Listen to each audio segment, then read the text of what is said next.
2 minutes, 30 seconds remaining.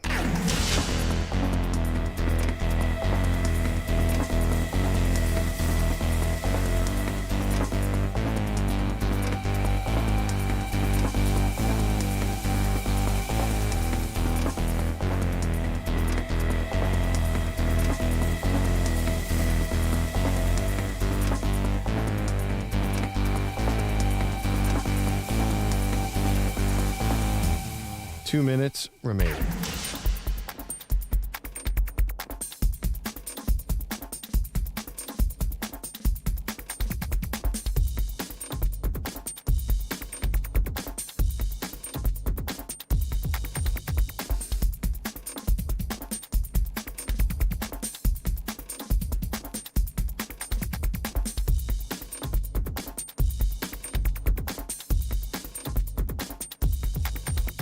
One minute, 30 seconds remaining.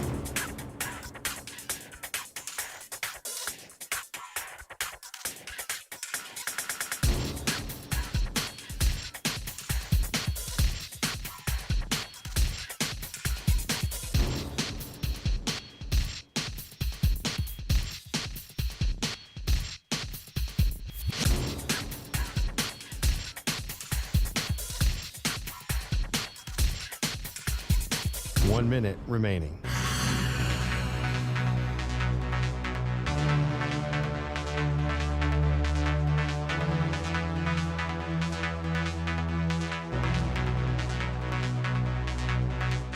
Forty-five seconds remaining.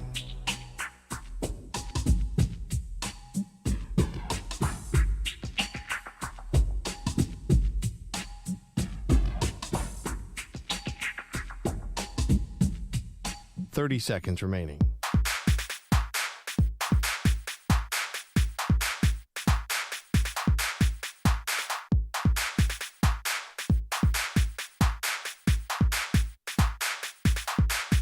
Fifteen seconds.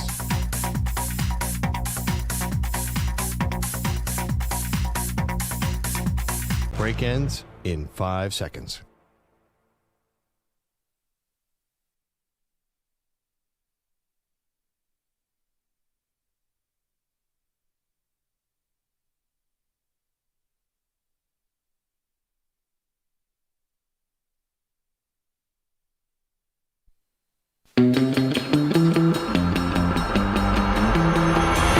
She once fell off a ski lift. He was called in for questioning. They are Maggie and Perloff on CBS Sports Radio. Crazy entertaining game last night. Welcome to the show, Maggie Gray, Andrew Perloff. Monday Night Football delivered. Yeah, who saw that coming? Did not see this big game coming from backup quarterback Jake Browning of the Cincinnati Bengals. They escape with a win in overtime in Jacksonville. That's only part of the story, though, because unfortunately, Trevor Lawrence went down with an injury in the fourth quarter, Perloff. It looked bad. Lawrence throws the helmet in frustration out on the field. All those telltale signs of, oh, man, this could be a season ender. Yeah. And then we find out after the game, sprained ankle. So maybe all's not lost. Yeah, maybe. So he'll get an MRI today. Sprained ankles, I've had many sprained ankles, as you know. I talk about my ankle injury all the time. Your ankle doctor's become a guest on our show. That's how much you see him. I wouldn't rule out surgery. Hopefully he won't. So Kenny Pickett could have gone either way after he hurt his ankle last week. Was that this week? Sorry, Sunday. When did Kenny Pickett get hurt? Sunday. 2 days ago. But he already had surgery. So they're doing an MRI today. I would assume that with Trevor Lawrence, if there's any way to avoid surgery, they're going to do that, and they're just going to rehab him and get him out there. But my question to you, Maggie, you have them as a Super Bowl pick, and which makes a lot of sense. A hobbled Trevor Lawrence, are you in panic mode? If he's playing and he's not 100%, that's a problem. Oh, definitely. Although C.J. Beathard is an experienced backup, but I'm talking about Super Bowl aspirations here. And by the way, watching that game last night, there were throws that Trevor Lawrence was making that were unreal. And I was I was reminded of our conversation, the is Trevor Lawrence a top 5 quarterback conversation that we had a couple weeks ago. And I was saying yes, and you were saying no. And I'm like, oh, man, this is going to be so much ammo for my Trevor Lawrence is a top 5 quarterback situation. Where did I have him? you didn't have him top 5.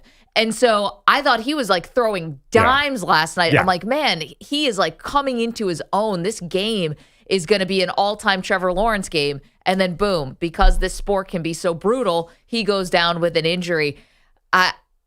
Can they make the Super Bowl with a hobbled Trevor Lawrence? I think not. It's not a guy, who relies on his legs in the type of way like that Lamar Jackson used to, or that Josh Allen does.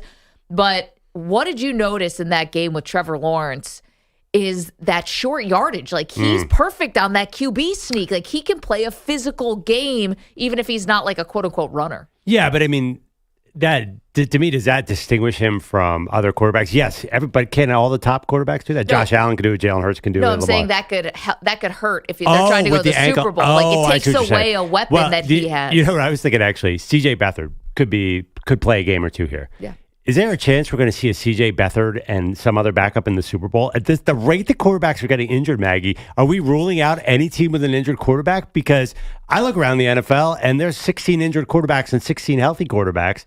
I don't know that you might have backups all over the playoffs this year. Okay, but so C.J. Beathard could win a couple games. I'm saying, like, he's playing nothing but backup quarterbacks the rest of the way, basically. So the bottom part of the AFC wild card race right now, and actually now add Jacksonville to it, so even a division leader, is backup quarterback Jacksonville, backup quarterback Pittsburgh Steelers, backup quarterback Cleveland Browns, backup quarterback Indianapolis Colts.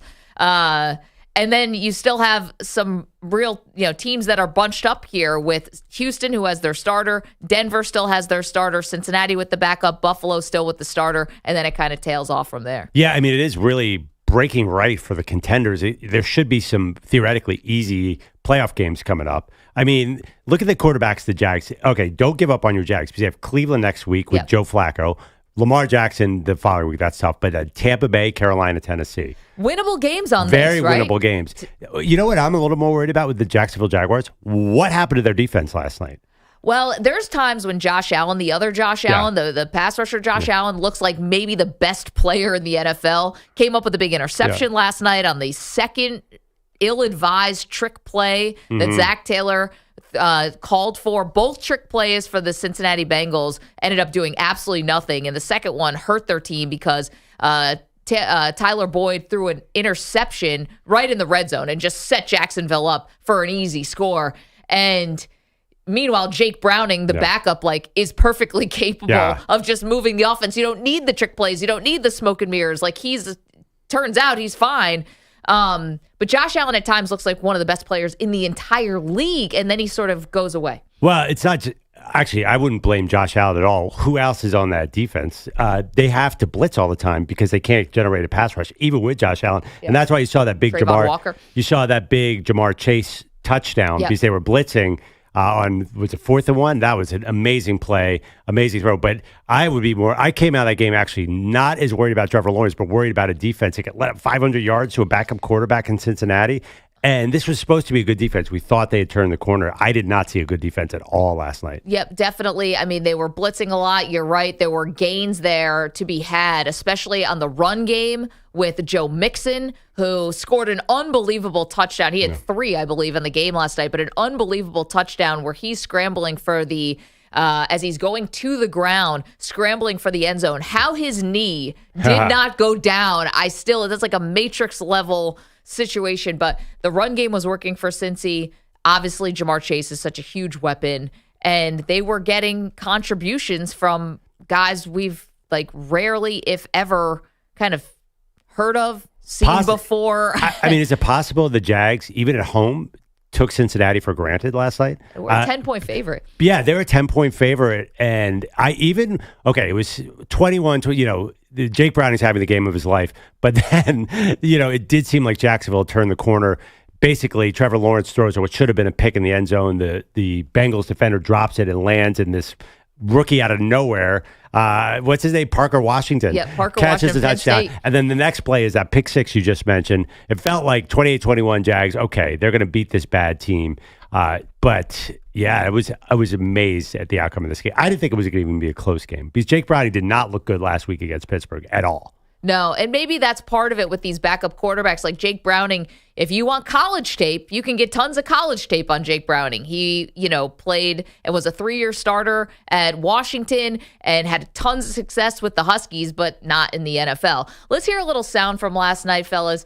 First, Doug Peterson on Trevor Lawrence's injury. When you listen to this, tell us if the coach sounds worried to you.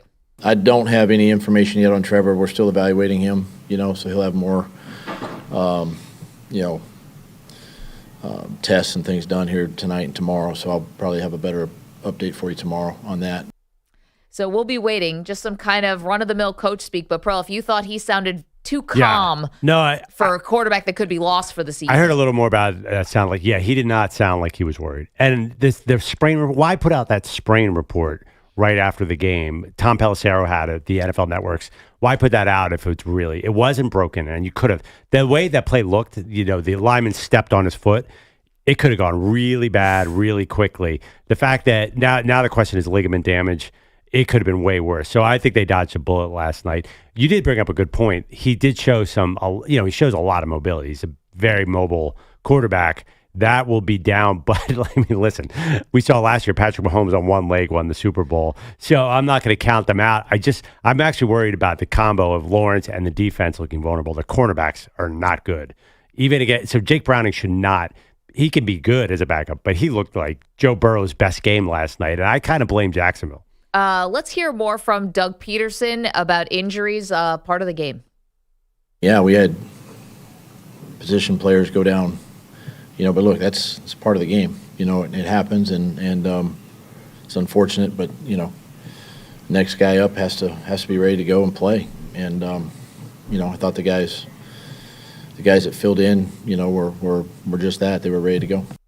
And C.J. Beathard, as at least filling in for the quarterback part of this, is going to be graded a little bit on a curve, right? Because you're expecting, if he can just come in, like they said, they were not going for the end zone basically at the end of the game when maybe they could have been a little bit more aggressive, end up settling for a field goal, long field goal actually, and had to take the game to overtime where they weren't able, to put it away. Yeah.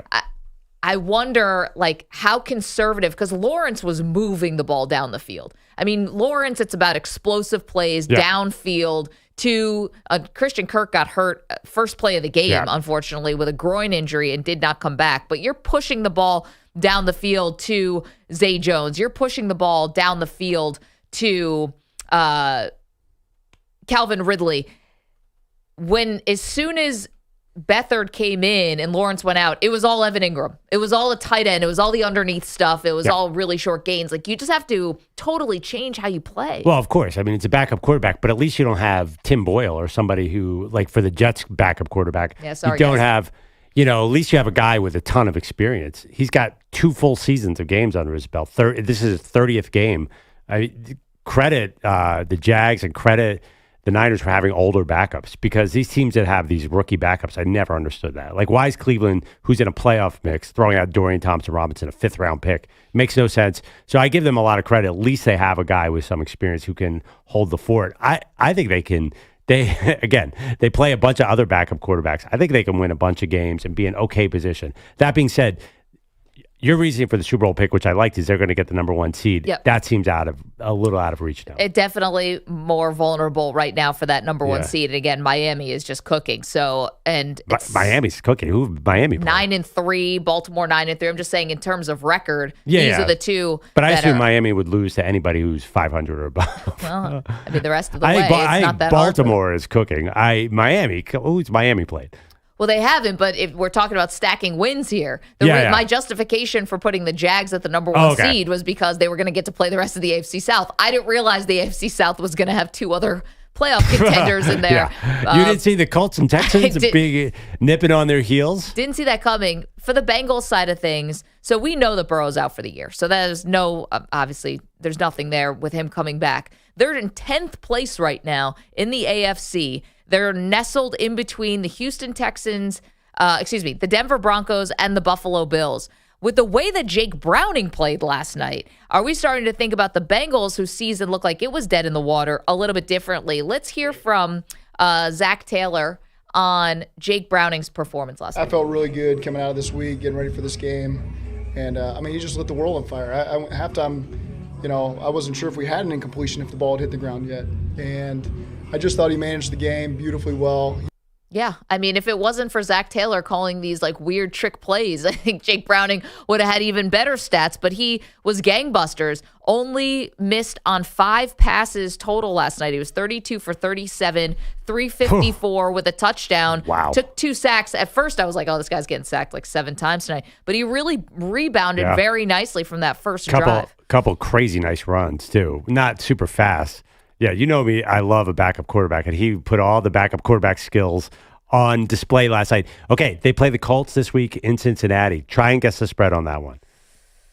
I think now it's probably oh man. I think you got it. It's 2.5 or 1.5 or something like that. It's Colts are a 1-point favorite. Okay. So that's a good sign. I think basically you got to pick them with your backup quarterback, and they're not really playing. They play Indianapolis, Minnesota, Pittsburgh, at Kansas City is tough in Cleveland. So it's a lot of backup quarterbacks. The AFC is going to be the last couple of weeks. It's just crumbling. Brilliant. Remember we had preseason, we came in with this brilliant conference of quarterbacks, Aaron Rodgers, Deshaun Watson, Justin Herbert. What happened to all that? Now it's going to be C.J. Beathard, Gardner Minshew, deciding Joe Flacco, the wild card. It's going to be deciding the whole conference. The way at this rate, Maggie, I'm looking forward mathematically. There's going to be no quarterbacks left. You lose 2 a week. They're dropping like flies. Jake Browning, let's hear from him on his offensive performance. Felt like we were in rhythm. I think the stats kind of show that, and just overall, top to bottom, good offensive performance. All right, a little low-key, understated for a guy who just, as his coach said, lit the world on fire. Perloff tweeting about how we should be talking about him for MVP, which was funny. Also, it did prove one of my theories. System quarterback, obviously. Joe Burrow, I love Joe Burrow, but clearly a system quarterback. Now we know that for sure. Yeah, I'm going to let you be on an island with that one. But also got major contributions from the run game, too. Again, we said with Mixon, 19 carries, 68 yards, and 2 touchdowns. Wild if both of these teams now who came into the year with deep playoff aspirations, Cincinnati definitely Super Bowl aspirations. Oh, yeah. Jacksonville, I would say probably the same thing. And now they're going to, at least Cincinnati still alive here with a backup quarterback. And then we'll see what happens with Trevor Lawrence. If Lawrence misses say he misses a month, can they hold the fort for a month? I think the language sprained ankle says a week or 2. In fact, I wouldn't be so shocked if he didn't play his next game.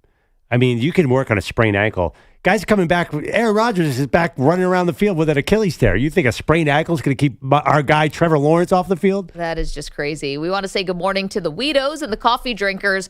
Want to say a special thank you for Ryan, who is filling in today for EJ. And I think Ryan found out he was filling in around midnight. So thank you, Ryan, for getting up early. Problem. Appreciate that. People out of here as well. 855-212-4CBS and doing an awesome job. 855-212-4227. So we got a lot going on today. Want you to be a part of the show. The Trevor Lawrence injury and then now the Bengals with a backup quarterback. Are these two teams still in the hunt? Yeah. We want to hear from you. 855-212-4CBS. Don't move. More Maggie and Perloff in just moments. You could even. You're in a 5-minute break.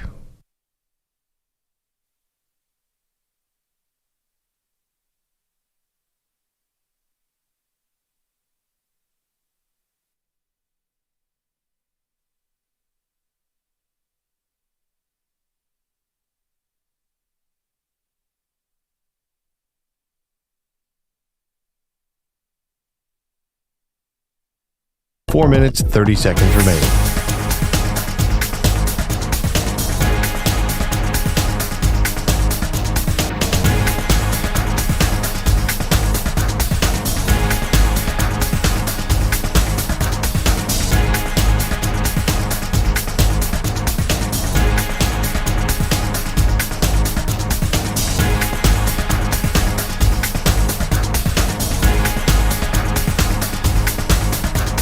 Four minutes remaining.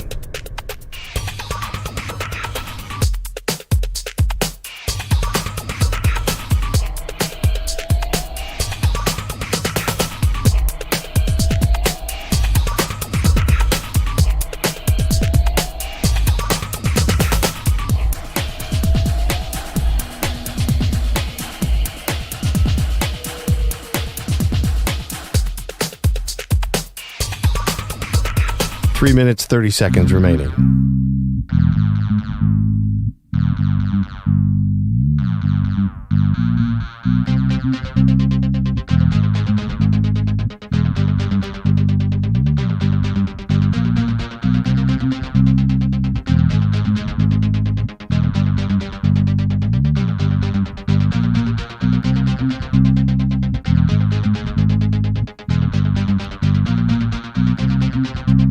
Three minutes remaining.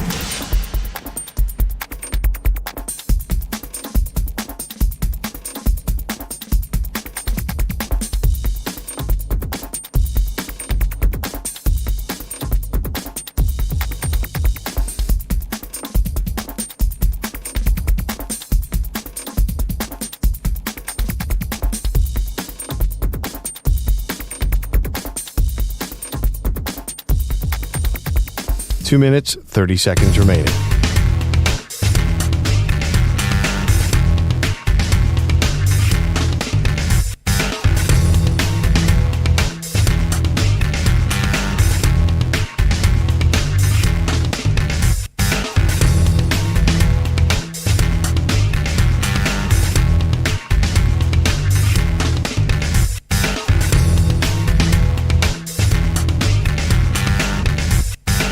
Two minutes remaining.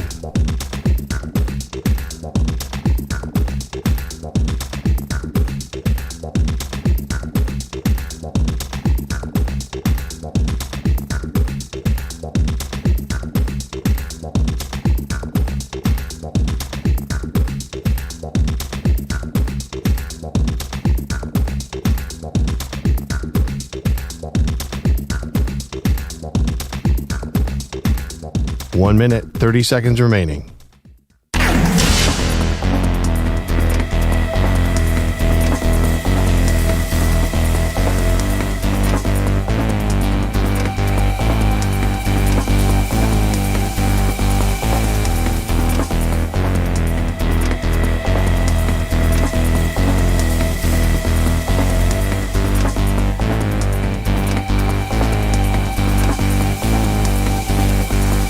One minute remaining.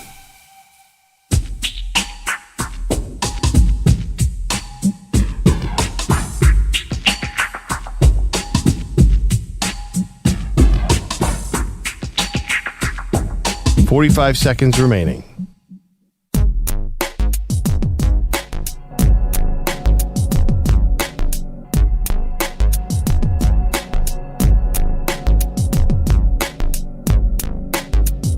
Thirty seconds remaining.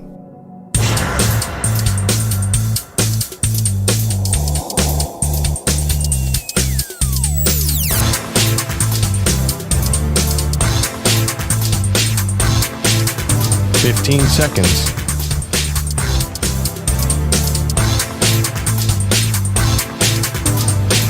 Break ends in 5 seconds.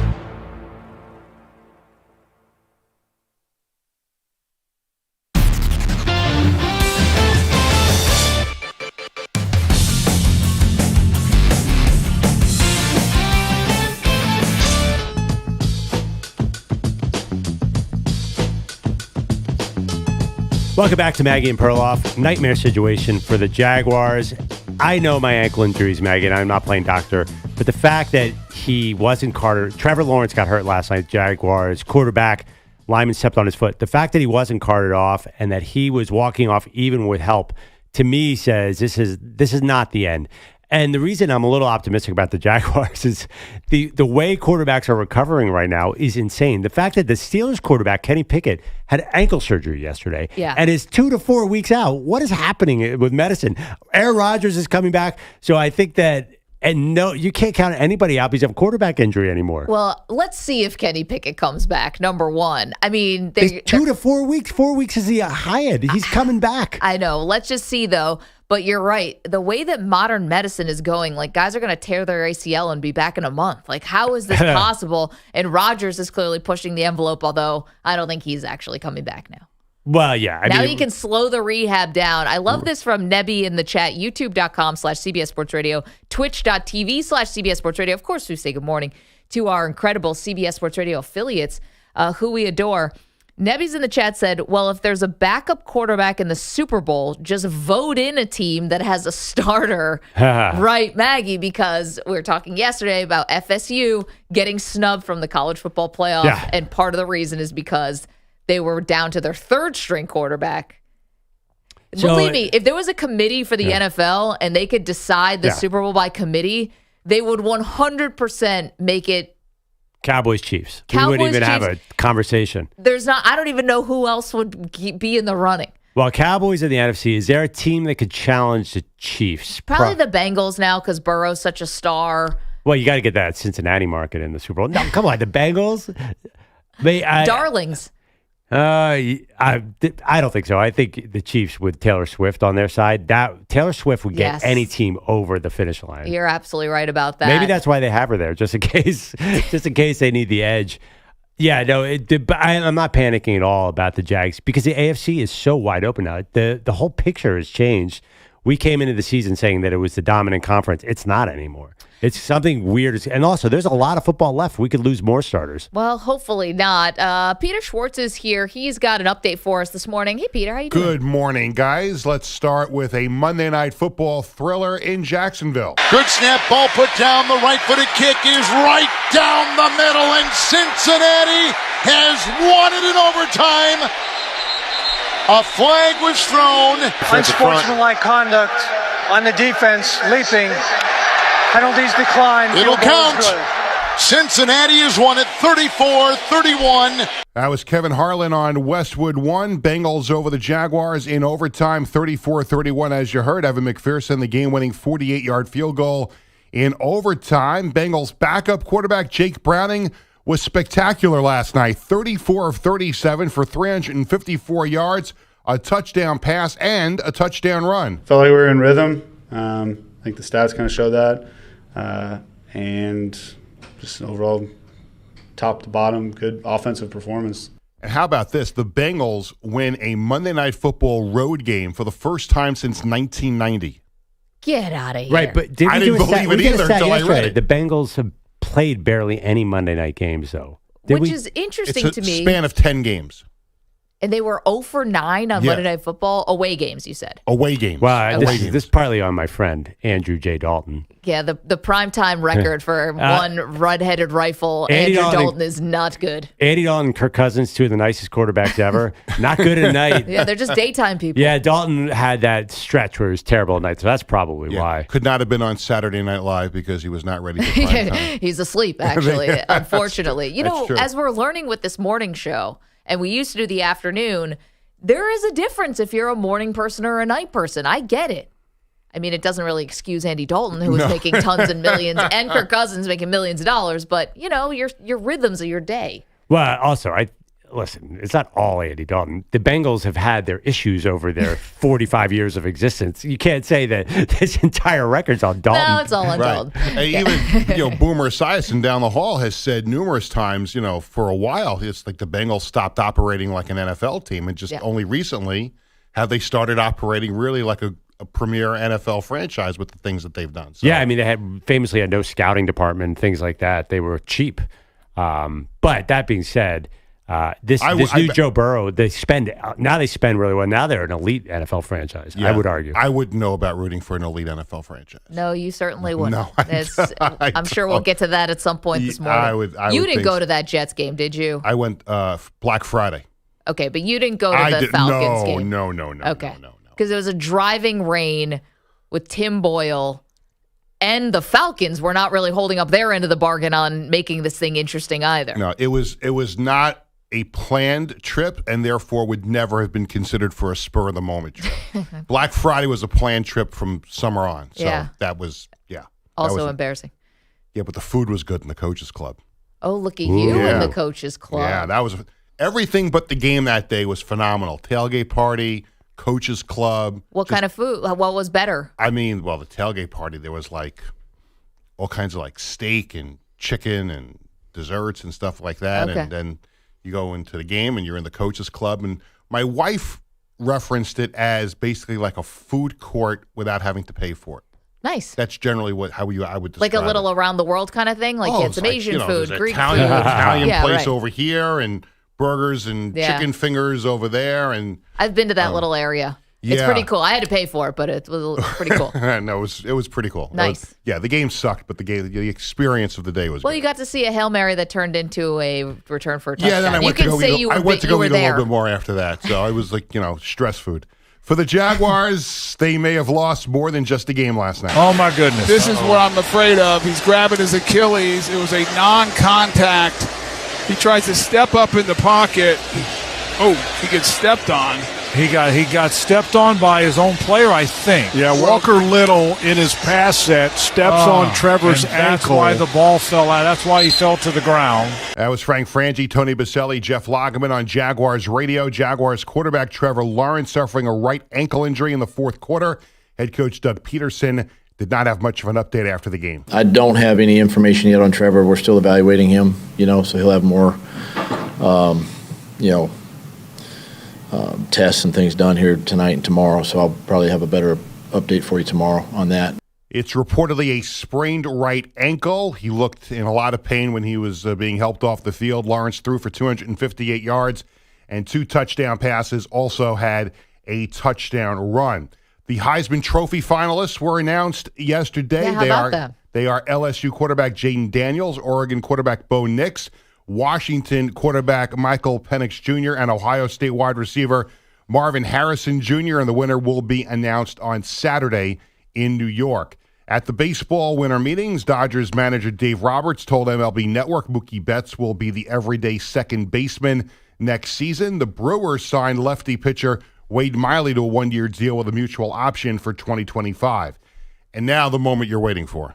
The NBA, lay it on us. The NBA play-in tournament quarterfinals. Stop. Am I going to have to defend the play-in tournament now that EJ's not here today? Ryan, you'll do it. Okay, Ryan Botcher also likes this play-in tournament. The Pacers beat the Celtics 122-112, a triple-double for Tyrese Halliburton, 26 points, 13 assists, and 10 rebounds. And the Pacers will play the winner of tonight's Knicks-Bucks game in the semifinals on Thursday in Vegas. And also on Thursday in Vegas, it'll be the winner of tonight's Suns-Lakers game against the New Orleans Pelicans, because the Pelicans beat the Kings last night 127-116. Brandon Ingram with 30 points. Are we supposed to be excited about this? I mean, the Celtics-Pacers game was a really good game. That was an exciting game. I got to say, guys, I think the tournament's winning me over. Yeah. I know Perloff is not a fan. Well, I live in America, so I was watching a close Monday Night Football game. And I'm not, basically, my Instagram feed loves this, but America loves the football. So, it has been better than I thought. I will admit that. But I can't. How could you not watch that football game last night? I don't understand why everybody was tweeting about Tyrese Halliburton and some 4-point play. I'm like, Jake Browning is putting on an all-time quarterback display. I'll tell you what I don't like. What's that? I don't like those courts. Well, I think that's the big screw-up. I think it's beyond the courts. I think if the courts were not, if they had some other designation. Oh, you think it's a screw-up? You can't do the uniforms because I have no idea what uniform anyone's they got wearing. 18 different uniforms every team. I think that the courts are being fairly well received in the sense that kids like this, right? The courts seem like they're kid friendly. My kids love them. Okay. They think they're great. I'll stand corrected. Then I don't like them, but I'm an old fart. Yeah, so I don't like them either. But it's just distracting. I feel like I'm getting vertigo a little. But maybe that's a me problem. My issue from the get-go has been that you're making this such a competitive thing. Like, oh, we won this. All your focus should be winning an NBA championship, and that's my main critique of the NBA is they don't bring that intensity like the NFL. It's going hand in hand, though, because you have to win these games, which count as the regular season standings, too. But it doesn't really matter. Who wins this game is going to have no impact on what happens in June. Weren't last night's games added, though? Yeah, right. These were not No, I think it's just the final. There's a week gap, so most of the NBA teams now we're taking like a week off. Yeah. If they're not in these it. are extra. These are made up game because they had to do a round robin to determine who was playing in the quarterfinals. So now. No, I know, but I thought just the final was an quote unquote extra game, the 83rd game of the season. All these still count in the standings, don't they? They all count in the standings, right. And the teams that didn't make the play-in, they were scheduled to play each other. So like I just know the Nets are playing the Hawks and then the Magic, I think. But how do they account for who was going to play each other in the quarterfinals? Did they just move games some other days? They're moving it around. Flex. Everyone is flexible now. But these games count in the standings towards the seeding, playoff seeding. Does an early December game really count for anything in the NBA? To the Pacers, it does. I was Get out of here. You think the Pacers are going to win the title? You look at the bench for the Pacers, half of them are on like minimum contracts and rookie contracts. $500,000. The money part of this is the hilarious part. Yeah, come on. It's the NBA. It's the most overpaid sports league in the history of the minimum planet. contract for the NBA is $50 million. So I don't. The $500,000 I think is just sort of a little cherry on top. But the fact that the players are getting into it. But Perloff, I'm surprised to hear you say that because you're somebody who always says the plays in the first quarter matter as much as the plays in the fourth quarter. And the calls in the first quarter matter as much in the fourth quarter. I'm surprised you would say a December game doesn't mean as much as an April game. Well, the reason I say that is because I watch NBA and I watch load management, even with the new load management rule, all over the NBA. If it matters so much, how come teams aren't putting their stars out there? And I know, how come Joel Embiid has been, quote unquote, sick every third game for the whole season? I think he might be sick. I mean, get out of it. Yeah, he's called sick. He's called, we're saving this dude's knees for the playoffs. And everybody knows that. Well, I mean, the Celtics are playing hard. They lost last night, but they were into it. I think Porzingis was really hurt. So now you're saying early season basketball, you're saying teams play with urgency because I think that sounds ridiculous to me. But it because seems we like know they're trying to win these games, though. NBA regular season has become irrelevant. Will there It's be a become way parade too for the long. team that wins the NBA Cup? Well, I was wondering, did they hang a banner? I bet they do. This guy would think there's a banner, right? That feels like loser energy to me to hang a banner. I mean, a banner should be just sacred. A banner. I mean, you have got But you can't. If Boston won, I guess they won't now. Can you imagine fitting that banner in with all those banners? I think any excuse to raise a banner, I think they're doing it in this day and age. But you have teams that raise banners for attendance. And this feels like winning the Eastern feels Conference. to me like the Timberwolves will raise a banner, but a team with real winning history should never raise a banner for this. This is my opinion. Well, there's only three things you should raise a banner for: is you win your division, you win a conference, or you win a championship. Those are or retire a number. Or retire a number. Yeah, I was going to say. Wait, but you think for the division you raise a banner? Oh yeah, you raise a banner for the division. They do. Well, I mean, hockey and basketball they do. Yeah, but should they? Yeah, it's an accomplishment. Why not? Because I don't think, maybe hockey a little bit different. For basketball, is anyone paying attention to the divisions? It's all about the conference.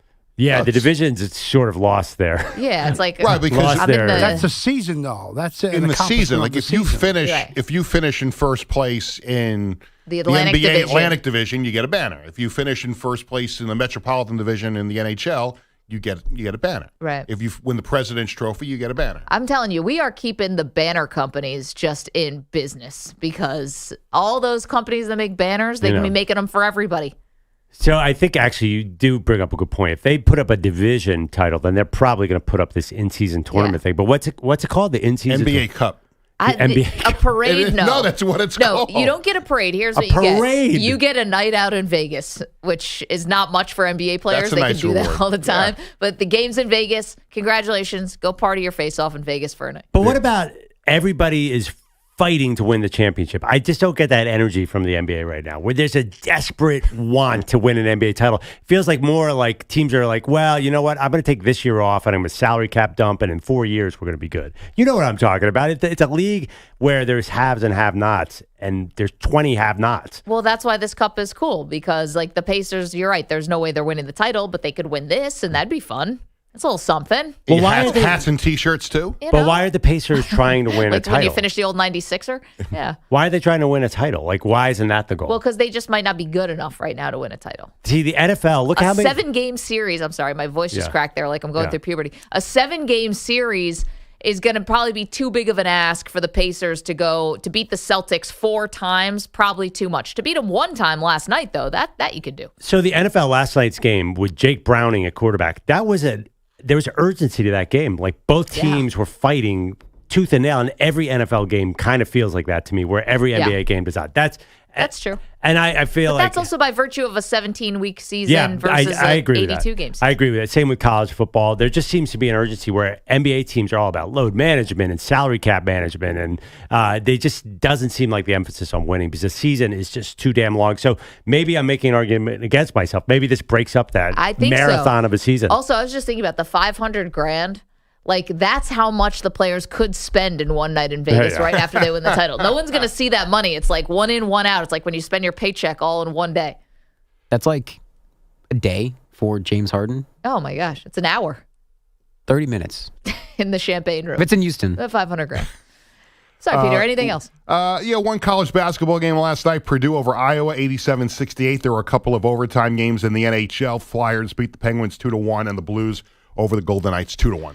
Thank you very much. Spencer Seeks in the chat, youtube.com/CBS Sports Radio. Forget banners. What about rings? You get a ring for winning the in-season tournament. You do not, right? Cubic zirconia. I was going to say a mood ring. Your mood is meh. Hey, so who's going to win this thing anyway? Is there a favorite? Are there odds? I'm assuming it's got to be the Timberwolves. Pacers haven't lost yet.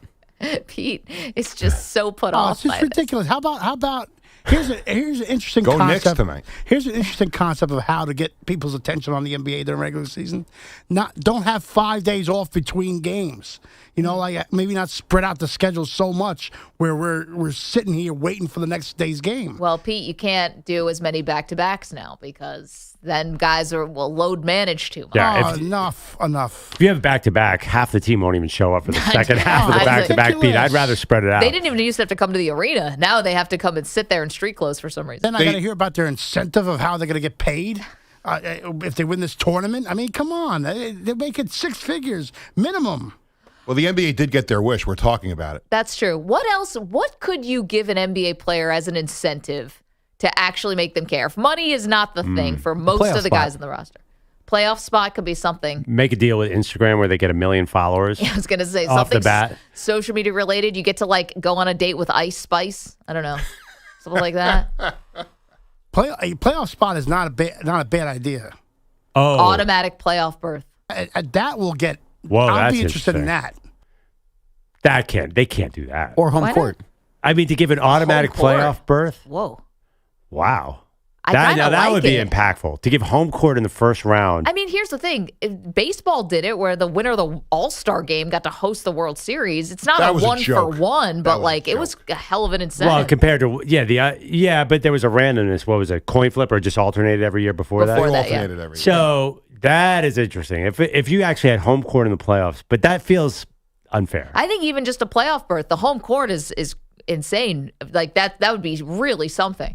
I mean, is there a possibility that a team is going to win this thing that will not make the playoffs? Everybody makes the playoffs. They go 12 deep, right? With the or 10 deep with the play-in You tournament. could have a team.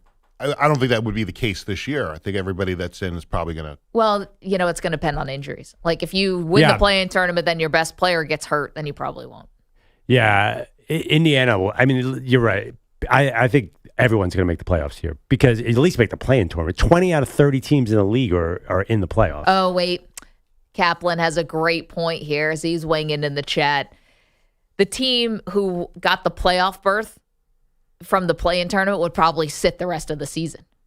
Yeah. Then there's no incentive for that individual. Those two teams on the Eastern Western Conference, they have no incentive to try anymore. They're already in the playoffs. You can give them a playoff Good berth, point. but the seeding is not determined until the end of the year.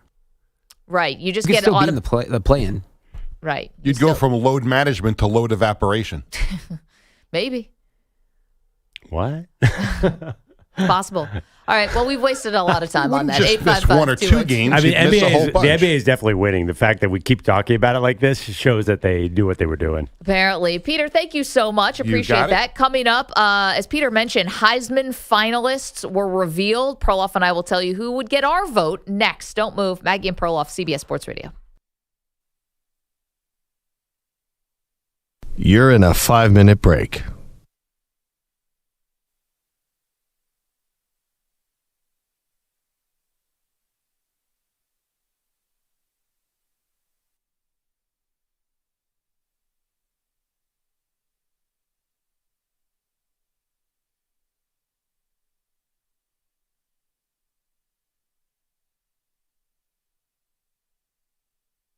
Four minutes, 30 seconds remaining.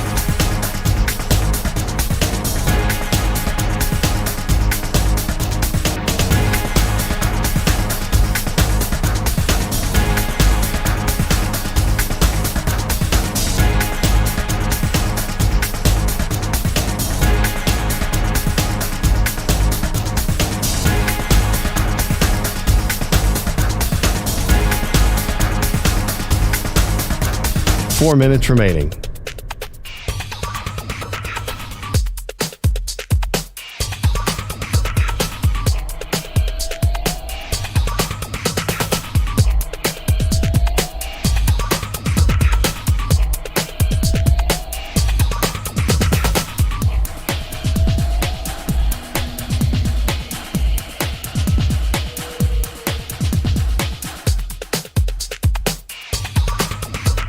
Three minutes, 30 seconds remaining.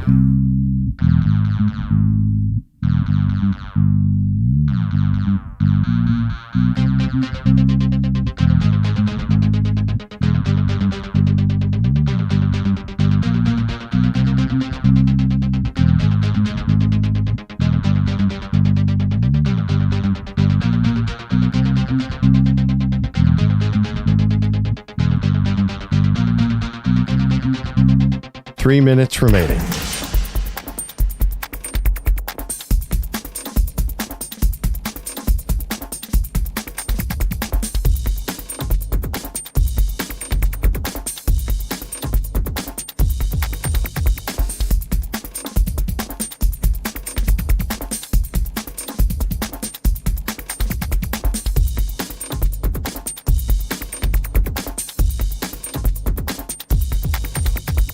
Two minutes, 30 seconds remaining.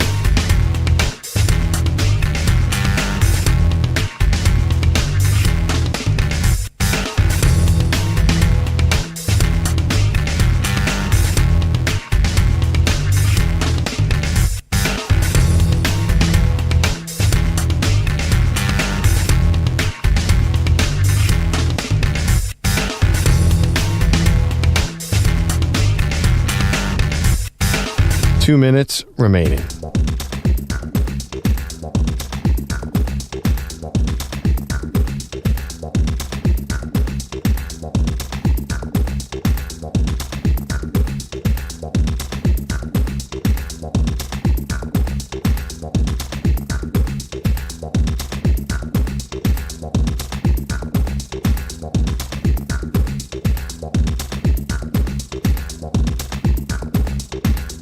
One minute, 30 seconds remaining.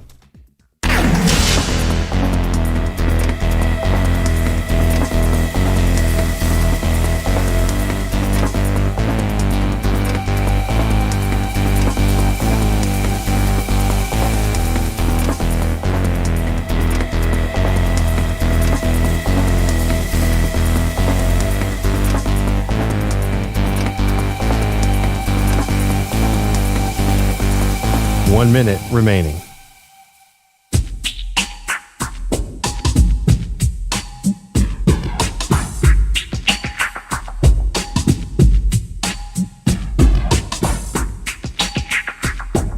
$45 seconds remaining.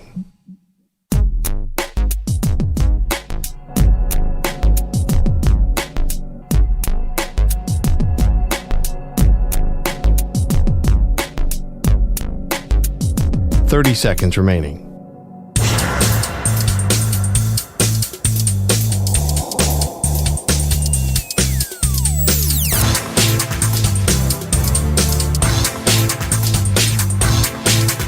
$15 seconds.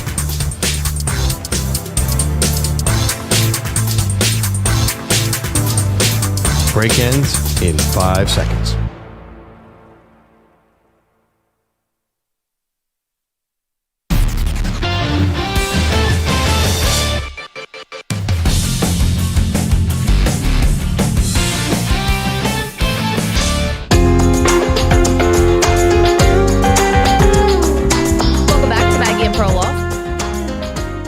Get back to what we saw last night. We're still waiting a little more update on Trevor Lawrence's injury, which it's 6:45 Eastern time, so I don't think that's going to be coming for another few hours, but ear to the ground for you, as we always do.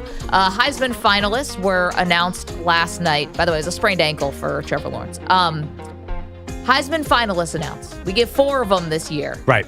Jaden Daniels, Michael Penix Jr., Bo Nix, and Maserati Marvin Harrison. Maserati Marv. I'm telling you, it's growing on everybody. Gus Johnson was brilliant when he stuck with it. If Harrison actually won the award, that whoever announces it, is it Reese or Fowler, should move to the side and let Gus Johnson just say, and the winner is Maserati Marv. Totally co-sign. By the way, yeah, I actually liked it at first, and the fact that he kept on going to it was so funny. Now I will never be able to look at Marvin Harrison the same way. Also, it's like he's doing Harrison a favor because if you're going to be associated with any kind of brand to get yourself like a endorsement deal, how about a Maserati? He didn't call him like, Mazda Marv.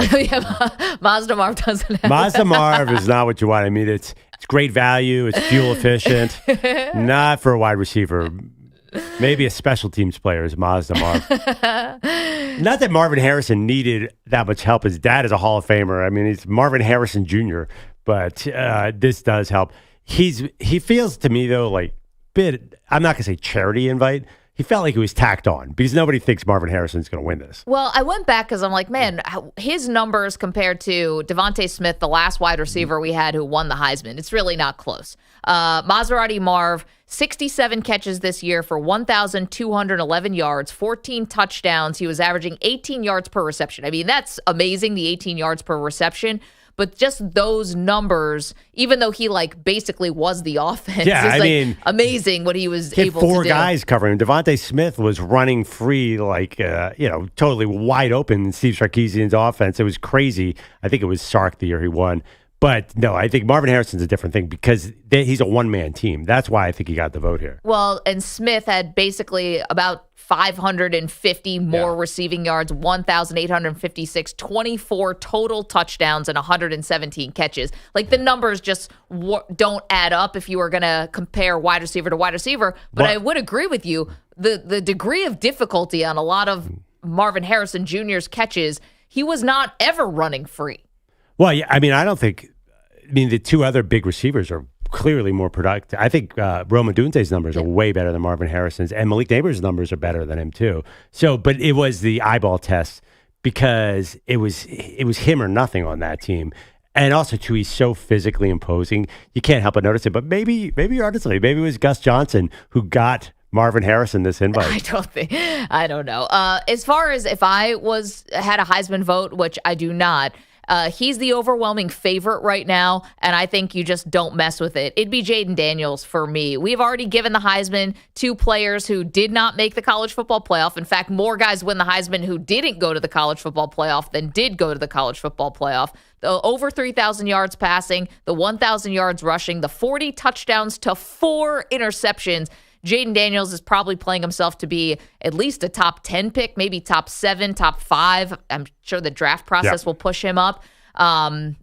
Incredible what he was able to do. I didn't mention the 10 rushing touchdowns as well. Well, I think one of the reasons I think he's a favorite is because everyone assumes that even though Washington beat Oregon, Bo Nix is going to take some of the votes away from Michael Penix. So the 2 Northwest guys split their votes, and then Jaden Daniels runs through this lane. And as we all know, the SEC trumps everything. So as the college football playoff taught us. Yes. So I think Jaden Daniels gets in there. But I think I would give it, and I'm a huge Jaden Daniels fan as well, I would give it to Penix because to me it's a narrative award in sense the story of this year was Michael Penix and the Washington Huskies. So it's more like if you're telling the story, hey, what happened? What was 2023 in college football? Oh, that's the Penix year. I don't think you say it's the Jaden Daniels year. As brilliant as Jaden Daniels was, he had his moment. He was playing Alabama. He got hurt. He did not get that signature win. So I think this is a year.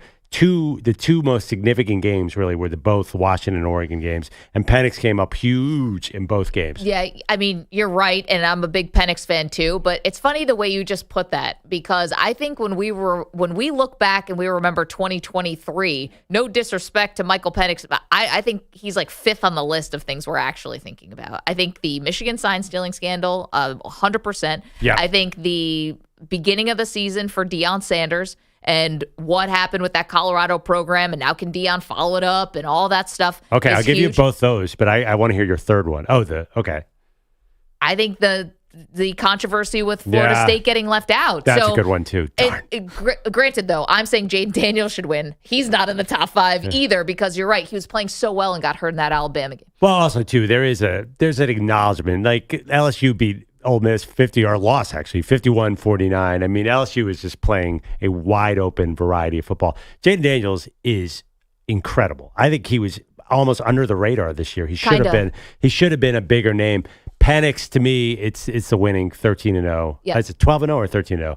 I believe it's 13 now. 13-0. That's the other thing. Jaden Daniels didn't have the extra game because he didn't play in a conference championship. Yeah, and if you're going to go just by numbers, I mean, Bo Nix's numbers are nearly perfect. I mean, if you just want to look, Jaden Daniels has a numbers advantage, but Bo Nix's numbers are so insane. He completed 78% of his passes. I know. They're so close. Like, Penix has Nix in passing yards by just 73 yards. Like, that's it.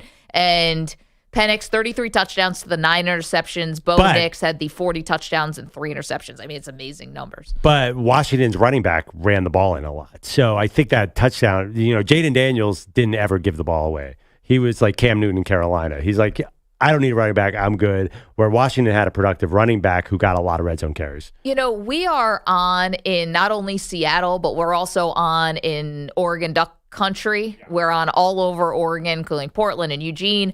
I'm curious if the Oregon fan is feeling very, very slighted here about Bo Nix because he was the front runner going into the Pac-12 title game. And yeah, he threw a bad pick, but so did Michael Penix. I mean, they both threw a bad pick. I don't know. Did he actually lose the Heisman that night? Yes. I think that was. Should he have? Yeah, I mean, it's a win-loss business, sure. It was a high-scoring game. He made tons of plays. Yeah, but he got out to it. I mean, Penix and him are so close, like, as you said earlier. So the fact that Penix won, I think it'd be a bizarre vote to put Nix as number one. I'll bet you most the voters put 1, 2, and 3. I'll bet you most people put Nix as third, and that would have got him the invite. I don't know who Harrison jumped. On your ballot, how does Harrison jump those 3 quarterbacks? I'm not sure. Well, I find it very interesting that between Jaden Daniels, Michael Penix Jr., Bo Nix, and Marvin Harrison Jr., the guy who's probably going to get drafted the highest is Marvin Harrison. Oh, absolutely. Because I don't know how many of these quarterbacks are going in the first round. I mean, there's a lot of first rounders, but Harrison seems obvious to be the first non-quarterback. So how high? A lot of teams, if you have a high pick and you have a quarterback, you want Marvin Harrison. So Jaden Daniels is a first rounder. Bo Nix is a first rounder. Is Michael Penix a first rounder? Probably. Let's see his medical report. Yeah. 855-212-4CBS. Bo Nix getting slighted here. We know we got a lot of Oregon fans. And for our pals in Seattle, what do you think about Penix losing out to Jaden Daniels potentially? Maggie and Perloff, CBS Sports Radio.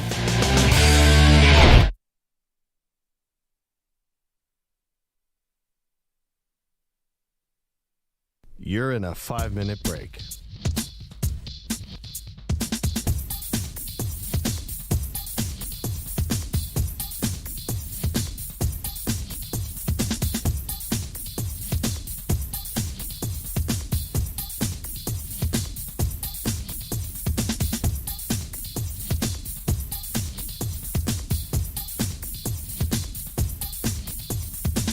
Four minutes, 30 seconds remaining.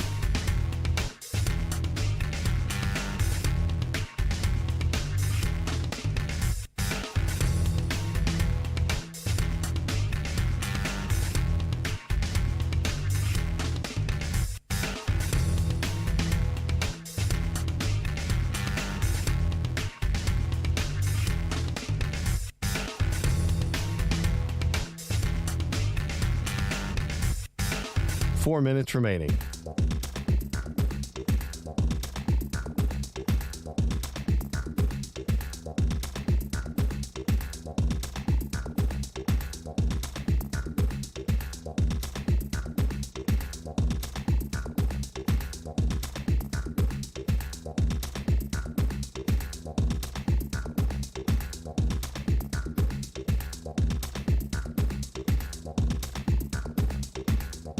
Three minutes, 30 seconds remaining.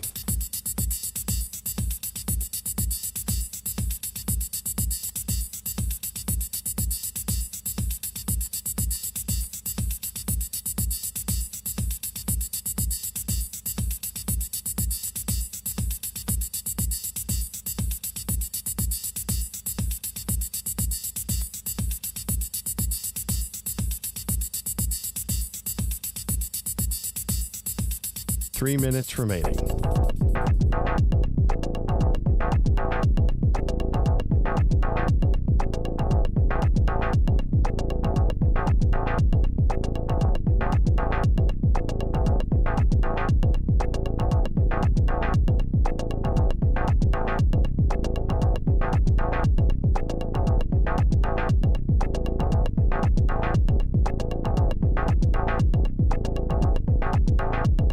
2 minutes, 30 seconds remaining.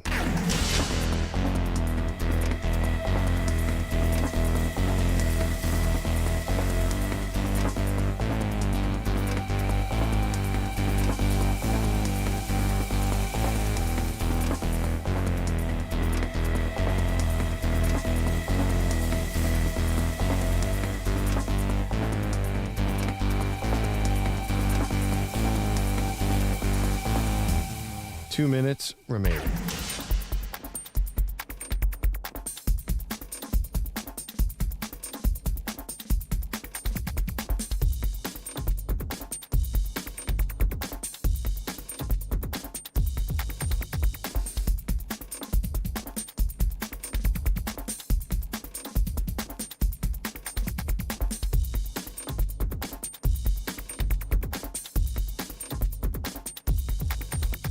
One minute, 30 seconds remaining.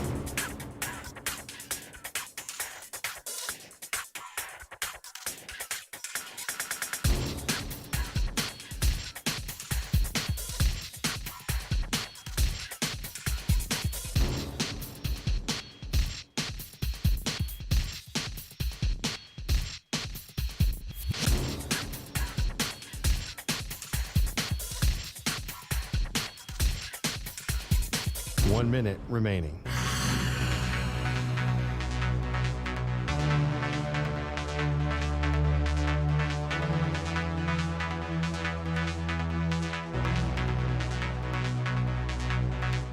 Forty-five seconds remaining.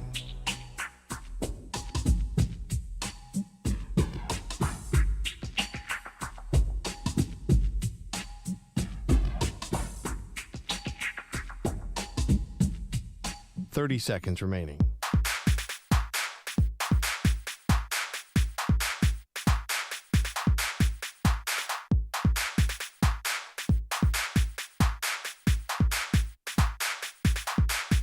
Fifteen seconds.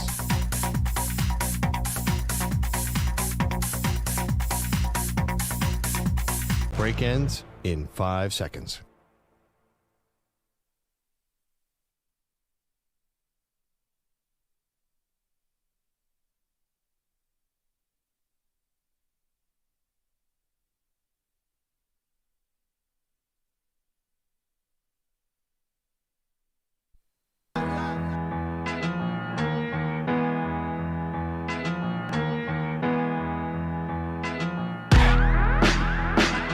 He thinks Frisbee golf is the sport of the future.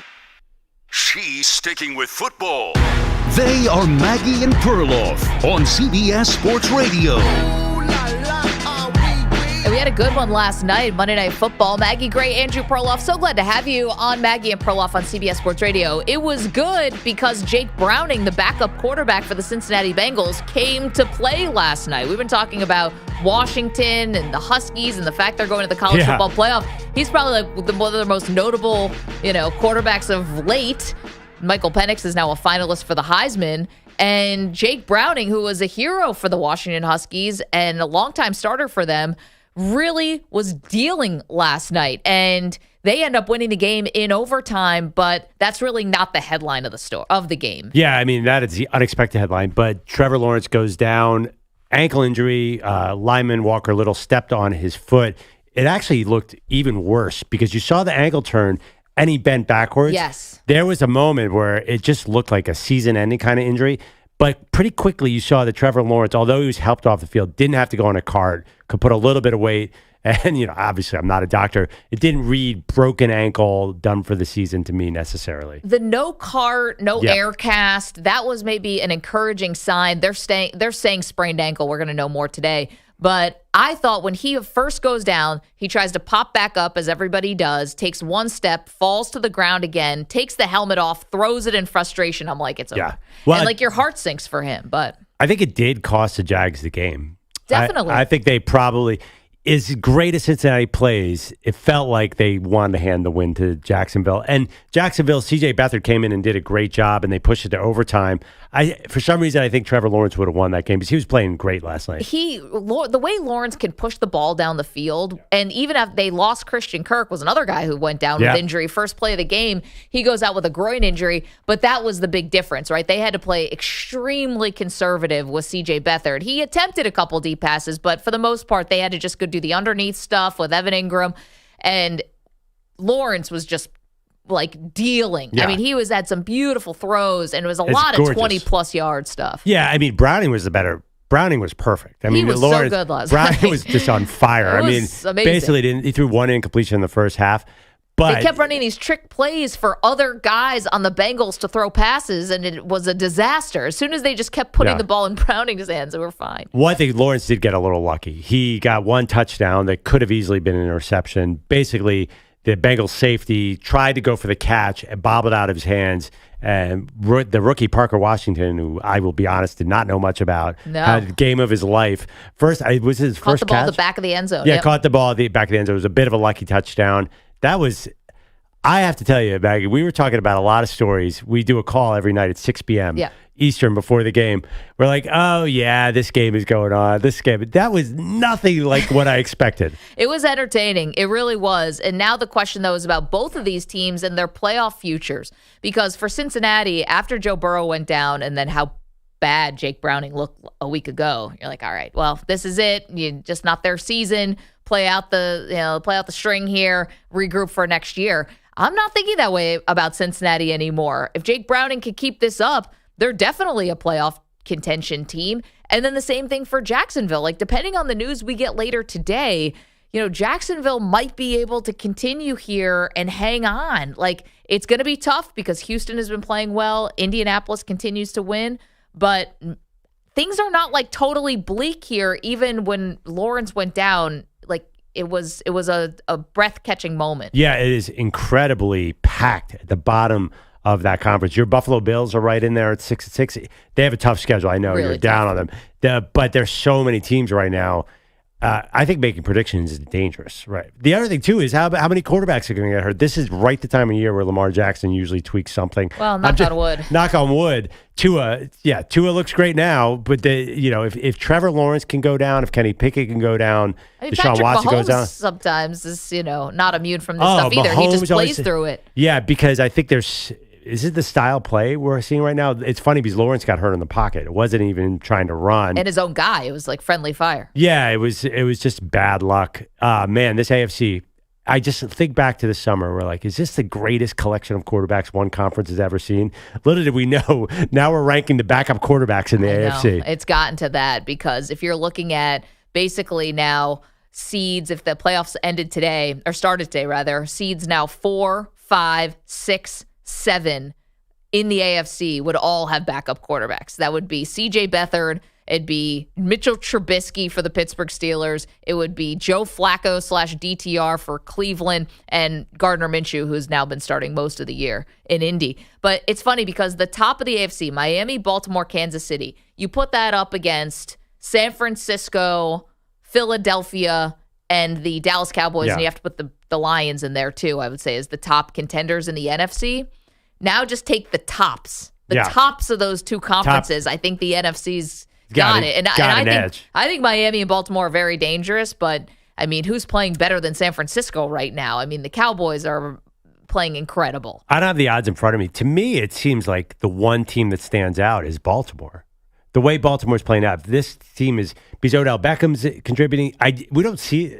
When's the last time Baltimore played? It feels like they've been, quiet. They're not getting a lot of primetime action. They had a game against the Chargers on a Sunday night, but a healthy Baltimore seems to cut above to me, just without breaking it down. Because Miami can only be bad teams, and Kansas City looks so mortal right now. I know, but here's the thing about Miami. I'm not ready to count them out because their defense is playing a lot better. Right? Yeah, but against who? And I know they lost Jalen Phillips because he went down with the Achilles, right? Yeah, he played at New York. That's all you have to say. Which is a bummer. That turf. But again, I still think Miami is dangerous.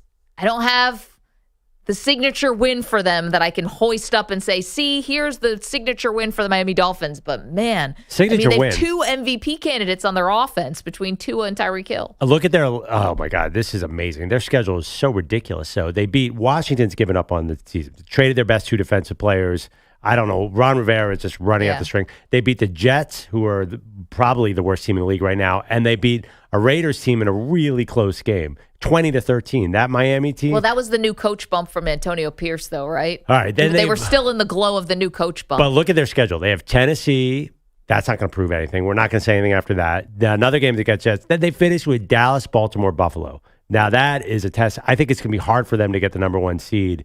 It's all about the number 1 seed in the AFC. And it all opened up. If you could just have had a good Bills year this year. I don't want to talk about that. It was like the Red Sea parting for somebody to come in and win the AFC. Well, think about it. It might be Red Sea parting, and they are red for Kansas City. Yeah, because could be. If they don't get the number 1 seed, say they're like 3 seed, maybe it's a 4-5 situation. You want to face the Kansas City Chiefs as a 4 seed? Come on. I know we're getting off topic here, but aren't they a weird team, though, right now? Who's their weapon that scares you? I mean, Kelsey disappeared in the second half against Green Bay. They are such an odd team. Pacheco. I mean, but and you have Mahomes. Patrick Mahomes. Mahomes is what scares Mahomes me. scares He's the you, weapon. but they're just not the same team right now. Okay, so Jacksonville, back to what we saw last night between Jacksonville and Cincinnati. I mean, 2 teams who have taken major hits at the quarterback position, yet still feel oddly alive. Now, Definitely. Here's the thing. I'm going to amend this if we get bad news on Trevor Lawrence. Yeah, of course. And I think most people would be in the same boat. Yeah, of course. No, that's totally fair. Bad news, though, if it is severe ligament damage, probably not season ending. I would think. You don't think? Well, I'm telling you, and you didn't believe it, but Kenny Pickett is having this ankle surgery, and he's 2 to 4 weeks. We saw on college football, Brock Bowers should have been out for the year. He had this ankle surgery, and he was back in 3 weeks. So I have no idea what's going on with medicine now. It makes no sense to me. Yeah, I don't think there's any kind of injury here that's going to shut him down for good. It's not a broken ankle. It's not what happened to Dak Prescott. It's nothing like that. No, nothing like that. But, man, is there not a calculation that has to go on? Like, I know this is shaping up to be a great year for you, but if there is something there, you rushing back Trevor Lawrence? I think so, because of what we just talked about. The AFC is wide open. He's a guy, he doesn't have to run he can run, but I think he could be very effective for the pocket if Christian Kirk comes back. Yeah. And he's got a lot of weapons. Travis Etienne looks amazing. Yeah, I think the calculus says do return, risk it. And Trevor Lawrence, I know he came into the league. People compared him to Sunshine from Remember the Titans. Yeah. He said he didn't love football or he had other interests, but that dude looks pretty tough to me. I saw his reaction to the injury. I think he's going to do anything he can to get back. Yeah, to be fair, that was his wife or girlfriend. She said, there's more to life than football, right? Oh, I thought he said that. I think it was the girlfriend, and it was our pal Michael Rosenberg who wrote that great story about him for Sports Illustrated. I think he kind of nodded in agreement, but I don't know if that words actually came out of his mouth. But I think he's tough. I'm just saying, well, let's see what happens today. Honestly, got to be in a wait-and-see mode. He's fine. He's fine. Oh, my gosh, his ankle got bent 100 places last night. They were very, very clear to report the word sprain yesterday. And now we know there's a difference between a high ankle sprain and a low ankle sprain. He could play next week. Did you guys notice at the moment when he left the field and then later on in the game, Lisa Salters gave the report that he was questionable to return? Yeah. And Show and Troy were like, that seems a little optimistic. Yeah. Well, they kind of always do that, right? It's like, he's doubtful. It's like, yeah, I think so. Well, listen, this is a league where somehow Jalen Hurts came back from a concussion and had the best drive of the game for himself. So I don't know. I don't count anything out. Kenny Pickett was super questionable, and then he comes back in a cast. Yeah, it's in a boot. Sitting on the bench. It's he's doubtful. It's like his uniform's off. He's wearing a baseball cap, and he's walking on crutches. So I don't know how he's going to get back in. No, Trevor's tough. You could tell. In the chat, youtube.com/CBS Sports Radio, twitch.tv/CBS Sports Radio. Daily News, who's one of our Weedos, who hangs with us during the show, says the Dolphins can blow teams out. The Ravens, not sure they can come back if they're down. Philly just got clowned. Kansas City's iffy. He'll take San Francisco and the Dolphins, the two teams that can really run it up on you. Got it. Yeah. Not a bad logic. I mean, honestly, We haven't seen it yet. If you have Kansas City and Miami in a playoff game, I think it's really hard to convince yourself that Miami's taking that step. Easily could happen, but to me, Miami's easy. Just cover Tyreek Hill and you're fine. Why won't anybody refuse to cover Tyreek Hill? Why is Tyreek Hill always 8 yards behind the safety? Your job, you're called a safety. You're a safety valve. Why are you letting that dude run right behind you? Because you are an awful team. No, if you're a good team, the Eagles had a very clear solution for Tyreek Hill. Just don't let him run behind you. I know. I think most people are trying to stop him. They just can't. The good teams are obviously Washington's a joke. I mean, and the Jets are a joke, and the Raiders are a joke. Against good teams, they just focus on. They do the Bill Belichick. They take out Hill and say the rest of you can beat us. 855-212-4CBS, 855-212-4227. So it's a backup quarterback palooza here in the AFC. I mean, you still got your starters at the top with Tua, with Patrick Mahomes. Yeah, Lamar Jackson. Lamar. I mean, Herbert's still healthy. Allen's still healthy. But Herbert and Allen, you have to you're looking up at the top of the AFC from where they're sitting. Yeah, it is. That's kind of a bummer. The playoffs will have backups. You know what? I think it also proves that you need a veteran backup. Like anybody who throws out a rookie there, Cleveland should not have a 5th-round pick starting a quarterback. You should have PJ Walker too, who's taken some snaps. Yeah, but mostly in a spring football league. But regardless, I think teams should be investing in their backup quarterbacks, right? I mean, you saw what happened last night. Okay, but I mean, this is one place where I'm kind of sympathetic, I guess, with the Cleveland Browns. You're paying the starter $230 million guaranteed. How much more money do you have for the quarterback position? Okay, you'll be playing like 11 on 10. Don't give me your reality of the salary cap situation, Maggie. I don't want to hear it. Get me a good backup. Coming up, it was somebody's 40th birthday, star-studded. We've got all the details for you next. Don't move. Maggie and Perloff, CBS Sports Radio. You're in a 5-minute break.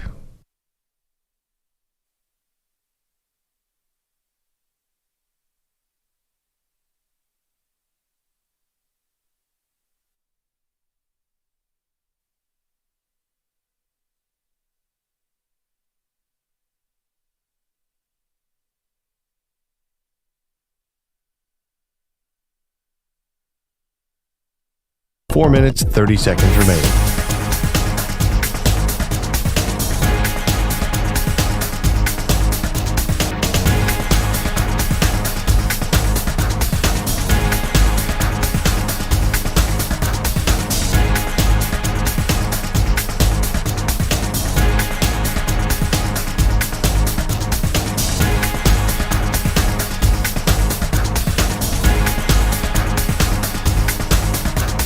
Four minutes remaining.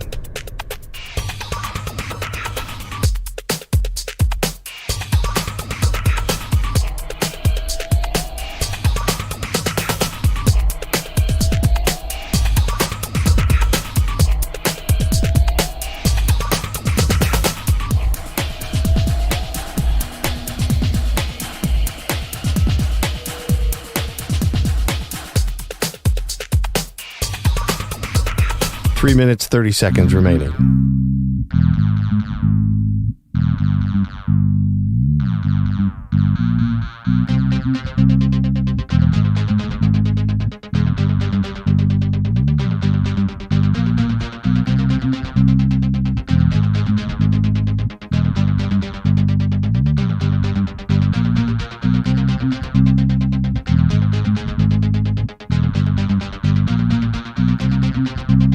Three minutes remaining.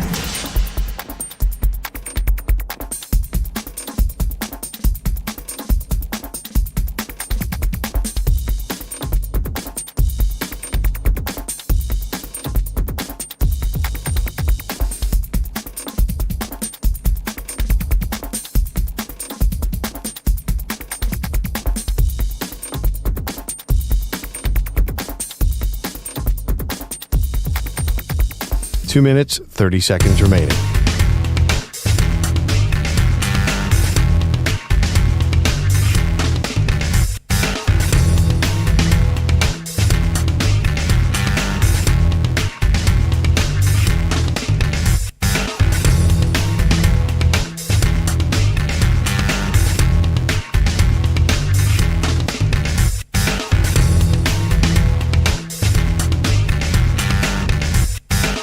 2 minutes remaining.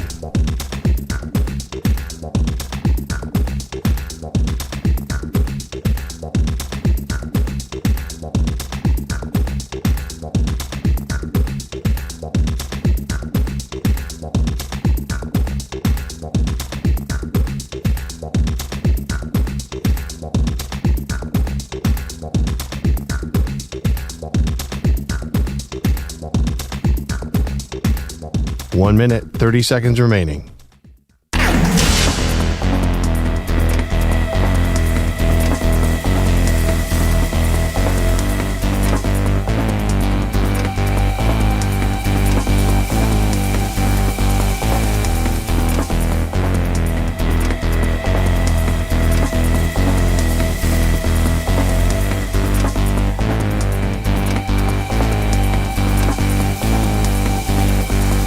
One minute remaining.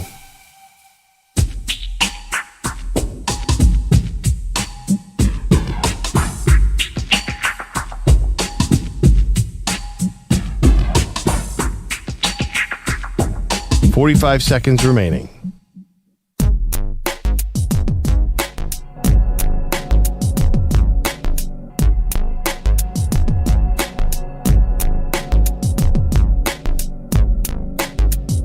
$30 seconds remaining.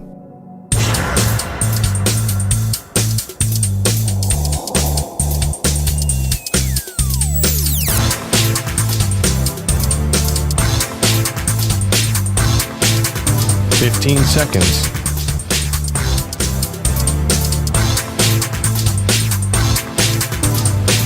Break ends in 5 seconds.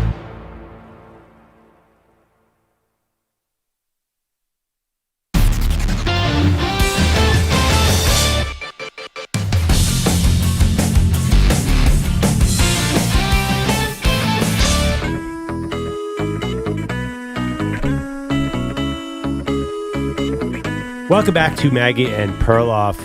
You know, it's funny. There seems to be an absence. Something's missing. I can't put my finger on it. We haven't talked about Aaron Rodgers in a few days. Doesn't he go into some sort of weird fit if he is not in a headline every 5 days with Aaron Rodgers? Isn't that why this whole thing is happening about him coming back? Because he needs to capture the news cycle at all times? Well, let's give him what he wants. What the is Aaron Rodgers up to today? This portion of the program is brought to you by Wesley Financial. Stuck in a timeshare and want out? Contact Wesley Financial Group now and get a free timeshare exit information kit at wesleyfinancialgroup.com. What's Aaron Rodgers up to? Turning 40 over the weekend. Big blowout party. 40th birthday party at a very fancy club/bar in New York City. It is members only. How come we didn't get the invite? Well, I mean, your membership lapsed, and I didn't want to go without you. So, this place called Zero Bond. It's like the place now, one of the hot spots in New York. So, it was a little predictable, maybe, that Rodgers would throw the birthday party there. Miles Teller and his wife were amongst the star-studded, but I didn't see, like, a girlfriend or anything. I don't know what's going on with that situation. Oh. The Page 6 article did not reveal if he was there with a date. Right. If anyone cares about that. Wasn't he reportedly dating the daughter of the Bucs owner, Mallory? I think she was there. Okay. I didn't see it. So. And wait, was Miles Teller the guy that he spent the summer with Shailene Woodley? Yeah, they're still in the Taylor Swift concert. Oh, was Miles Teller was there? So they're besties. That's a pretty cool friendship. Perloff is jealous. I'm totally jealous. Miles Teller, great Eagles fan. Oh, I forgot. Yeah. Big Phillies fan. Yeah, I definitely want to be friends with those two. I can't believe we didn't get the invite. Maggie, it was nice of you not to go without me. Well, I'm a team player like that. If you can't go, I can't go, you know? Who else? Wait, do we have more celebrities? Yeah, Randall Cobb and his wife. Of course. And a couple other teammates. There you go. Yeah, I mean, was there any situation where they were passing drinks around and Alan Lazard dropped one? Oh, dropped the whole tray. Banned from the party. So beyond that, in real Jets news, and I'm still going to use air quotes around that, I don't know. Does anyone care what's happening? So Rodgers is trying to convince Zach Wilson now to reclaim the starting job for the Jets. He was banished. They told him, go away. You stink. But then Tim Boyle took over, and it turns out he stinks more. Wow, Then Trevor shocker. Siemian took over, and it turns out he also stinks.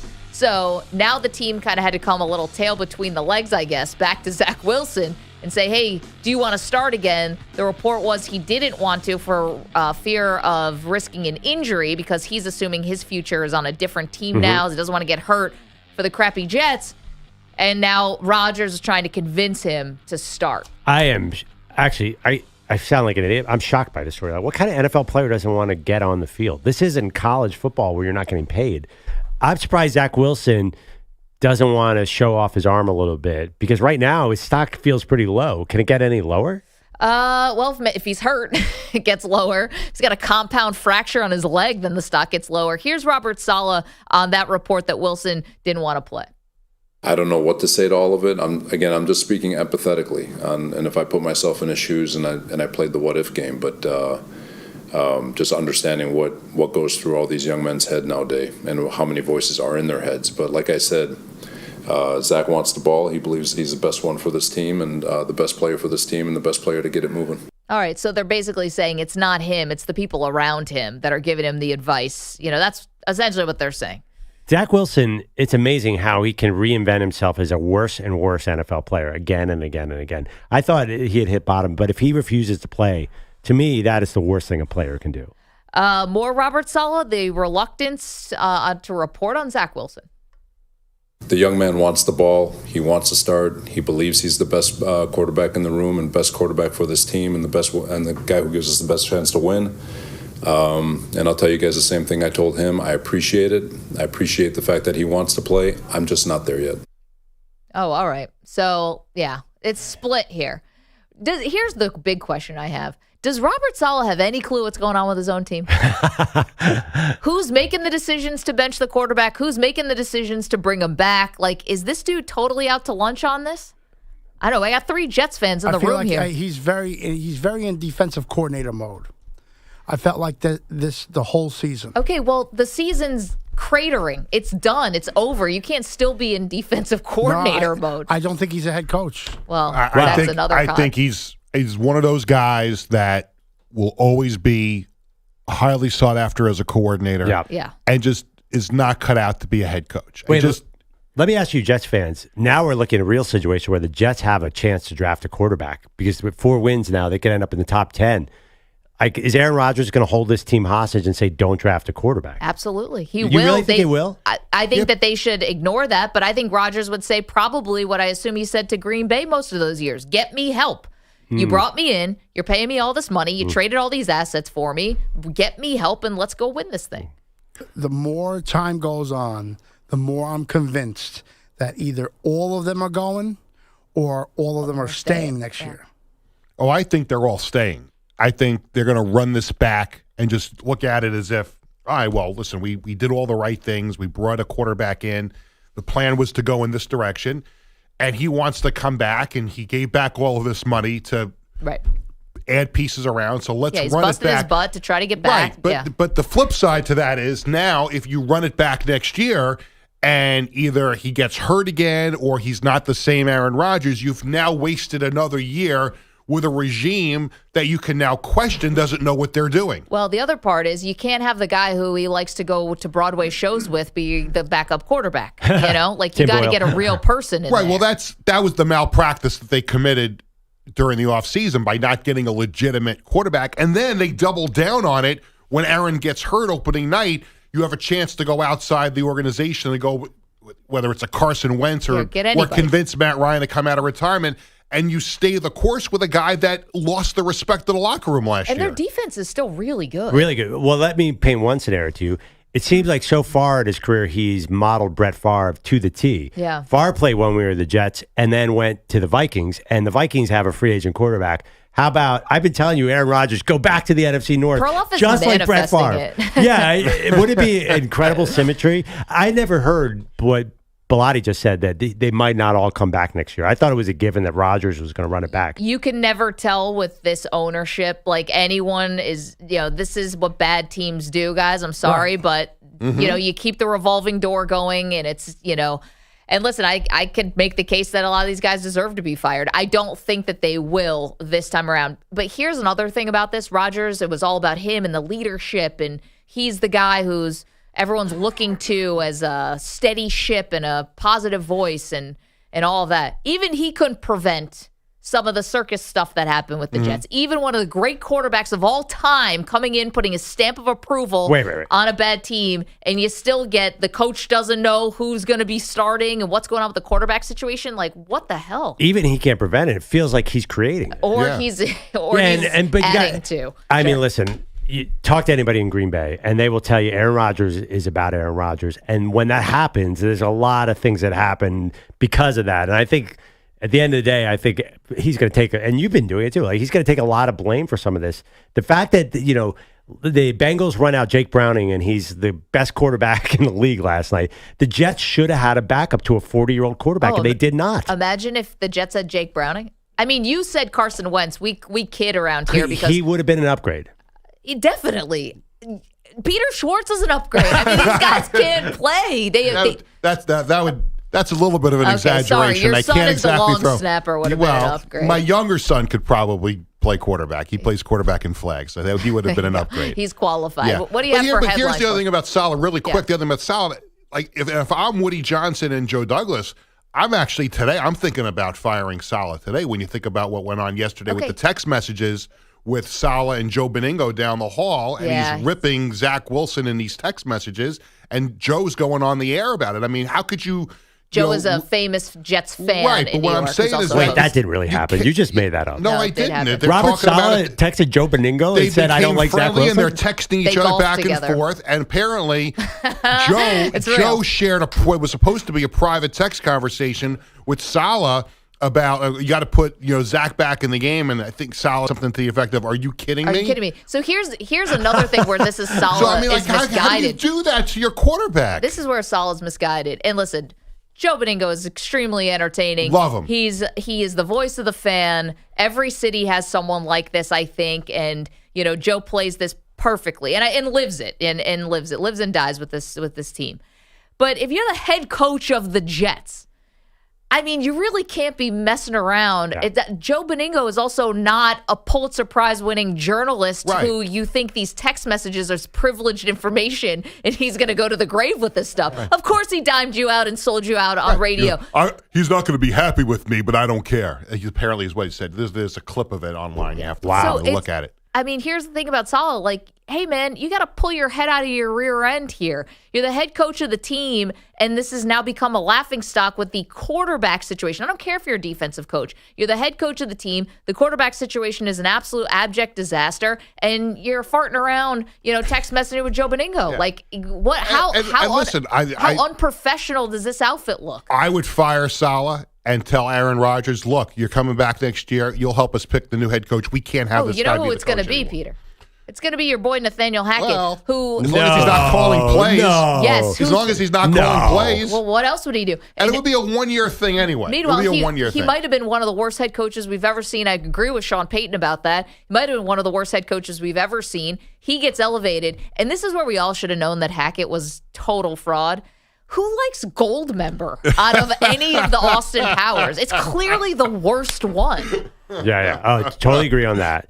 There is no, you guys got to be kidding. There's no way Nathaniel Hackett is the head coach of the New York Jets. Who else is he bringing in? Alex Van Pelt? Anybody. Who? That's why I think it's all or nothing. It's all or nothing. He's either going to play with the Raiders next year or he's playing with the Jets. They can't be Nathaniel Hackett. I mean, look at the offense this year. Worst offense in history. Well, since EPA is in this. It's the worst. They're going to do whatever it takes to make sure that Aaron Rodgers is back at quarterback. And if it takes Nate Hackett being the head coach, but you have to bring somebody else in to run the plays. I got to tell you, I don't think Mike McCarthy's getting fired. I don't think the two of them can coexist anyway. Yeah, so I mean, he got McCarthy fired in Green Bay, and he never really liked LaFleur, I don't think. Right, so who are the other Aaron Rodgers? Jeff Tedford? Like, what are we doing here? Someone out of the Shanahan tree? I feel like he's got a Shanahan connection. I don't know. Anybody but Nathaniel Hackett. Come on, this... I mean, can you imagine the national reaction to that? But I say that every year as a Jet fan. Like, it can't get worse. And then It just gets. I mean, it's nauseating. Can you imagine Aaron Rodgers and Jim Harbaugh competing for the mic? Oh my God, that would be because they both need 100% media attention at all times. Do you know it would be like James Harden and Russell Westbrook with the Clippers. It'd be impossible. Do you know that meme where the guy's in a kitchen and he's got a boiling pot of water and he goes to put something in it and the whole kitchen explodes? That's exactly what would happen if Jim Harbaugh and Aaron Rodgers were together. Yeah, you need to give a young quarterback to Jim Harbaugh, not Aaron Rodgers. And that's the thing. They're gonna miss out on getting a guy like Harbaugh to placate Aaron Rodgers for a year. Oh, you're missing out. Yeah. So anyway, now this won't happen. But Belichick, I think, might be the. There's no way Belichick works for Woody Johnson. He didn't want to work for him at the beginning, which is why we didn't get him at the beginning, and he went to the Patriots. He will not work for Woody Johnson. There's no way. It has to be only on a cocktail napkin or whatever. He resigned as HC as the NYJ on like some kind of dirty napkin. These are wild statements. That Nathaniel Hackett will be the Jets coach next year, that Bill Belichick will be the Jets coach next year. What is happening in this organization? Well, to be fair to Beningo, who's now become a character in this segment, he also used to have a relationship with Belichick. When Belichick was here in New York, the story was Belichick used to call him when Joe was doing overnights on WFAN. Yeah, Belichick's he's super tight with Glenn Ordway in Boston, a radio host. But yeah, he picks his guys. Glenn Ordway never would put the text messages out on the air. That's amazing. Well, let's begin what with else some do real. we have? That's enough on the Jets. Begin this update with some real football that took place last night. Thank you. The Bengals and Jaguars went to overtime. Robbins puts it down. The kick is on its way. It is good. Yeah, baby. Yeah. There's a penalty flag down. Oh, no. Unsportsmanlike conduct on the defense, leaping. Penalties decline. Field goal is good. That was Dan Hoard, Dave Lapham with mixed emotions on Bengals radio. Evan McPherson, the game-winning 48-yard field goal in overtime. The Bengals beat the Jaguars 34-31. Bengals head coach Zach Taylor looked on. His backup, Jake Browning, was 34 of 37 for 354 yards, a touchdown pass and a touchdown run. I felt really good coming out of this week, getting ready for this game. And, he just lit the world on fire. Halftime, I wasn't sure if we had an incompletion if the ball had hit the ground yet. And I just thought he managed the game beautifully well. Beautifully well. I heard that. That's some interesting phrase. Sorry, did you see the you mentioned the Evan McPherson wins it in overtime. Did you see the field goal that tied the game late? Oh, yeah. He was convinced it was no good. Then I didn't notice that, yeah. Is it no good? Maybe we should go back. If the kicker himself thinks that it's no good, maybe that's worth a review. He's awesome, by the way. Money McPherson. I'm glad the Money McPherson is back. He is so good, right? He tried that really long one to hit the crossbar. Yes. I love, there's like this new breed of kickers. That guy's dangerous from anywhere. Unbelievable. Well, for 2 years ago, he was a major part of their Super Bowl run. And then last year, it seemed like he lost his mojo. Yeah, a little back. Didn't hit a 54-yarder last night. And for some reason, I group him with Jake Elliott. They're kind of the Eagles kicker, the same person. I have no idea why I say that, but like 54, like the new 44 when it comes to. It seems like just in the last few years, like kickers are just kicking longer field goals. The biggest change from when I watched football as a kid to now is guys being able to kick 50-yarders with ease. Well, that used to be a very dicey proposition, I feel like, when I was growing up in the 90s. Well, none of the quarterbacks are healthy in the AFC, but you have a lot of baller kickers out there. Justin Tucker, McPherson. Somebody just set the all-time record, the Falcons kicker, for the accurate kicker in the history of the sport. It's great. And kicker, you will go to a game early now and you watch these guys in warm-ups. These guys are kicking 60, 65-yarders in warm-ups, and then it's incredible how strong they are. Yeah. For the Jaguars, Trevor Lawrence threw for 258 yards, 2 touchdown passes, and a touchdown run, but he left the game in the fourth quarter with an ankle injury. C.J. Beathard came in, engineered a drive that resulted in the game-tying field goal. Yeah, at the end of the day, this is my 7th year in the NFL. It's not like I'm a young guy going in there. I know I've been in this situation before and started some games here and there, and I was ready to go. Lawrence reportedly suffered a sprained right ankle. Head coach Doug Peterson says these things happen. Yeah, we had position players go down, but look, it's part of the game. It happens, and it's unfortunate, but next guy up has to be ready to go and play. And I thought the guys that filled in, were just that. They were ready to go. And Lawrence will have more tests. I'm sorry to interrupt you, but Doug Peterson, famously backup quarterback, yeah, wins a Super Bowl with the Eagles. Yeah. backup quarterback. Yeah. Maybe he's the perfect guy. Like, maybe we're thinking about this all wrong. Maybe Trevor Lawrence does come back, and this is an incredible story considering how bad it looked last night. But maybe he's got more magic in the tank with C.J. Beathard, another backup. Well, C.J. Beathard, a lot of experience, played a lot of games with the Niners. Yeah, didn't win a lot of those games, but yeah, I mean, listen, he was in there. At least, C.J. Beathard at least is a known quantity, much more so than Jake Browning. I think if you tell me who's a higher end guy, C.J. Beathard or Jake Browning, I would immediately say Beathard. Well, because we know him more, but Browning had the better college career probably. Oh, right? no, Beathard was pretty high draft pick, I think. I think Browning was undrafted. Was Beathard a second rounder? He was pretty high up. He's a big physical dude. Like, he can play a little bit. Yeah, I don't understand. Why do the Jets have Tim Boyle out there when you're seeing all these I'm trying to get back to the Jets. We're not talking about the Jets anymore. Maybe the Jets should have hired Doug Peterson instead of Robert Saleh. Go over to Boomer and Gio and give him this one at the I just think there's 20 experienced backups out there, and for some reason, these teams that just were like, we got to save money and totally cheap out at backup quarterback makes no sense to me. It's just, I don't know what to tell you about that. And by the way, I thought the Bengals were one of those teams. They let Brandon Allen go to San Francisco, who was a very, very good backup. And then they went to Browning, who looked terrible last week. Goes to show you, I can't believe last night's performance. It's mind-blowing. He was incredible. He really was. It's like hard to understate how good this dude was yesterday, considering how poorly he played a week ago. Let me go to the baseball winter meetings. And, of course, a lot of talk about Juan Soto, where he's going to go. The Yankees said to be in the mix, and that question was posed to Yankee manager Aaron Boone about Juan Soto yesterday. It speaks for itself what a great player he is, what a great start of his career that he's had, but he's a great Padre right now. So we'll see what happens as the week unfolds, but all I can say is he's a pretty special player. Right now. Yeah, special Padre right now. I got to be honest with you. I'm at the point with the Yankees where I no longer think these big free agents are all going to be slam dunks. Now, it's not like they all were through history. There's definitely, the guys who were duds. But for the most part, when when Jason Giambi goes to the Yankees, you're like, this is going to work out. Or you feel like these things are going to work out. I don't feel that way anymore. I can see Juan Soto going there and absolutely just not living up to the hype. Wait, do you mean that they're going to disappoint once they get there, or the Yankees are going to lose out on these guys like Juan Soto? That they're going to disappoint when they get here. Yeah, Soto feels like a bad Yankee. Feels like Giancarlo Stanton all over again. Well, I'm not sure I'd want it, especially if you're giving up. They have to give up Jason Dominguez and Michael King. I mean, I don't know isn't if it I wanna funny? do that. Prospects, yeah. I mean, I get this weird vibe that Juan Soto would be better on another team. I don't know what that is. Maybe he it's wasn't illogical. on the Padres, though. I mean, and you the may whole only be team getting him was for bad. a year. You're going to give up, the ranch to get him for a year. He's great. He's worth it. He's a pretty good hitter. I mean, he's not amazing. had 1 year where he's been bad. He's been great every single year of his career.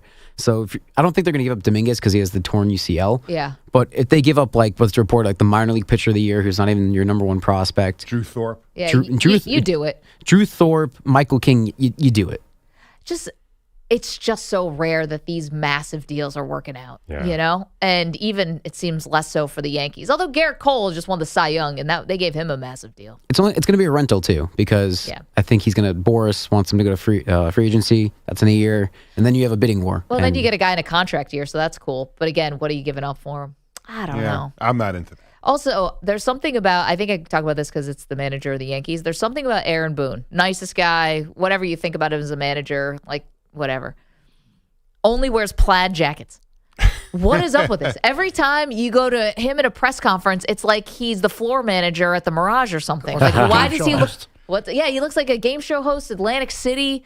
What? The plaid jacket on men is something I don't really understand. I don't think I can make that look. Sick. I know some guys love them, and I don't get they're it. amazing. I can't picture Aaron Boone in one. I've never seen that, but you have a cool plaid jacket. Plaid jackets are amazing. It makes you feel like an SEC coach in the 80s. I'd rather have pinstripes. Like on the uniform or on the on the coat? Jacket, yeah. Like a big guys and all style pinstripes for you? I think that'd be a with good a look. rose sitting out there, and you're wearing not a carrying rose. a guitar case that's got a Uzi in it. Yeah. No, a Tommy gun. Yeah, Tommy not gun, an Uzi. sorry, You got Ralph Cramden doing the Hucklebuck. Right. Exactly. I think guys, when you wear the plaid jacket, you take on a different persona, like Wild and Crazy guys from SNL. Who can really rock the plaid jacket? Not Boone. And he's like former professional athlete. You know, he's not a bad looking guy. Just it looks it ages him. The plaid jacket's a football thing. It's fall. It's got to go with the fall colors. It's not a baseball thing. I'm going to find you some great pictures of guys looking good in plaid jackets. Okay, but it has to be a weird in the Google year search. 2000s. Yeah. Not the 70s. No, plaid jackets are completely in. I can see They were Boomer a few doing years it. ago. Boomer will wear one. Boomer kind of looks, he looks the good. CBS set is nothing but plaid all over. Oh, yeah. Boomer Okay. looks good in the plaid jacket. So Coach Cowher wearing the plaid jacket with a turtleneck. I don't get it. Thank you, Peter. You got it. Appreciate that. A lot more to do, including, got some info for you on Shohei Ohtani. Anyone want it? Also got more college football as well. Don't move. Maggie and Perloff, CBS Sports Radio. You're in a 5-minute break.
Two minutes remaining.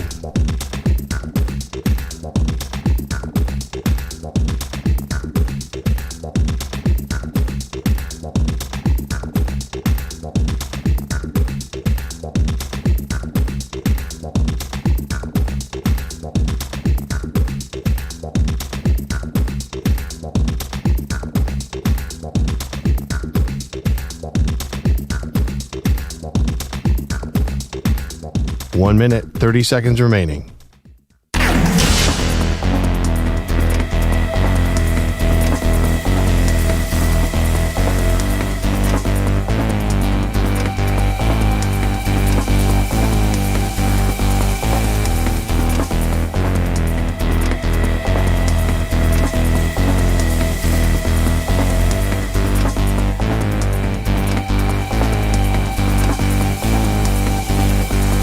One minute remaining.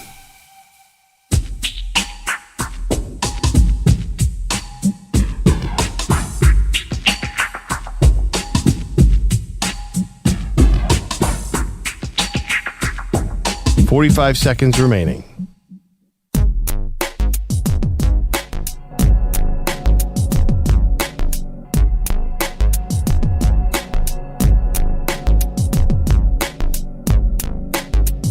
Thirty seconds remaining.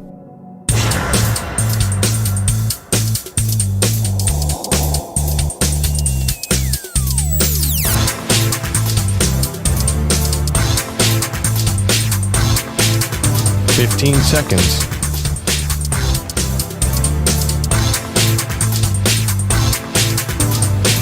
Break ends in 5 seconds.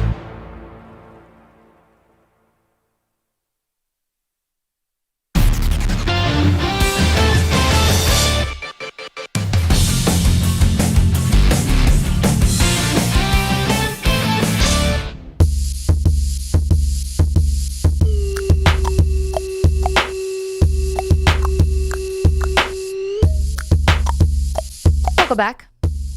Maggie Gray, Andrew Perloff. In the chat, a robust conversation about whether a man can pull off a plaid suit jacket. Well, you're talking it's suit or sport jacket here? Sport jacket, sorry. But you could do a plaid suit, too. That's a thing. I mean, that's a lot of look, though. That almost feels like a joke. Yeah, I'm telling you, you go to a fancy suit place and you want a nice plaid, like Marty Smith kind of suit. Yeah. That's going to cost you a lot of money. It feels like almost like it could be a Christmas thing or not. Well, there's more subtle plaids. I think you're under. I mean, I think plaids are more expensive than just a blue suit. I'm thinking like bell bottoms. I don't know. In my head, I can't get rid of, two wild and crazy guys. You're thinking of like Wimp Sanderson or something? Yeah, like some kind of sports anchor from the 1970s, like an Anchorman situation. And also Aaron Boone, the manager of the Yankees, and that's how this whole thing got started. But you could get a more tailored look in this plaid jacket and be fine. I'm sure. I mean, if you want to go high end on anything, but who's got the money for that? 855-212-4CBS, 855-212-4227. Okay, Perloff, this is one thing that's near and dear to your heart. Now, we had one really iffy call last night, not like the Sunday night game where there was a clear defensive pass interference. That was just a tip of the iceberg on Sunday night. There were 5 or 6 really bad ones. You know, one thing I did appreciate about last night, even though the Trevor Lawrence injury, we're waiting to see whether it's a sprained ankle or more, how much time he could miss. I did appreciate it. It was not a flag fest last night. And I did think that helped with the flow of the game. Also, Jake Browning was having a great game, so that was a cool story. I mean, there was a couple bad calls here or there, but nothing totally egregious. And I feel like you were at your wits' end, though, coming off of the Sunday night game. Yeah, Sunday night was bad. Actually, I was thinking more about you, too. The Buffalo Eagles game, it was a 4 o'clock, kind of a standalone game. It was a 4 o'clock game. I thought the officials had a lot of problems with that. It's pass interference. It's a big problem. It's the one. So how do you fix it? Let's not just complain. They tried reviewing it, and let's give an answer. They tried reviewing it after the famous Saints-Rams NFC title game debacle. So I think you go to a sky judge. Honestly, in real time, last night the guy plays through his back. The sky judge immediately has to call down, and you throw a late flag. I know it sucks because nobody wants to see a flag 8 seconds after the play. But you got to be able to, the guy on the field has to be able to communicate almost instantly, have the flag ready in that situation, and be able to throw it. Okay, but here's the counter argument. And I'm not someone who doesn't like replay. Here's my problem with replay. I hate when replay overturns an incredible play because one guy's pinky toe was on a blade of grass, and instead of having an incredible highlight and celebrating the athletic achievement, it's like, well, by a technicality, because your fingernail happened to be on the white, that I like neighborhood plays, right? Neighborhood plays? Yes. Oh my God, that's in football. The sacred sport of America, football. We're going to make it like the watered down baseball. No, you can't have a neighborhood play. The sacred sport of football. We have 100 bad calls a game. That's why the NFL is king and college football is a joke right now because of neighborhood plays. It's not a judgment sport. You're not saying, oh, that was a great effort in the end zone. Yeah, his foot was in the white, but let's give it to him. No, if your foot's in the white, that's one thing. If literally your one big toe is in the white, I think that is totally different. So you're saying if a guy's toe is out of bounds, that they should give him the touchdown? I think it should have to be like a 4-toe situation. Like if one toe situation, if one toe is out, then it still counts. I think we have these incredible plays here that get erased and these athletic plays because either the toe is out of bounds or because the ball moved literally 1 inch in a guy's hand. Ground. So you're saying it could hit the ground and come back, and so can you just get it on one bounce if you make a diving play? I don't understand. Like, where does it stop? If you're going to say neighborhood plays, well, it's like if your hand is under the ball at all times and you're going to the ground and you catch it, but the ball also happens to glance upon the ground, even though you have it secure.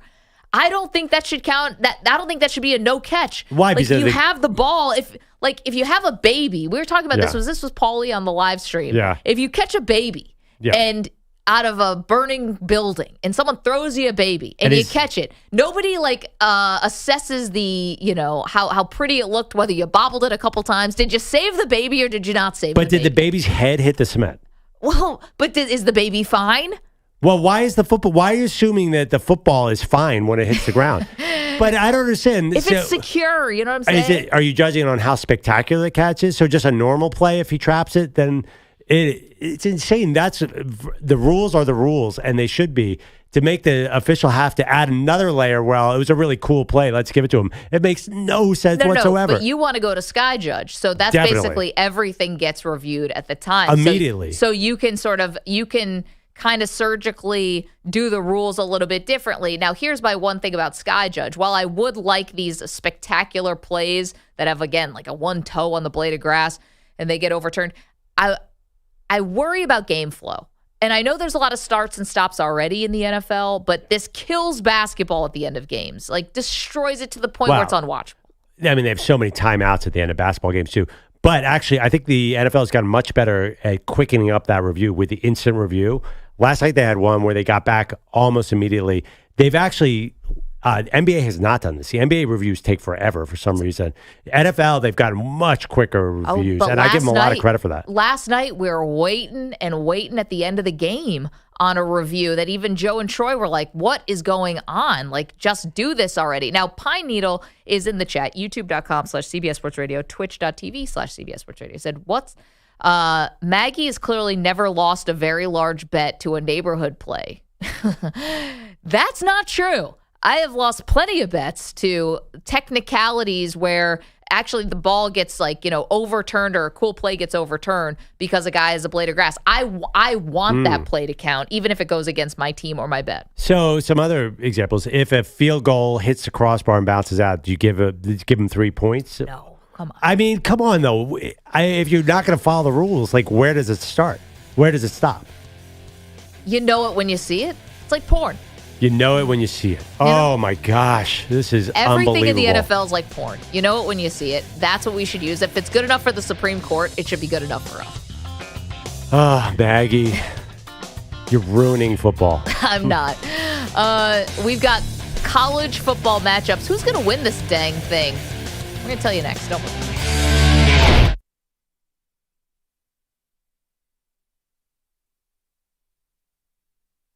You're in a 5-minute break.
named Sports Illustrated Sports Person of the Year.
In 5 seconds.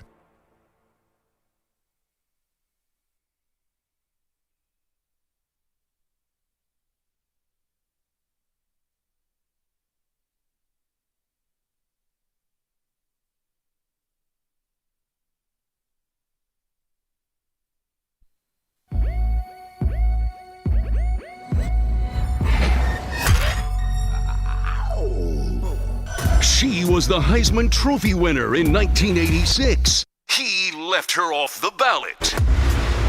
They are Maggie and Perloff on CBS Sports Radio. Welcome into the show. Maggie Gray, Andrew Perloff, still waiting on the latest for Trevor Lawrence and his ankle. He's getting more imaging today, Perloff, and that's where kind of you hold your breath with the AFC and what's going to happen with this playoff race, because Lawrence is obviously a massive part of that. Bengals get the win in overtime last night with a backup quarterback, Jake Browning, who also looked good, and maybe the Bengals aren't out of the playoff race as maybe we had thought before. Crazy. We did not see that coming last night, Maggie. Not at all. To see a C.J. Beathard overtime against Jake Browning. It delivered, though. It was a very entertaining game. But it's funny because earlier in the chat, youtube.com/CBS Sports Radio, twitch.tv/CBS Sports Radio, if you want to watch the show, because we are devastatingly good-looking people. They said, I forgot who it was who said, Nebby, longtime Guido, said, well, if they have a backup quarterback, then obviously the committee has to vote someone else into the Super Bowl, right? Ha. Yeah. I don't. Too soon, Nebby. Too soon? Okay. Because there are still a lot of hurt feelings out there. Well, because FSU definitely, by one lens, got the old screw job. They definitely got hosed, where a team from a Power 5 conference who goes undefeated, whether they have a backup quarterback, third string, whatever, there are a lot of people who believe that team should be in, period, full stop. Now, and I've seen there's still very strong defenses for Florida State. I think people are deeply offended by this. Do you think that it's going to have any impact? Do you think the committee is going to face any repercussions? I mean, does it matter how this plays out? If Alabama loses in the first round and somehow Florida State's probably not going to win their bowl games. I assume no one's going to show up for that. But do you think that this decision, Florida State, Georgia, if Alabama doesn't win, right? But Florida State's players probably are not. None of the NFL ready guys are going to go there. So they're a 14-point underdog. My point is, if Alabama doesn't win that first game, is everyone going to look back and say, well, why did we leave Florida State out for this? Well, Michigan could win the whole thing. So I totally losing understand to Michigan be like that big of an indictment on where Alabama is? I think the reason Alabama's in there is because they're going to give you a much better Final Four game. And if they don't provide that game, I think they will. I mean, it's unlikely that Alabama's going to get blown out. But say they really didn't show up, something went drastically wrong, I think the critics would come right back in and say, this is why you kicked undefeated Florida State out for Alabama? Sure, and it would look like hindsight 2020 if people like me, who is okay with Alabama getting in over Florida State, if, this ends up being an unwatchable game. I just feel I find it very hard to believe that Saban would ever get blown out. And also, is this Michigan team really capable of, like, I know they can beat up on bad teams. They can beat Iowa 26-0. Are they really going to be able to blow out a team like Alabama? I don't think Alabama is really blowing out a good team either. That's this game true. feels like a 23-21 running back fest. With Jalen Milroe also running for Alabama. No, this should be a close, tight game. But, Florida State is not going to let go of this. Not for a long time. I think they're obviously going to try and sue, and they're going to have statements with their legislator and all that stuff. But I think they are going to make a lot of noise moving forward. Every politician on the planet in Florida, of the planet of Florida, which kind of feels like its own planet at times, every politician was talking tough yesterday. Now, listen, this is an easy one for them to stand on ceremony, but the bottom line is it doesn't matter. And I sound like you when I say that. We always joke with Perloff, nothing ever matters to him, but it doesn't, because you're going to 12 teams next year. You're never going to encounter this type of thing again. And on the flip side, if I can be just cynical for a moment, because you guys have come to expect that from me, is the committee kind of doing its job in some ways, because it's a television product that is supposed to garner interest, and by snubbing FSU and giving us Alabama, did they do their job by creating the sort of maximum interest in the sport? Because that's been every headline. I mean, they won headlines over the NFL this weekend. Well, I don't know about that, but yeah, I don't know. What does that mean, do their job? Their job is to create the best TV product? Say that then. I mean, are they not saying it by what they just did? It's their actions speak louder than the words. If that's the case, can you understand why people hate this decision? Because what kind of goal is that? I mean, that is the stupidest sports thing ever. That sounds like your neighborhood rule from last segment. Like, this is sports. It's supposed to be win-loss on the field. I think this is an embarrassment that the powers that be in college football are going to have years to embarrass. I think people are saying, well, it's college football. It's not real. I think that's a real problem they face here. I think college football has been dealing with that for quite a while, quite frankly. The BCS had its problems, and before that was even sillier. It's never really been, like, I'm not going to say totally on the up and up, like, because I don't think it's necessarily like, crooked, if you will, but I do think that this is part of the legacy of college football is, like, at times, and I think with this college football playoff, we've gotten much, much closer. At times, you weren't really sure if what you were watching was actually the national title game. Yeah. And listen, there's so many other layers too, because now Michigan may have had an unfair advantage before, and we don't know what's going on there. Great point. It is. I mean, yes. TCU basically said it. We knew they had our signs. We switched up our signs, and that game ended up being, 51-45? I got somebody who was yelling at me on social media about the TCU result. They said, look, if you had let Florida State in, it'd be like TCU. But TCU beat Michigan last year. So you're saying Michigan shouldn't have been in last year either? So I don't understand that argument. And not in an epic game. I mean, it was the Georgia game. It was the last thing we all saw, and it was a blowout from the word go. A caller called yesterday, and I thought made a good point. Was it fresh in the committee's mind watching Michigan play Iowa? And Iowa's offense is so anemic. Did you watch Florida State's offense, which passed for 55 yards with a third-string quarterback, and say, oh, boy, we can't have another one of these games? But for the FSU fan, they would say, well, isn't that just a credit to our defense? Look how good we played, and look how much the defense has stepped up. Well, anybody who expects an aerial attack in Alabama, Michigan is not paying attention. That is true. There are not going to be a lot of completions. I think Harbaugh is going to take the air out of the ball in that game, too. He's not going to want Milroe on the field. So I think you're going to have an ugly battle. I think Washington, Texas, I mean, that's the passing game. If you want an entertaining game, that's going to be the passing game. But, yeah, I don't buy that argument either. I just feel like all these things about style points are just so sort of the opposite of what football is supposed to be about. It's supposed to be, a fair playing field where you decide what happens on the field. It's not supposed to be about judgment and all these weird, wishy-washy things. I get that, and I get the frustration, but I've been watching teams run up the score on inferior opponents simply so at the end of the season their resume looks better. And this is horrible. This is part of college football. It's the worst part of college football. It's stupid. And I hate that this schedule. And also, why is anyone ever going to schedule anyone for September? Why on earth would they do that? No, you're not. So what you're going to lose in September with those few games anyway that get scheduled. But it's some games, it's something to watch on a Saturday night. I mean, almost every week you get one game. Now you're not even going to have that. Ironically, it's been Florida State that's been giving us these, who's been taking on the challenge of playing LSU, the last 2 years. But, you get Ohio State, Notre Dame, stuff like that. What you will lack in the beginning of the season with competitive games, it will be made up for at the end of the year with this college football playoff, because this is like all playoffs. It's going to create this, this winner-take-all, one-and-done type of situation. These single elimination tournaments do gangbusters. I mean, this is ultimately... Oh, yeah, the big Final 12. I mean, if they had it this year... Amazing. Have you seen what the field would have been this year? By the way, you would have had a lot of controversy of LSU being left off this year because they were 13 and they have probably the Heisman winner. But have you seen the matchups that would have been this year? It would have been the most incredible 12-team tournament ever. You have blue bloods everywhere. Are you ready to make a prediction on who you think is going to win it all this year? Yes. I mean, listen, there's this bet out there that kind of confuses it, but... Okay, well, let's recap the bet for everybody, because one bet ends on this show and another one takes over. We're like the runway at like O'Hare Airport. We just got like planes lined up. We have like bets lined up for days. So this is the bet. And by the way, Ryan or Pete, you're welcome to get in on this thing. Pete says no.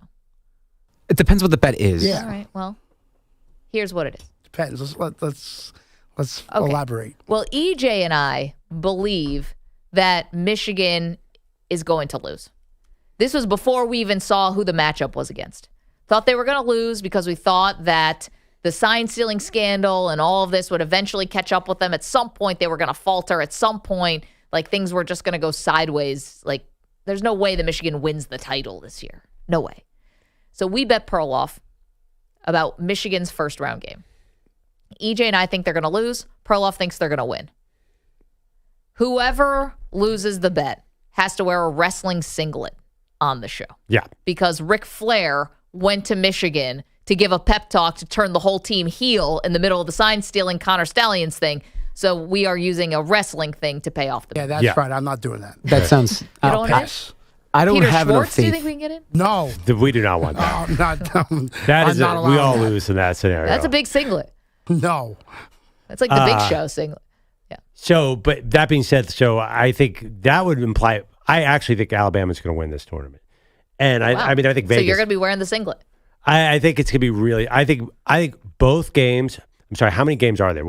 There are 4 games in total, 3 games that matter. What are you talking about? In the whole Final Four tournament. I think they're all going to be really close. I think Texas, Washington's going to be really close. 3 total and I think games. Alabama, Michigan's They going to don't do the consolation game. Right. So the 3 games, I think all 3 games are going to come down to the end. Alabama, Michigan, I mean, you could see it in the point spreads. They're all about 1 or 2 points. Alabama, Michigan, low scoring. Somehow Alabama comes on top. Then Alabama is going to slow down Texas or Washington, whoever wins that game. And Alabama wins the national title 27-24. Oh, wow. And a score prediction. I like it. Just a point, it's going to be really close. All the games are going to be tight and slower than you'd expect. Okay.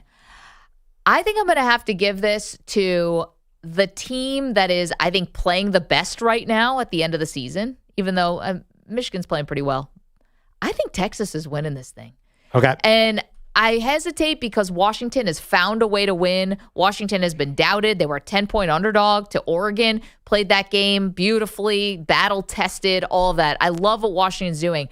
I think this is setting up for Texas where they're playing extremely well also.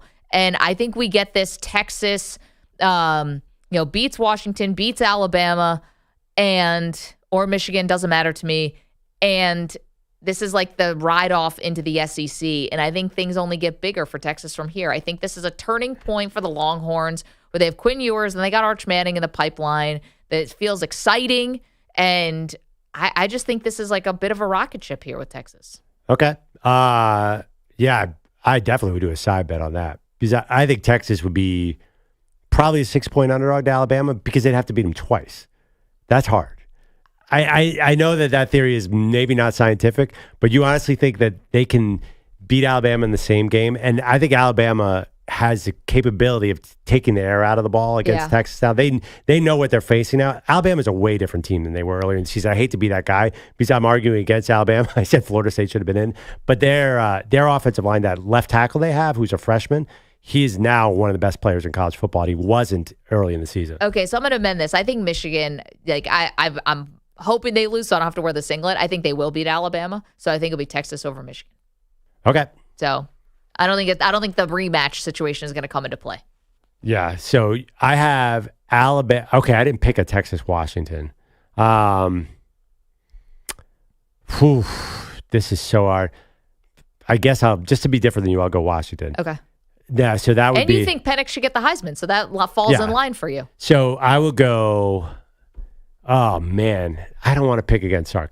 I'm going to come back on that game. Okay. I'm going to come back, but I do like Alabama. Alabama, you can't really get any good odds on them winning the title, but that feels to me like kind of like they got through the hard part. They beat Georgia. Now it feels like when and Auburn ended up being the hard part when they needed the gravedigger to just escape Jordan Hare. When the Red Sox beat the Yankees in 2004, the World Series was an afterthought. It feels like this Final Four is a bit, they already did the hard thing. Now it comes the easy part, which is Michigan. Michigan, by the way, let's not discount them. I mean, if they get their game plan rolling where they're just running all over you, then they're a tough team too. This is will you admit this is a really hard Final Four to predict? It is super tightly bunched. Yes, and I think if you are somebody who's looking at these matchups and saying, wow, I really am intrigued by this, then the committee is going to say, you're welcome. Yeah, but intrigued, yes.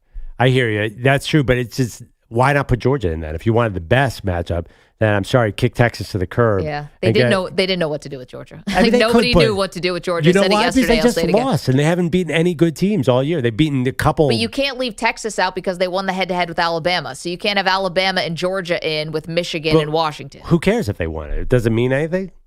If Ewers was still hurt, would Texas be out? No, because if Arch Manning was playing. Well, Arch is the third string. I mean, Malik Murphy looked pretty bad. They had to go to overtime to win the last game he started. So I know, but Arch has been the backup the last couple games because Malik's still hurt, isn't he? No. Malik came in in the Big 12 title game. Malik came in first, then Arch came in. And then Arch came in after, and Arch came in 2 games ago. They're asking in the chat, where does one acquire a wrestling singlet? I would say this person's username, but I think Pete would have to dump me again because he put 2 of my curses together, so I can't say the username. It's funny. I'm laughing at it, but I can't say it.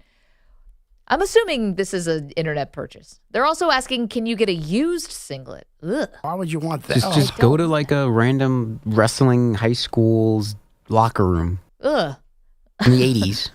Ryan, well, first of all, we don't have a time machine. Secondly, we'd probably get arrested if we were in some kind of locker room. We're way too old. Well, first of all, Maggie, you got it easy because I think the challenge of a singlet is not the embarrassing lack of upper body strength. It's the bottom part of a singlet where nothing is left to imagination. So I think there's going to be tape involved. Like this is going to get really ugly. Arts and crafts singlet, it's like taped together with duct tape? No. I mean, body parts will be taped. Oh. Don't make me spell this out, Ryan. Ryan. You're a young man here. Yes. No. Listen, there's FCC considerations. Listen, you're going to have to get the blur, pixelate. Just Google. Like with Perloff's Halloween costume. Google singlet, and you will see some pictures that will scar your imagination. Remember when Perloff pretended to be some kind of British soccer player so that he could wear short shorts? Try not to remember that. Horrible. Yeah. Yeah, well, you think that's bad. It's still pretty bad for me with the singlet. It's just a different type of different type of self-consciousness, Yours is one, I looked mine at will the be singlet. another. You go to a class at Equinox, you're wearing a singlet. What's the big deal? You should see what I wear to workout classes. You don't wear the Lululemon outfit that everybody has? No, definitely not. I do not wear. It's just a tank top to you. It's just a tank top. I'm not wearing that. No, the singlet is not something I would normally wear. Yeah, but listen, do you know who's really going to feel the brunt of that, though? Is EJ has got lumped in with you. I'm telling you, I think we got to get Schwartz in on this. Ryan, you can make a decision. I'm going to pass in the most respectful way possible. If that happens, I will not be here. All right. Yeah, has HR got to get involved? It's 100%. Pilati, are you going to file a claim? No, I'm just going to put a bag over my head. Delta 9 says Kaplan knows how to use the black bar, like the sensor bar. Yeah. Daily News says a used singlet is like reusing toilet paper. I don't think it's like that. It's not that close. Pretty close. They get all in that in like the wrestling matches. So. Oh yeah, I guess you're not wearing underwear under one of these things, are you? I hope they are. Wait, do you wear underwear under the singlet? Yeah. Why would you not wear your underwear?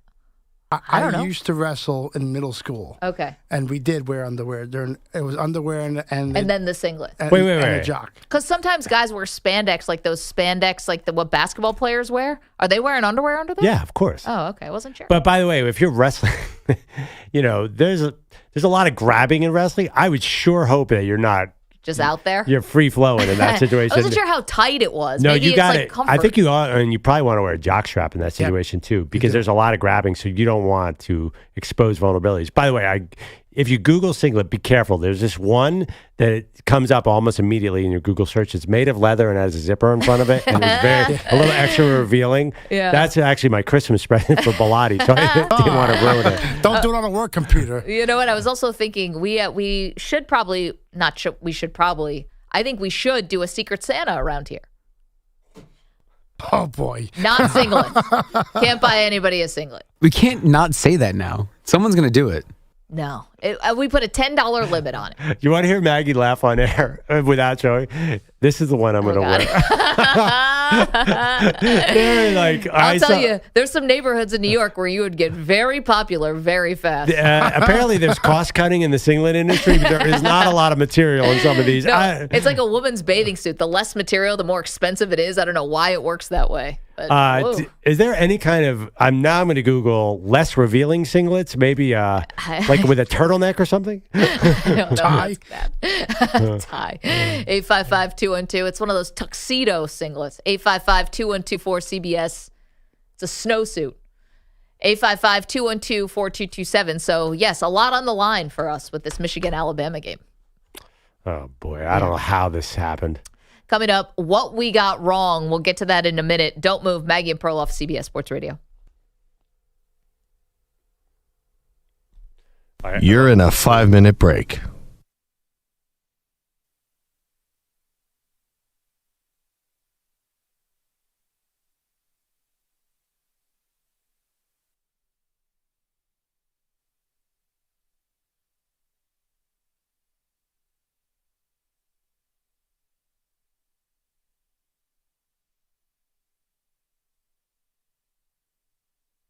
Four minutes, 30 seconds remaining.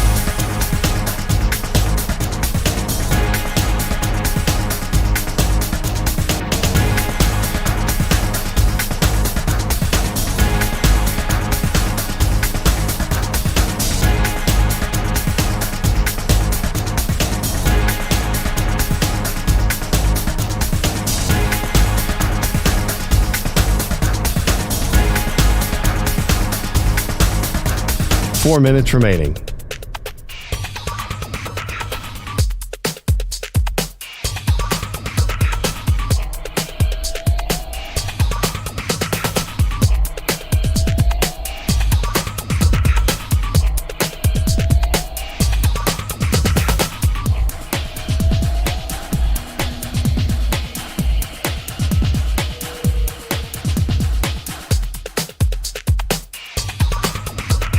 Three minutes, 30 seconds remaining.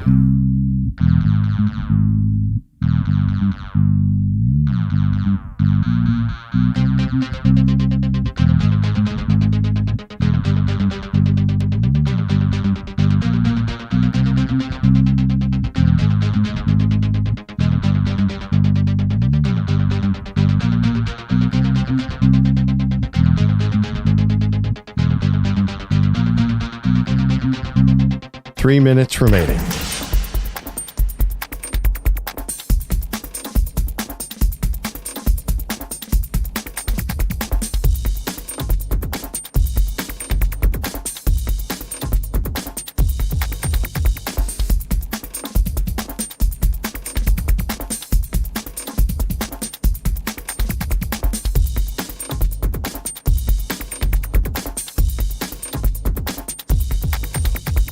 Two minutes, 30 seconds remaining.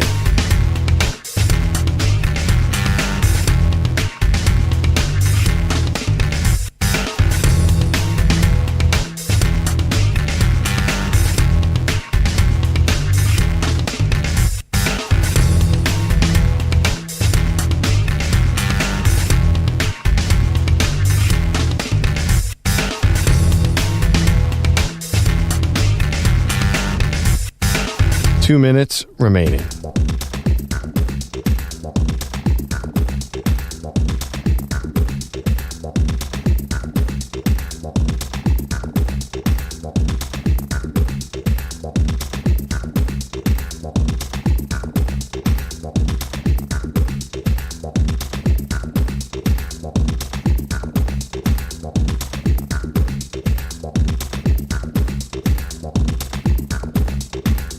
One minute, 30 seconds remaining.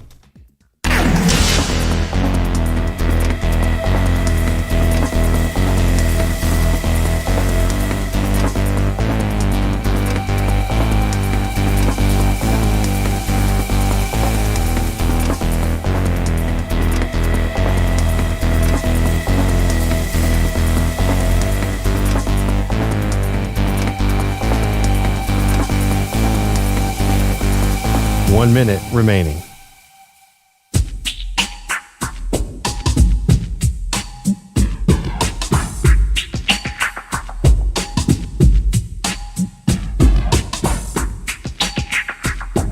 Forty-five seconds remaining.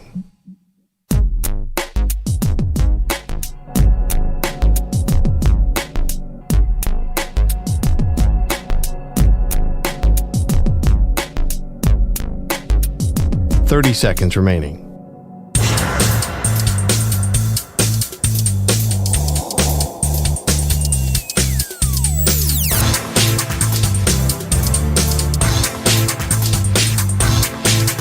Fifteen seconds.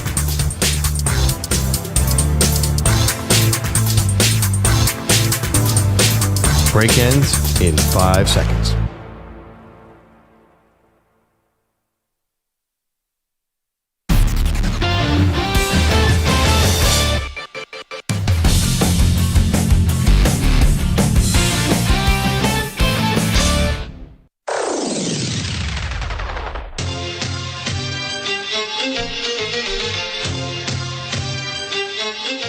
The Defensive Player of the Week is sponsored by the Navy Federal Credit Union, who proudly serves the Armed Forces, DoD veterans, and their families. Their members are the mission. Learn more at NavyFederal.org. One of our favorite parts of the week is guessing who the Navy Federal Credit Union Player of the Week is. And unfortunately, Ryan is sitting in the big chair today. He gave it to us, Maggie. We have it right in front of us. I misheard. Not Ryan's fault. Nothing is Ryan's fault. Does Maggie know today. who it is? I do. Well, I couldn't know and not tell her. I was dying to tell her. Can Schwartz guess who it is? Schwartz, who do you think was the Defensive Player of the Week? In the NBA? Can be any sport in the NBA.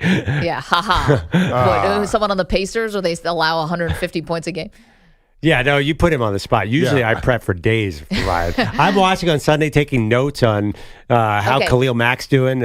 I'm into this. I know that it doesn't matter now, but this is the person I would have guessed. Oh, yeah, sure you would have. But Ryan, nothing is Ryan's fault today. Ryan got called in last second, literally, to fill in for EJ. He gets a total pass on everything on the show today. Okay, so it was Houston Texans edge Will Anderson who dominated that game against the Broncos, although the Broncos stink. Who cares? Although Kaplan said it's a terrible job by you, Ryan. That's fine. I'll tell you what, the chat loves Ryan. I don't know. How did they get so familiar with you? How do they know you? I roam. There you go. Who else did you, Ryan, I'm just curious, Ryan, who else did you look at? Was there anyone on the Niners? Drake Greenlaw, before he got kicked out, was just single-handedly destroying the Eagles. I should have chose Big Dom? I should have chose Big Dom. Big Dom. I missed that one. Talk about loser energy. Our boss, Spike Eskin, says some people have loser energy. I think this is loser energy from the Eagles fans who gave Dom the standing ovation because dude gets kicked out of the game and gets Dre Greenlaw kicked out of the game, right? The Eagles still lost by 23 points. Yeah. It didn't do anything. If they won, though, he'd be the automatic defensive player. Okay, Ryan, ifs and buts were candy and nuts, every day would be Christmas. He didn't. They lost. It was a big-time game. I think this is the loser energy that people are celebrating Big Dom in this way. It didn't work. It's funny. I see a lot of loser energy coming from the West Coast on this one. What do you mean? This was a regular season game. As I look at the schedule, there's another game next week. This was not the playoffs. I hope the Niners understand that this counts for one game in the standings. Eagles still the number 1 seed. I saw a lot of victory tours coming out of San Francisco. That's all I will say. Well, here's a question. Do you think that the 49ers beat down to the Cowboys gave the 49ers any kind of psychological edge over Dallas? Because I would say yes. And I could imagine it might have the same impact on you. No, I don't think so. First of all, the way the Eagles game played out was much different because the Eagles were moving the ball so well. Dallas was turning the ball over every 3 seconds. I think Jalen Hurts had just as good a game as Brock Purdy statistically. I think the Eagles came away from that saying, we got to score touchdowns, not field goals, and they were exhausted. I know that sounds like an excuse. Talk about the loser energy. No, I mean, the loser energy is I don't think the Eagles, I think they probably came to that game and said, maybe we should sit some of our starters because this is a bad situation. We came off an overtime game, and we have a lot of banged up guys. So I don't think the Eagles are really concerned. This game against Dallas is a big game. Well, this is a huge game, but even so, they can end up 14-3 and still get the number 1 seed, and that's the goal here. Okay, but they're still going to be tired, Like the fatigue factor. If this is what you're so worried about, this is still going to exist. It's not like they don't have a bye week right now. They go right into Dallas. But they're playing San Francisco, who's coming off a 10-day rest. Dallas coming off a 10-day rest. Come playoff time, nobody's going to have a rest advantage on the Eagles, so that'll even out. Well, unless someone else gets the number 1 seed. And then they will have the rest advantage in the second round. So if the Eagles would be they'd probably play the 2-3. Mm-hmm. They'd probably they wouldn't have a team coming off a bye. It's unlikely. The 2-6, you mean? Yeah. Well, I'm saying I'm sorry. What is it? 2-7? 2-7. Right. It's unlikely they'll play the number 1 seed with the team with the bye. They would probably play the Cowboys at the 2-3. You might be right about that. So, which, by the way, my worst nightmare, I don't care who the Eagles lose to. If they lose in the playoffs to the Cowboys, then I'm not coming in for a week. That is... Finally, something will matter to Andrew Perloff. Oh, no. It's one thing. The way this is setting up, it's like you see the problem on the horizon. There's nothing you can do. The Eagles have all sorts of injuries. This is getting really interesting. San Francisco, but we came in yesterday. San Francisco is obviously the favorite in the NFL right now. They have all pros at every spot. Their quarterback's playing out of his mind. Christian McCaffrey's amazing. And they're playing the best against the best teams. Like, that's why you can't give it to Miami.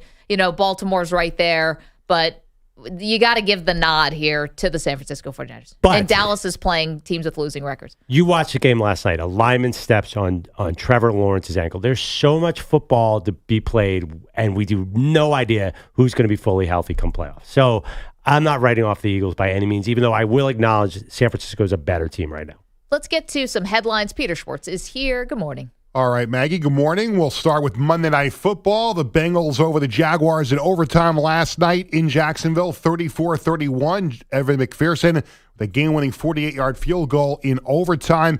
Backup quarterback Jake Browning was outstanding last night, 34 of 37, 354 yards, a touchdown pass, a touchdown run. And he was asked after the game what plays stood out for him. I think just the last drive, knowing that once they won the toss and got the ball, just basically, all right, we need a field goal. And so there's a couple third down throws that I think were big there.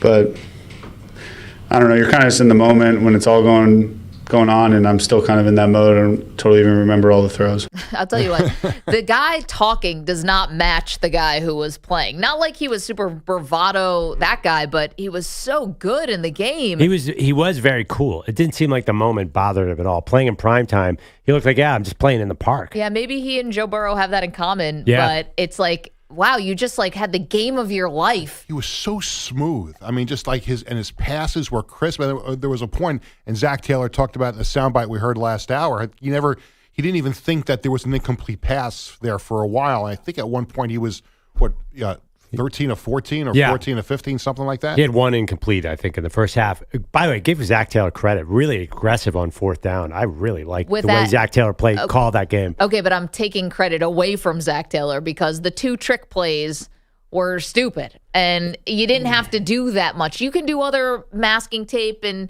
or whatever, duct tape and fishing line. You can do smoke and mirrors. You'd have to do the 2 bad trick plays where Tyler Boyd ends up throwing an interception. I know. I think we're playing the result a little bit there. No. I mean, did we love Sark called up that flea flicker on Saturday? It was awesome. The flea flicker. I'm saying in Texas. So, yeah, when a play works. Also, the second play was set up perfectly. He just happened to throw it straight into the wrong Josh Allen's arms. I think when the first one gets blown up, you don't just try it on the other side. He should have gone the same way. He should have gone to a third one because there's no way Jacksonville would have expected that if he just kept going back to the well eventually. Or I don't know. Every play's a trick play? Yeah, I'm all for any kind of wide receiver pass. Speaking of Zach Taylor, his team puts an end to a 3-game losing streak. Even though we lost one of our best players, there's confidence other guys are going to step up and help us win a lot of games down the stretch. And 3 games stinks to lose. We told our team we had a chance to flip that narrative. And the Bengals win their first Monday Night Football road game since 1990. And it was a bad night all around for the Jaguars. The Bengals say it is loose. They're diving for the ball. Lawrence, pump fake the pass, was hit hard on the play. And he's getting up and limping and goes to all fours. Trevor Lawrence is down. He knows something isn't right. He pounds the grass. He takes off his helmet, and this is not good.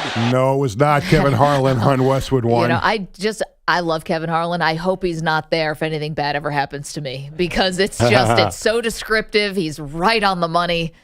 Oof. Maggie Gray takes the headphones off. Something is wrong. She's bothered by something Perloff said. She heads out to the studio. She's fighting with EJ now. Now Bilotti is in on it. Yeah, exactly. And all of a sudden it's WrestleMania. No thanks. Trevor Lawrence threw for 258 yards and 2 touchdown passes. Also had a touchdown run. The Eagles yesterday signing former Seahawks linebacker Shaquille Leonard to a 1-year deal. Steelers quarterback Kenny Pickett underwent ankle surgery to accelerate the healing process on his right ankle sprain. He'll miss Thursday's game against the Patriots. Heisman Trophy finalist announced yesterday. LSU quarterback Jaden Daniels, Oregon quarterback Bo Nix, Washington quarterback Michael Penix, and Ohio State wide receiver Marvin Harrison Jr. And the winner set to be announced on Saturday in New York. At the baseball winter meetings yesterday, Mets manager Carlos Mendoza said closer Edwin Diaz fully healthy, and he is expected to return on schedule from a knee injury he suffered in the World Baseball Classic last spring.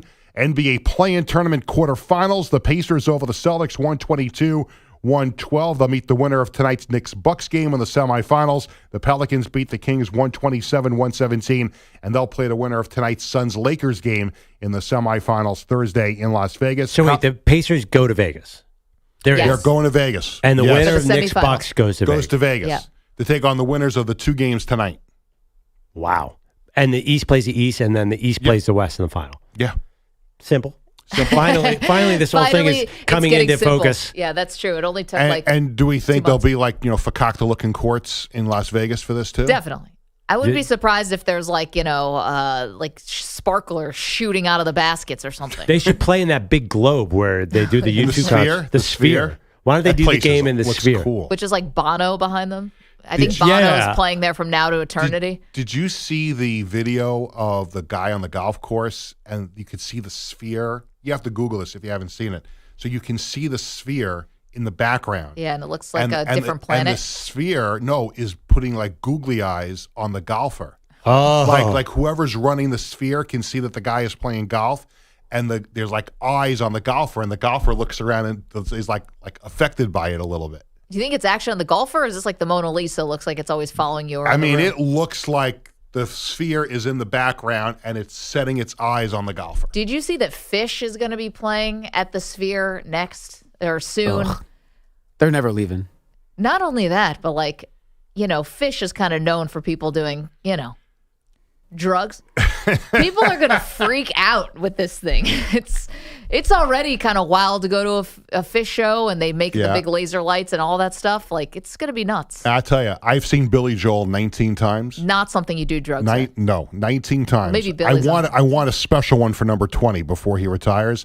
I would love for him to do a show with the Sphere. That I would fly out to Las Vegas for. I'm see sure my 20th. he will. I got to be honest with you, though. With Billy Joel, okay? So you've seen him 20 times. Excellent entertainer. I'm sorry, 19 times. Yeah. Excellent entertainer. But he hasn't made new music in...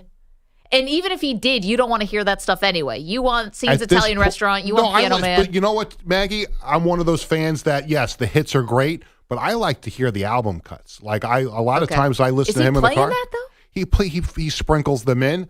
Like, if you told me...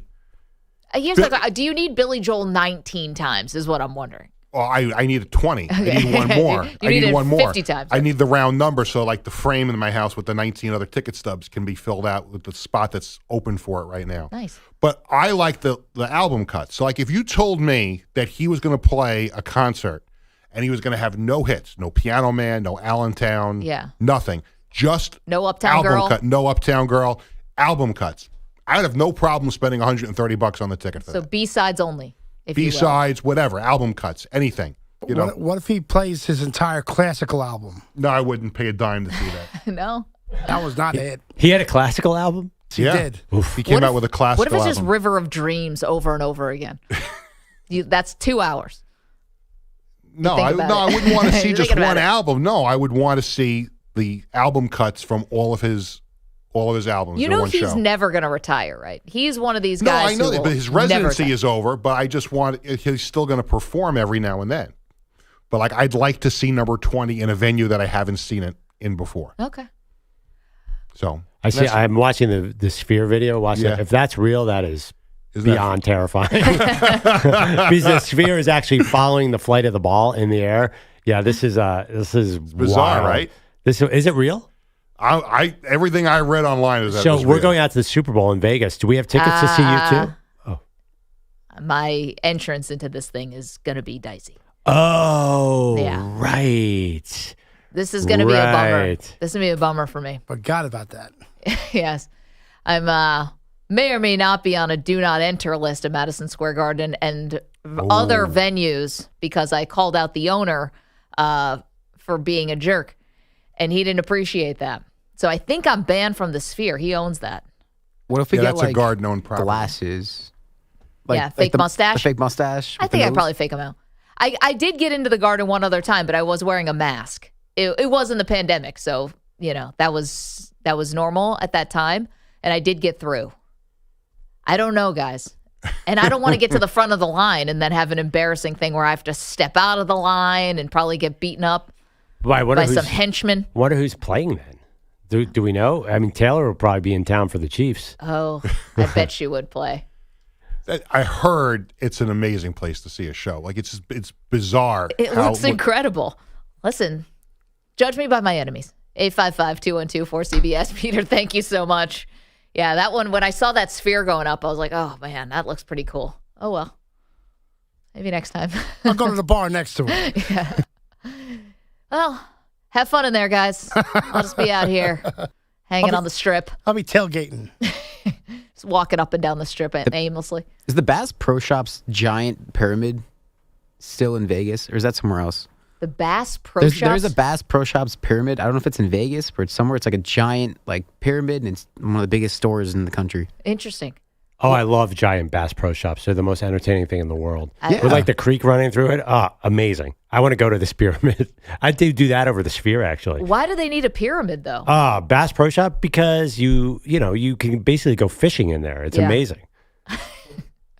Better than a Topgolf, though? Well, Topgolf's a lot of fun, too. It's different. Actually, I don't think you're actually going to catch a real fish in Bass. The Bass Pro Shop in Norwalk, Connecticut is the biggest store I've ever been into in my life. It's incredible. I'd rather go to any of those places than where I have to go on weekends, which is like indoor kids' gyms. Oh, those are fun. With bouncy stuff? And like you got to go in the castle and you're climbing up on all the stuff. It's just the music that's so bad in there, too. I need a little Billy Joel. Kids' birthday parties. Oh, my gosh. The kids love them, though. And I'm just that parent that I got a bad look on my face. It's bad. 855-212-4CBS. Every time my kid turns around, though, I'm like all smiles. Then he goes back and I frown again. Then he turns around and I'm like, hey. And 855-212-4CBS. 855-212-4227. Okay, what we got wrong, we do that next. Don't move. Maggie and Perloff on CBS Sports Radio. You're in a 5-minute break.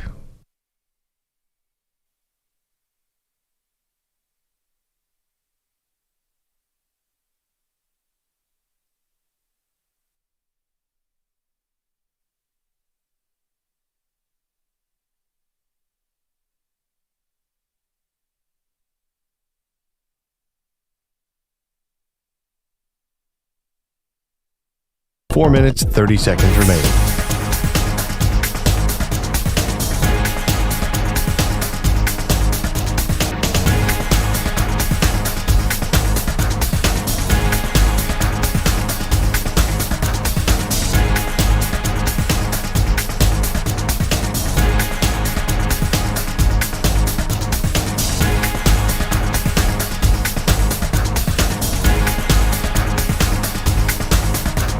4 minutes remaining.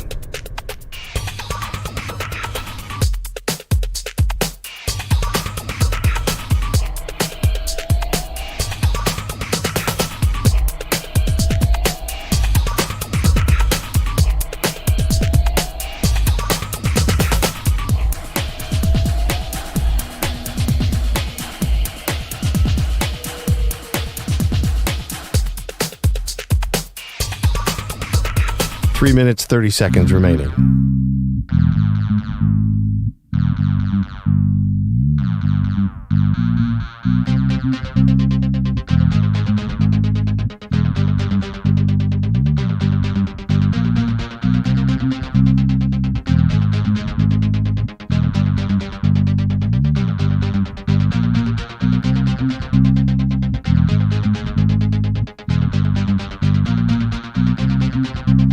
Three minutes remaining.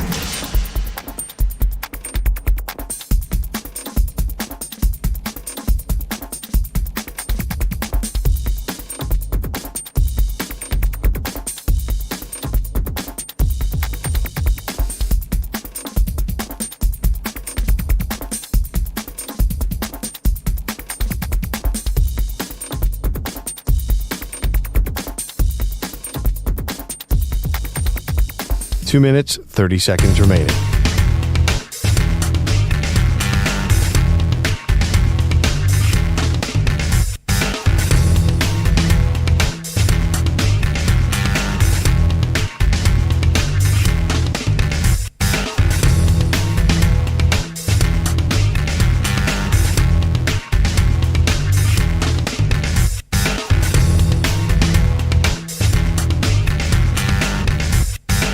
Two minutes remaining.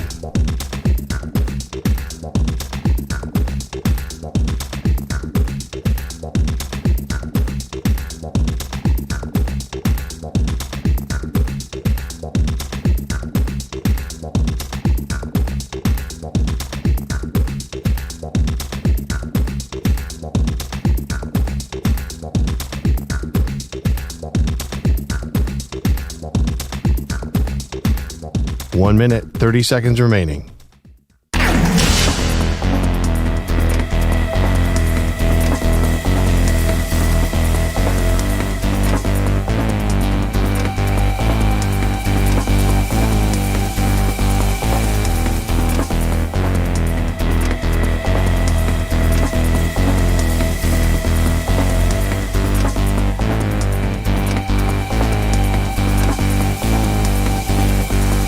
One minute remaining.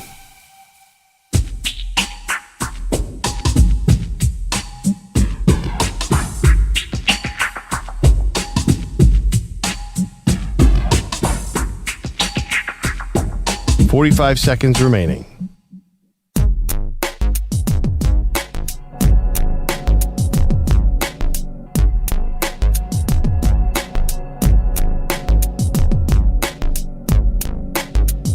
Thirty seconds remaining.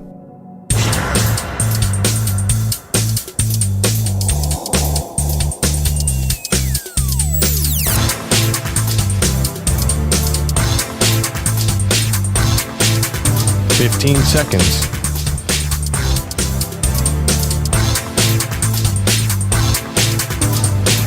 Break ends in 5 seconds.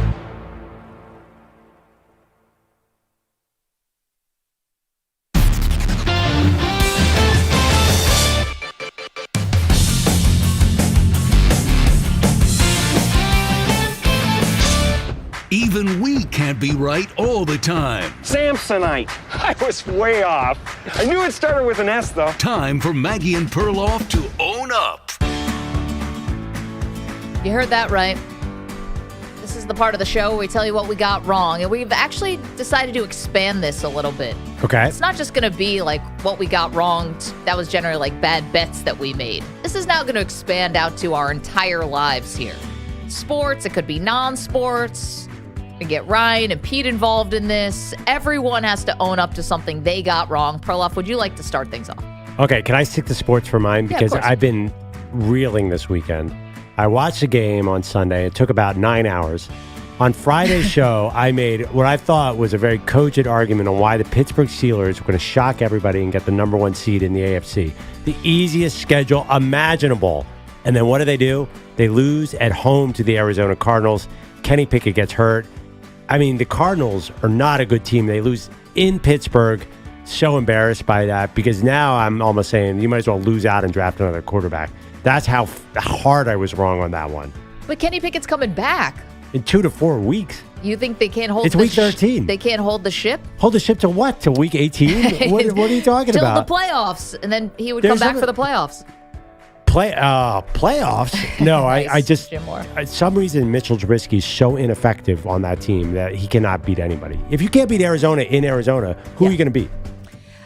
Well, they play the Patriots on Thursday night. I was going to so say. Maybe the Patriots. The Patriots, who in the promo for the game on Amazon, they couldn't even come up with a player for the Patriots to put on the graphics. So it was TJ Watt versus Bill Belichick. I can't wait for that showdown. Yeah, I mean, actually, if you did have to, it would be Ramondre Stevenson. Didn't he get hurt a little bit? And it's funny because TJ Watt's going against the offense and Belichick is the defensive guy. Like, and none of that whole graphic didn't make sense.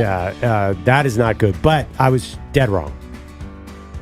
Okay, here's what I'm going to own up to. And this is not going to come from sports, but from my life. And I went to a holiday party on Saturday night with my husband. Lovely party. The host did a fantastic job. It was beautiful. Tons of food and everything. But I had convinced myself that moving to the suburbs and turning 40, I was still going to be that young, vibrant, exciting person that I always thought I was in my head, Perloff, right? When I lived in New York City and everything was just, the world's your oyster.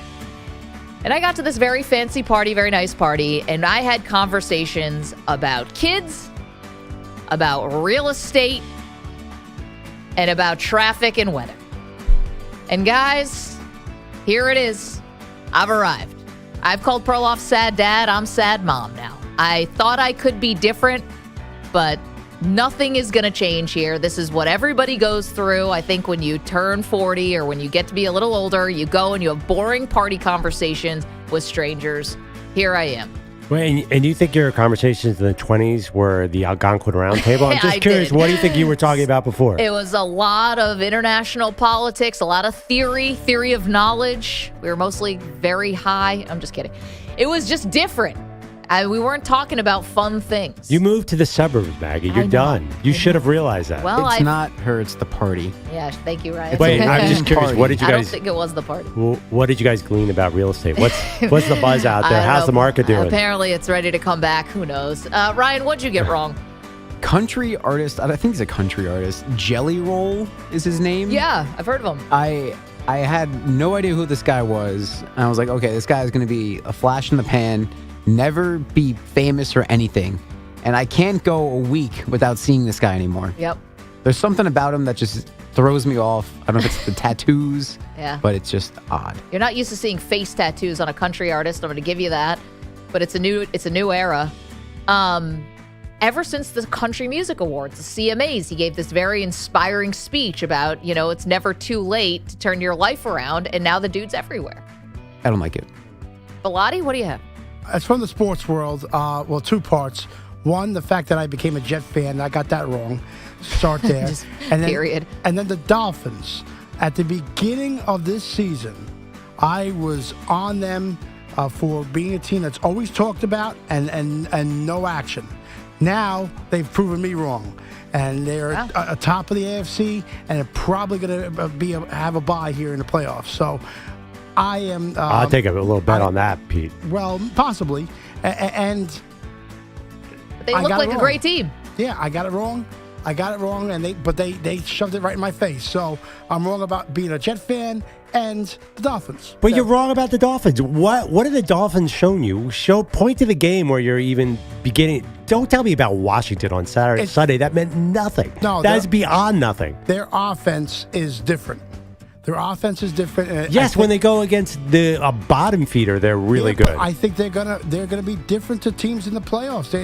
They haven't seen an offense like that in the postseason. Talk to me after the Cowboys and Ravens. You will not see that Dolphins team. That offense is a mirage. All right. Okay. I hope you're right because I can't stand the Dolphins. We could put together a squad to beat up the Commanders right now. Okay, but here's the thing: if you're gonna say the Cowboys are a contender, it'd be the same logic if you say the Dolphins are a contender, right? That's why everyone on earth is saying, all right, Cowboys beat a good team. I mean, the same thing. But Dolphins are even worse. They've beaten up the worst teams in the league. Oh, Bill Parcells always said you are what your record is, and they are 9-3. Yeah, but Vegas does not say that. Minnesota Vikings kind of blew a hole in that last year. I mean, we all know. Listen, Parcells. Yeah, you can judge beating the Commanders and beating the Cowboys and Ravens is a different thing. I fear for the Dolphins against the Ravens. I'm just telling you right now that whole thing is about to fall apart. Okay, I hope. You know what? I hope so because I can't stand them. I would love to see them get eliminated early on. No, they're good, but to call them front runner, like you're not wrong about the Dolphins yet. That's all I will say. Maybe I'll be. You shouldn't own up to that quite yet. Well, we want to know what you want to own up to. Something you got wrong. Let us know. 855-212-4CBS. Safe space, guys. Just own up to it. We all just bared our souls, laid our cards out on the table. What'd you get wrong? Sports or non-sports? 855-212-4CBS. You can also leave your comments in the chat, youtube.com/CBS Sports Radio, twitch.tv/CBS Sports Radio, or on Twitter at Maggie and Pearl. All right. A lot more to do here on the show, including we're talking about the college football playoff matchups. Deion Sanders weighed in on Florida State, so we've got that we've got to get to. We also have the update on Trevor Lawrence, who had to leave the game yesterday with what looked like a gruesome injury, is now being called an ankle sprain. We'll get you the very latest with that coming up in just moments. Do not move. It's Maggie and Perloff, CBS Sports Radio.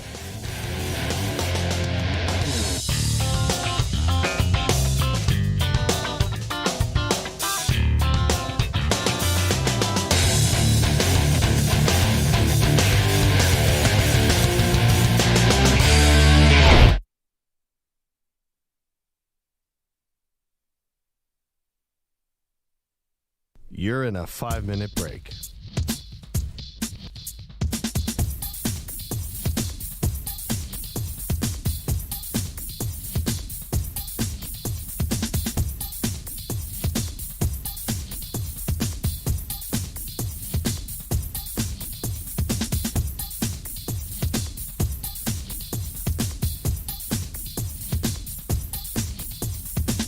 Four minutes, 30 seconds remaining.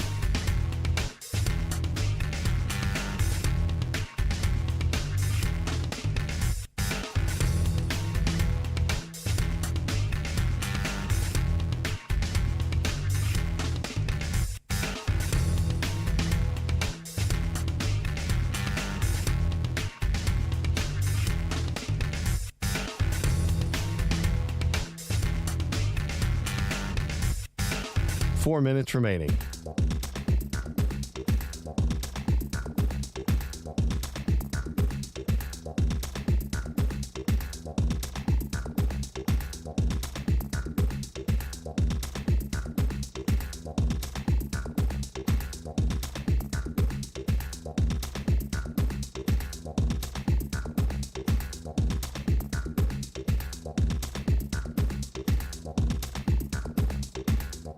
Three minutes, 30 seconds remaining.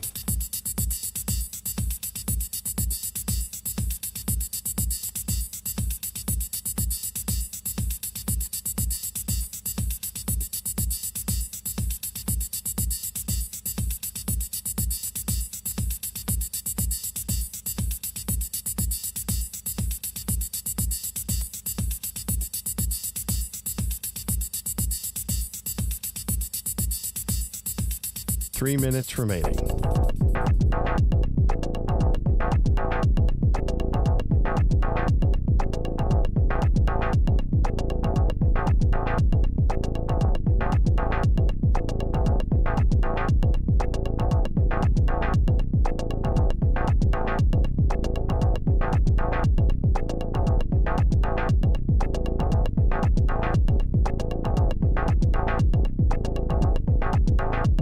Two minutes, 30 seconds remaining.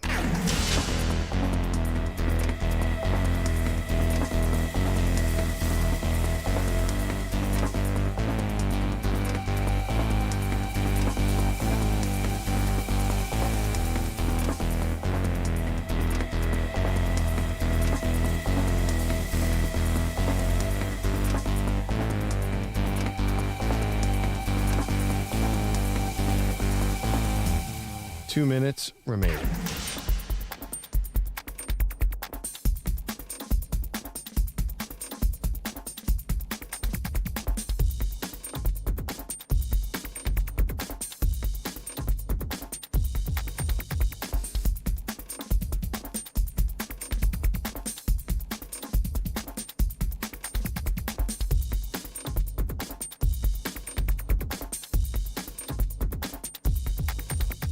One minute, 30 seconds remaining.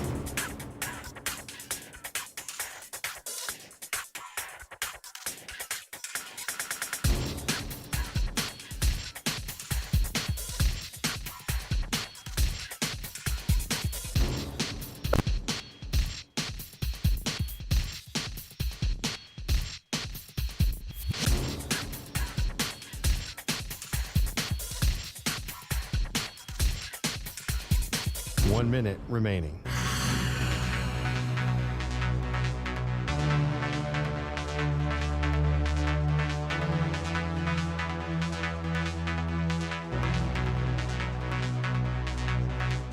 Forty-five seconds remaining.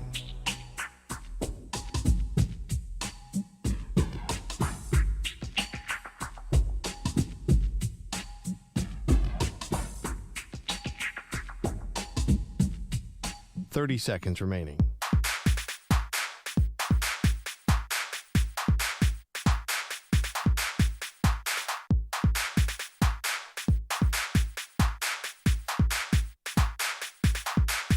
Fifteen seconds.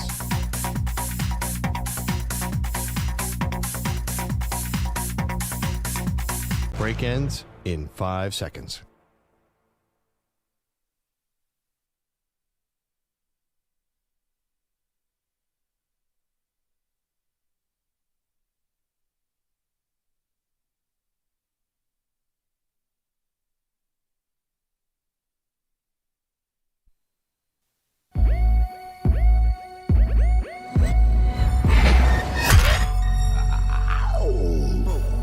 He's destined to get knocked out by Jake Paul.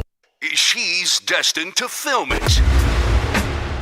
They are Maggie and Perloff on CBS Sports Radio. Well, if you were sleeping, you missed a really entertaining Monday Night Football game. Hey, welcome to the show, Maggie Gray, Andrew Perloff. Not in the traditional way we think about these entertaining games, like two quarterbacks really going at it. It ended up being two backup quarterbacks going at it. Now, Trevor Lawrence got hurt in the game in the fourth quarter, so he was dealing for most of the game. Super impressive, moving the ball downfield. I mean, Lawrence is an elite quarterback. Whether you have him in the top 5 or right outside the top 5, like, he is excellent. Some of the throws he makes are unreal. He's living up to the hype. But he gets hurt in the fourth quarter, and it looked bad, Perloff. Oh, absolutely. I think the fact that he was able to walk off even with help, to me, said it's not a broken ankle. So maybe it's Aaron Rodgers, but I think guys are coming back faster and faster. I have a lot of experience with ankle injuries. If you rehab it every day, you could get back. I wouldn't be surprised in 2 weeks if he's back. This is playing totally amateur doctor. The fact that they were so careful in their wording about their post-game injury report saying it's a sprain. They just wanted to tell everybody, hey, this is a sprain. Do not panic. I felt they obviously leaked that to the press with a very specific intention to say this is not over. Okay, but here's the thing. That could also be like a little bit of wishful thinking. You don't want to go down the wrong rabbit hole here. But teams tend to be cautious on that kind of thing. At times, but here's the thing. It's one thing about rehabbing from an ankle sprain and getting back on the field. It's another where you can protect yourself on a football field and where you can still be like maximum Trevor Lawrence. He might not ever get back to 100% this year. That'd be crazy. But he's not a guy who runs a lot. He's not a running quarterback, but he's 6'6", so he's excellent at the quarterback sneak, and he does play like an athletic. He plays the position like an athlete, even if he's not running a lot. Does that make sense? I mean, how healthy do you need to be to do a quarterback sneak? You're saying, I guess the push off, that can't be a real factor here. Are we talking about that? No, but I just wonder if he does come back, what is it going to look like? How limited is he going to be? Because that's a great question. You know, you're losing quarterbacks left and right here, and things may have been opening up like wide open in the AFC now with all these quarterback injuries. However, in the AFC South, things are really tight because Houston's had an unbelievable season and because the Colts keep winning. Well, here's the thing. You come out of that game, I think your bigger concern is your defense just got torched by a deep backup in Jake Browning. So something's clearly wrong there. The Jags have been playing, I think, better than expected defense all season long. Last night, their cornerbacks had no prayer. I mean, Jamar Chase is amazing, so I understand that. They couldn't stop the run against a team that does not run the ball well. And I think that I came away from that game, if I'm a Jacksonville fan, and said, uh-oh, how is this defense going to hold up against Kansas City? How's it going to hold up against Miami if we just let the Bengals run all over us? Well, on the flip side, as we await more details on Trevor Lawrence, so he's going to have the more MRIs and stuff today, and then a diagnosis on what's going to happen with the ankle. On the flip side, Cincinnati may have saved their season last night because Jake Browning looked like DOA when he played last week. And now here we go, this amazing overtime win where this dude could not miss last night. That was incredible. He was so accurate, so poised. Didn't seem like the moment bothered him at all. I was waiting for them to lose that game. That was one of those, and then they looked like they were going to blow it because they had a very, very bad trick play that ended up being an interception. And he took a bad sack later on in the game, too. I would say that that Cincinnati soundly outplayed Jacksonville last night. I thought it was real back and forth. I mean, think about it. Jacksonville's the last two touchdowns they had. One was a dropped interception by Cincinnati, just happened to land in the Jaguars receiver, and the other was a short field because of a flip play. They didn't stop Cincinnati at all. Cincinnati moved the ball both on the ground and in the air. Yep. Where Cincinnati was getting some stops on Jacksonville. And I know Trevor Lawrence looks great, but even offensively without Christian Kirk, there are certain limits on this team. Calvin Ridley, maybe not what was promised. I came away not impressed by Jacksonville, regardless of the injury. Even before that, they should have. If they're a real Super Bowl contender, they should be blowing the Cincinnati team away at home. Well, I don't know if maybe they overlooked Cincinnati a little bit with no Burrow. And again, Browning looked bad last week. Now he looks great. And listen, when you think about Jacksonville, if anybody can work some magic with a backup quarterback, isn't it Doug Peterson, who won a Super Bowl with Nick Foles against the New England Patriots? I mean, it's an all-timer. That's a repeatable model? Well, yes, Jeff Hostetler and Nick Foles, and that's all I got for you. Okay. I understand what you're saying, but to say that because he won a Super Bowl with Nick Foles, he's going to be okay with C.J. Beathard? I can't say that. I'm just saying if I gave you every coach in the league and I said, you got to win a Super Bowl with a backup quarterback, isn't Doug Peterson your number one overall pick? I guess so. Well, let's see. Has Shanahan won 10 games in a row with a third stringer last year in Brock Purdy, who's now a first stringer. So Shanahan could make an argument as well. He's won with everybody. Yeah, but he couldn't win the Super Bowl with his first string quarterback. Yeah, but Jimmy Garoppolo. His first string quarterback was not really a first string quarterback. So, I mean, listen, you got to give him Purdy last year was unbelievable, but now Purdy's a starter. No, I think Jacksonville is, and I think about that Eagles team. The Eagles had a lot going for them. Jacksonville's close. They still, to me, feel like they're a caliber below the elite teams in the AFC. It was really, I thought, going to depend on them getting the number one seed. Yeah. And getting that home field, which I know didn't mean a lot last night, but generally Jacksonville, I think, is a good home field. And, getting that really important bye. And I don't know if they're going to be able to get that one seed now because of the Lawrence injury. But even with that, can you see them beating a full-strength Baltimore team because a physical team? Because Cincinnati surprisingly ran the ball on them last night. They did. Joe Mixon had an incredible night on the ground, 19 carries, 60-something yards, a touchdown, 2 touchdowns. It's not over yet, is what I say for Jacksonville. It's not looking great. It's not over. And for Cincinnati, maybe this gives them a little new life with Jake Browning looking good. Do you want a mulligan on your Super Bowl pick? No, I'm still going to keep it. Yeah. I want to wait for the diagnosis. I want one. Well, my Super Bowl pick was Jacksonville and the Dallas Cowboys, and yours was? I want one on the Steelers. I had Eagles, Steelers, all Pennsylvania. I'm fine with the Eagles. The Steelers, not so much. I'm telling you, in the chat, youtube.com/CBS Sports Radio, twitch.tv/CBS Sports Radio. Another person, now this time Niner gang, FSU treatment, no starter, no playoff. Guys, we know this isn't true in the NFL. But I'll tell you, if there was a committee who could determine who would be in the Super Bowl, they would put the Cowboys in every year without fail. Okay. Don't care about San Francisco. They wouldn't care about Philadelphia. They wouldn't care about anyone. Detroit. The Dallas Cowboys would be representing the NFC every If they year. had to do a 4, who would it be? For maximum ratings? Ratings, yeah. I mean, I think the Niners and Philly would be in that mix. Now, it's fluky because you'd have to go on market size, and that's not indicative I don't of think who so, are the because- good teams. No. I think you'd go on ratings history. So Cowboys obviously have the top 5 games every year. Yep. The Cowboys Giants rates, but they're not going to put them in. That's what I'm saying. The New York market would I think matter. you go Dallas, Philly. The LA market would matter, but you're not putting the Rams in. I don't think the LA teams rate very well. I mean, this is a big. I think you'd have the Rams, the Eagles, the Chiefs. Bills do good ratings. Maybe you throw them in there.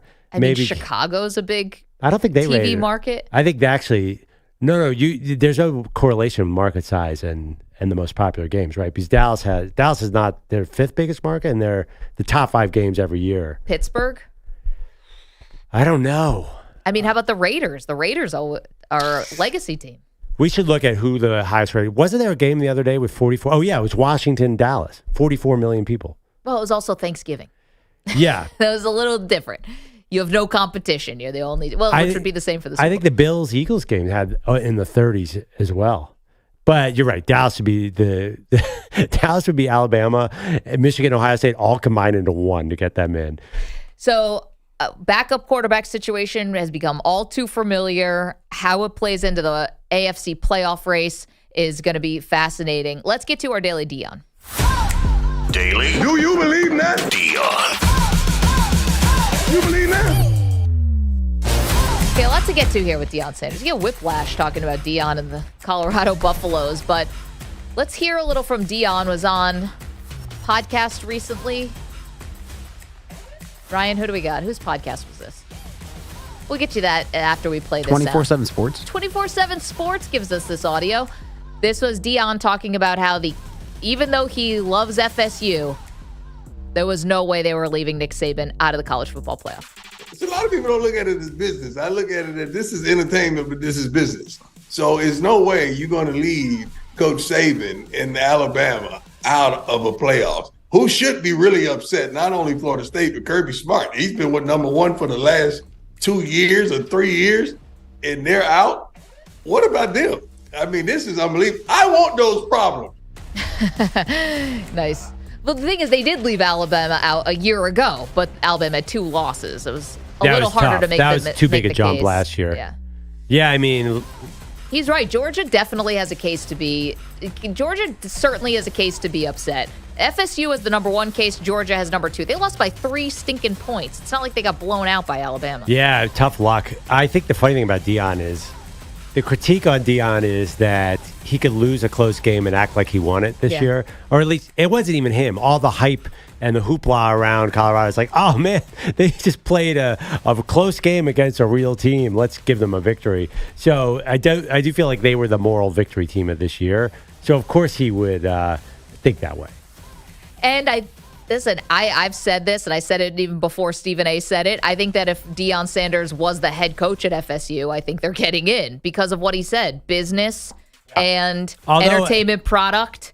Alabama obviously would still give them a challenge because Alabama is the only team that could match a Deion-led Florida State. I think would be a Nick Saban-led Alabama. You're right that about would that would be too power. I mean, I agree that Deion would have gotten them in, but Nick Saban, Alabama, he's not wrong. It's a very powerful brand. No doubt about it. On the other side for Deion Sanders, lost another coach off the coaching staff reportedly this week. Now, not so shocking that guys on the offensive side of the ball would leave, especially when they got play calling duties stripped away from them and other things. This was one of the tight ends coaches, though, who was known to be like one of the main recruiters for Colorado. Now, obviously, Deion is the main recruiter, right? Because his celebrity, his aura, that does a lot of the recruiting for you. But this was one of his top recruiters who is reportedly leaving the program. Where's he going? Undetermined. So I'm not worried about the coaching staff. The recruiting thing is a different story. But the fact that he took over a 1-win Colorado team and brought in a superstar coaching staff to Boulder, Colorado, can't he just call his NFL buddies and get them all here? I heard Byron Leftwich might be coming. Interesting. Yeah. He may never have a shortage of coaches. He'll probably have the best coaching staff in the country next year. I think, Sean Lewis was great, but he benched him. Yep, he did for Pat Shurmur. who's an NFL head coach. Like, I think nobody. Not a good one, but. Yeah, but he was a great play caller. I think he was part of that. Was he part of that Eagles team we were just talking about in 2017? Or maybe he wasn't, but he's one of the really good. I think Deion's last problem is coaches. He needs some players. Yeah, well, but if your coaches are recruiting, and if they're responsible. Their recruiting is a problem, but as far as getting quality play callers and things like that, I think he's going to be fine on that front because he's got such a great network. Yeah, you're right about that, maybe with the play callers and stuff, but it wasn't great. I mean, this past year, and you have Shedeur. Oh, I disagree. I thought Sean Lewis was amazing. You don't think he was a great play caller? Well, I mean, Shedeur. Okay, I think answer this question for me. Yeah. Did Colorado get better or worse throughout the season? They got hurt. They got worse. Yeah, they got worse, but their players were injured all over the place. And they had no depth because of obvious reasons. But I think Sean Lewis was a revelation. Then why did he get the play calling duties taken away from him from Pat I think Shermer? Deion's emotional. I don't know. But I wasn't surprised Sean Lewis got a job. I thought he was the offensive coach of the year for most of the season. He got a good job at San Diego State. That's a good stepping stone job up to an even bigger one. Remember, people were talking about him at Texas A&M as well. It's funny. I think Deion is the last thing he's going to have to worry about is getting experienced coaches there. Right now, how do you get Pat Shermer to come to Colorado? I don't even understand how that worked and just appear midway through the season. I think Shermer. I don't have an answer, but I think he might have been in Denver. I think that was his last stop. I don't know, but there you go. That would make sense. But here's the thing: no commits right now for the 2025 class. I know we have to get to 2024 before we get to 2025, but right now the recruiting situation. I know you poo-poo it. It's not ideal. Like, you can't spin this and say things are going awesome at Colorado right now. Recruiting is dead. It's beyond irrelevant now. I'm sorry. Did you see what happened yesterday? The transfer portal exploded like a nuclear bomb on the sport. Over 1,000 players.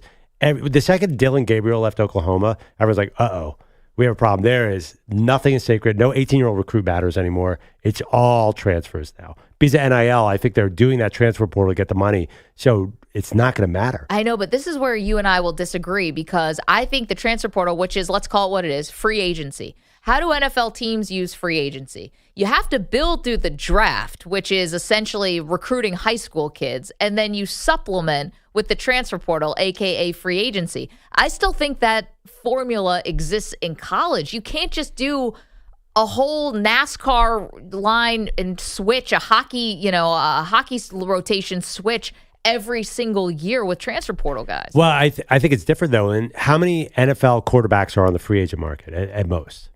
Not many. One or two. There's already 15 big-time starters on the transfer portal. So it's beyond NFL free agency. It's a large chunk of the quality players in the country are going into the transfer portal. Oh, I get that. Over 50%. I get that, but that's at the quarterback position, which is extremely important. But we're talking about building depth and what submarine Colorado not having depth, and that's was a huge obstacle they had to overcome and couldn't overcome, quite frankly. That still means you have to recruit out of high school to build your depth. But you got to give it, well, maybe, but I don't even know anymore. Why not just, I'm not convinced you can't build depth with a transfer portal as well.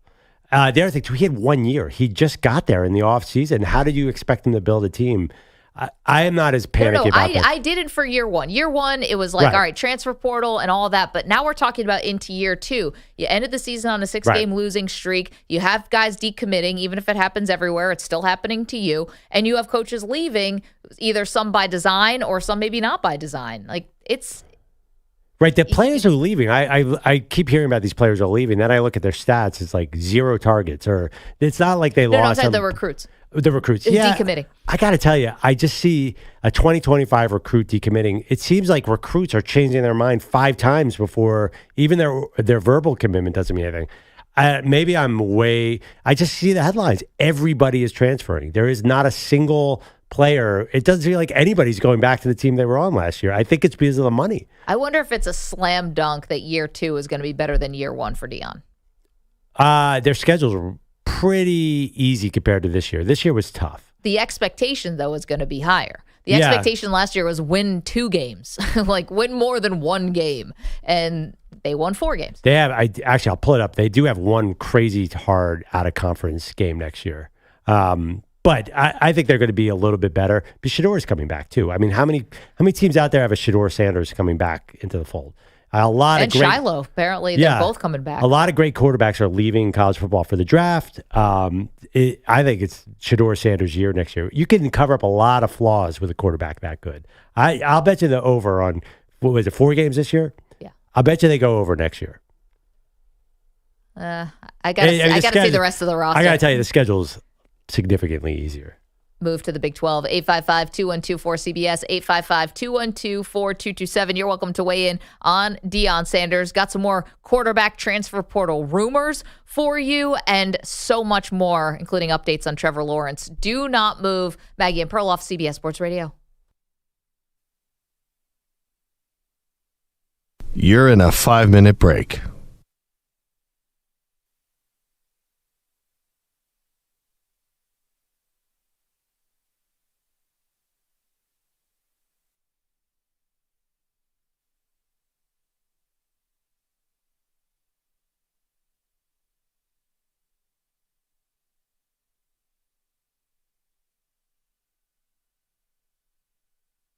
Four minutes, 30 seconds remaining.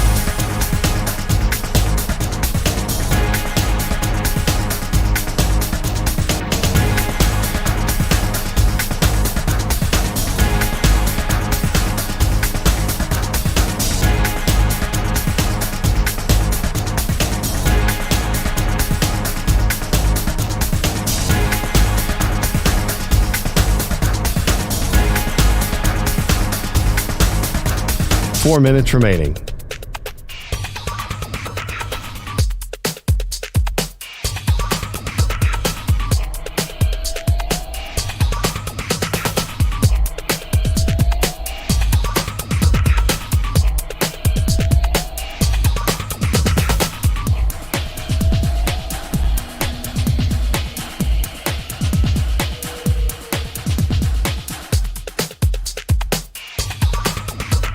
Three minutes, 30 seconds remaining.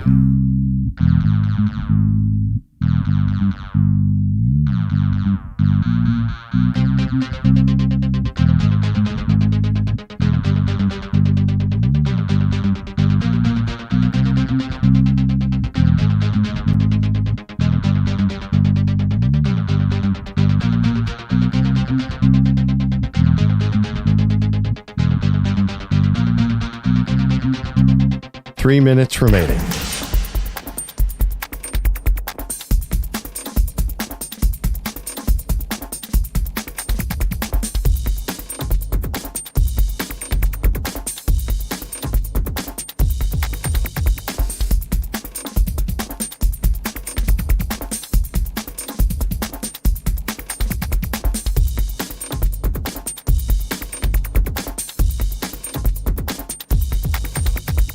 Two minutes, 30 seconds remaining.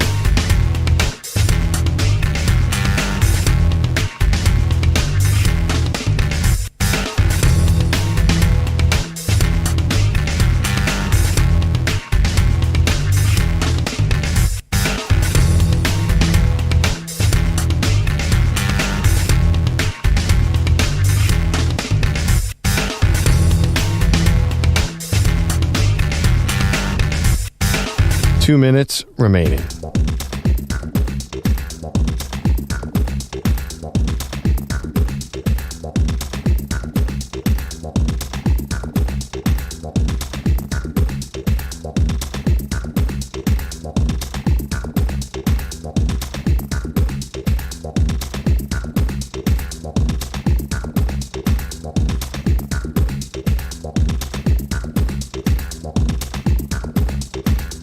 One minute, 30 seconds remaining.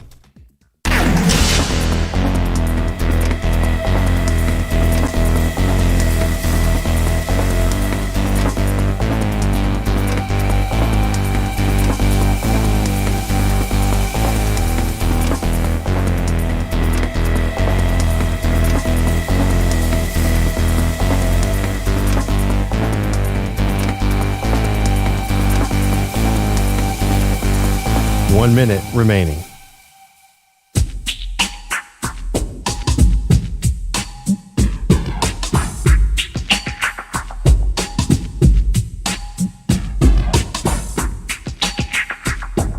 .45 seconds remaining.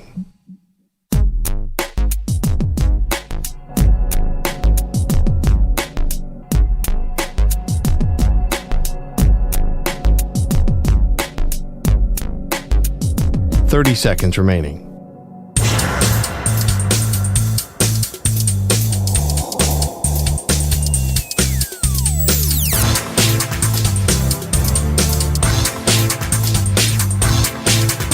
Fifteen seconds.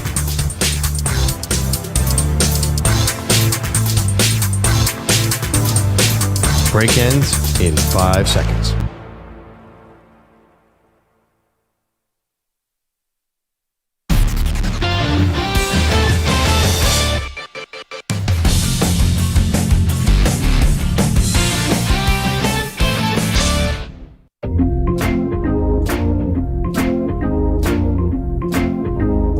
Welcome back to the Maggie and Perloff show.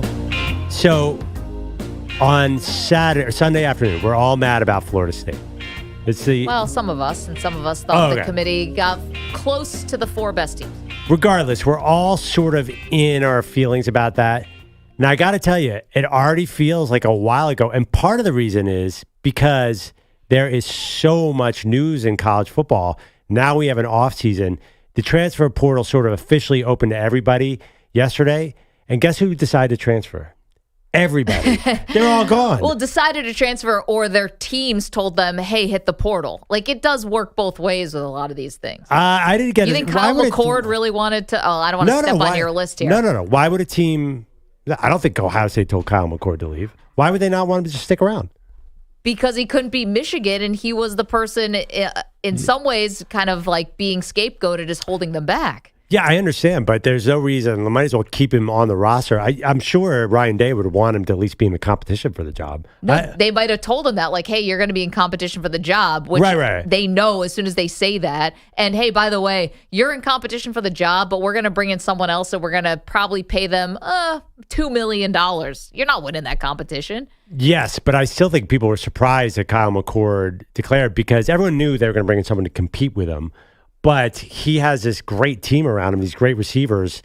Yeah, I don't think, maybe I'm wrong. I don't think that was a team. I don't think the team's telling anyone to transfer. Well, what's the point? Like they don't need the scholarship that badly. No, I think teams definitely, like Deion did. He told guys as soon as he got to Colorado, he's like, hey, hit the portal. Not a Kyle McCord quarterback who had 26 touchdowns and 6 picks. I think you're saying it in so many words. If you say we're bringing in someone else, like who? If we're bringing in Cam Ward, well, everyone knew they were going to bring. They clearly needed to bring somebody else in. Okay, so why would Kyle McCord stick around for that? So you're basically forcing him to transfer. Is kind of it's like, hey, if you want to play, you have to transfer. Because I think like Jalen Hurts, with Oklahoma, he could say, you know what, I believe in myself. I can stick it out and win this job. I don't think the coach. He eventually transferred. He did that for 1 year with Alabama. He did eventually transfer, but I don't think they ever said, we want you to leave, because I think they would feel more comfortable having a guy who knows the system there. Why not? Also, wasn't Jalen Hurts, didn't he have to wait till he was a grad transfer technically so that he didn't have to sit out a season? I think I always thought that was part of it. Oh, I thought he had a chance to leave immediately. Now guys graduate after their junior year anyway. All right, let's do a couple. All right, let's hit the music.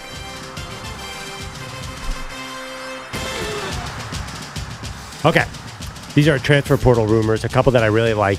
So ESPN has a guy named Tom Van Haren who's on top of the portals. He's been one of the leading voices. He says the Buckeyes are down to 2 quarterbacks. Okay, lay it on me. Duke's Riley Leonard and Washington State's Cam Ward. Now, everybody has Cam Ward penciled in. He's top 5 in passing yards this year. And everyone has Duke's Riley Leonard, who unfortunately got hurt. I ask you, Maggie, do you think if, without even like analyzing it, you put one of those quarterbacks at Ohio State, are they a top 3 team? Yes. I kind of agree. I feel like that's what Kyle McCord was holding him back this year. I also think that maybe Ohio State might be one of the most attractive places for a quarterback to go right now. Look at who you have as receiving core. It's like first-round pick after first-round pick in the NFL draft. Well, they're going to lose. I think they're losing Ibuka, and they're definitely losing Marvin Harrison, but they have 5 stars galore waiting behind them. And I think Ryan Day's a good quarterback coach. I was really disappointed in our boy Kyle McCord. Okay. There was a report that USC coach Lincoln Riley flew to meet Kansas State coach Will Howard.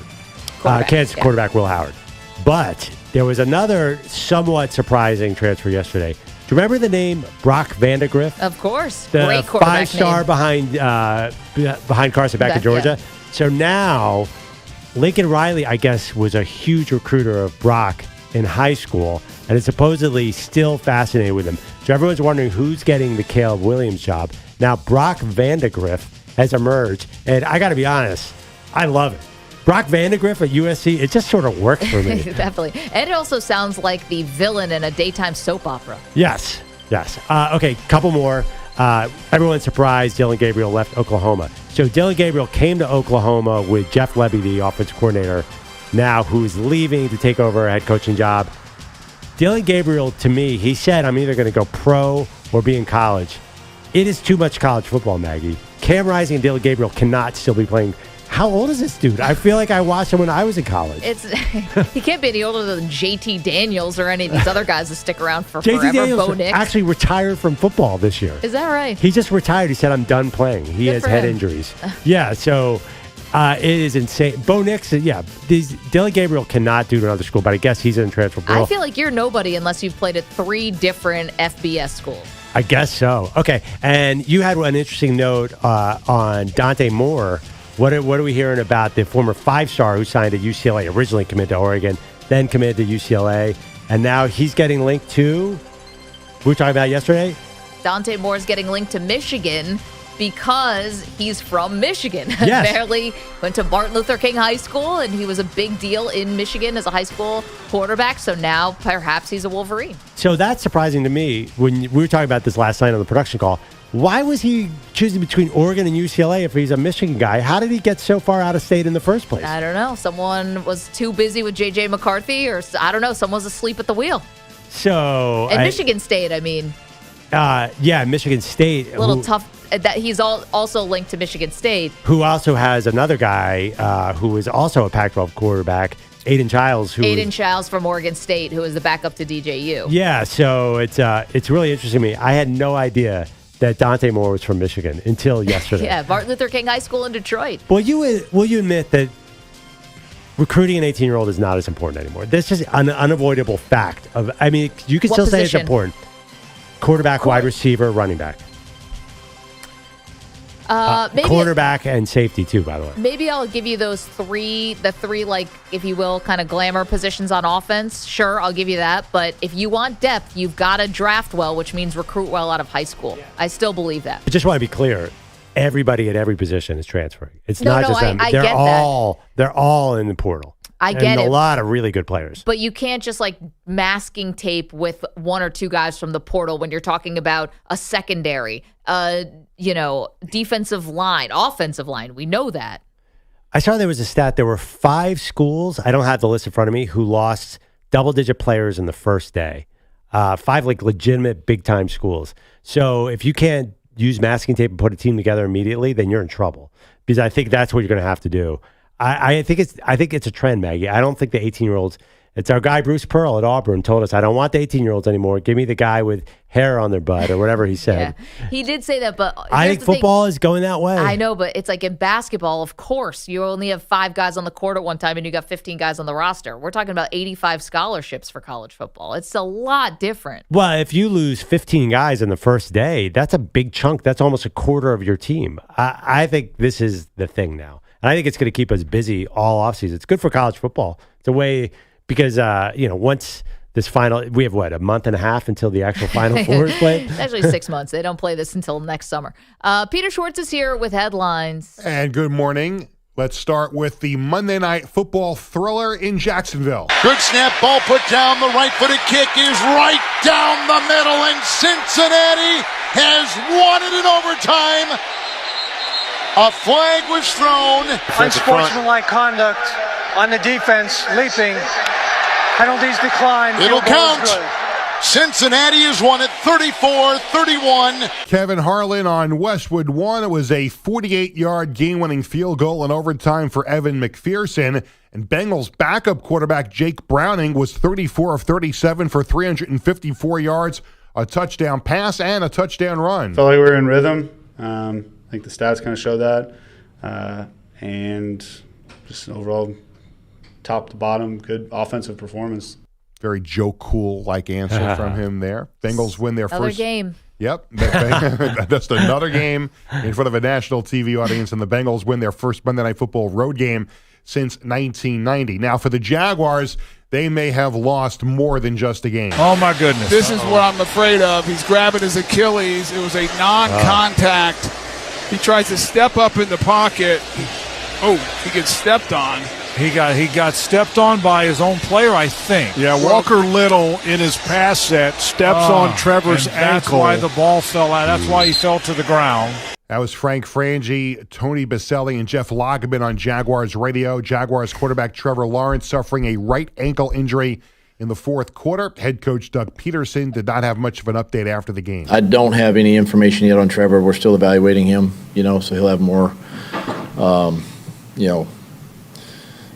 tests and things done here tonight and tomorrow. So I'll probably have a better update for you tomorrow on that. It is reportedly a sprained right ankle, and he had a big game last night, 258 yards, 2 touchdown passes, and a touchdown run. I'm sorry. I don't mean to be laughing during a very serious Trevor Lawrence update. I don't want my heart sank for Trevor Lawrence when I saw him go down. But Pete has brought it to my attention that there is an especially funny meme that is currently on our live stream right now. Andrew Kaplan's undefeated.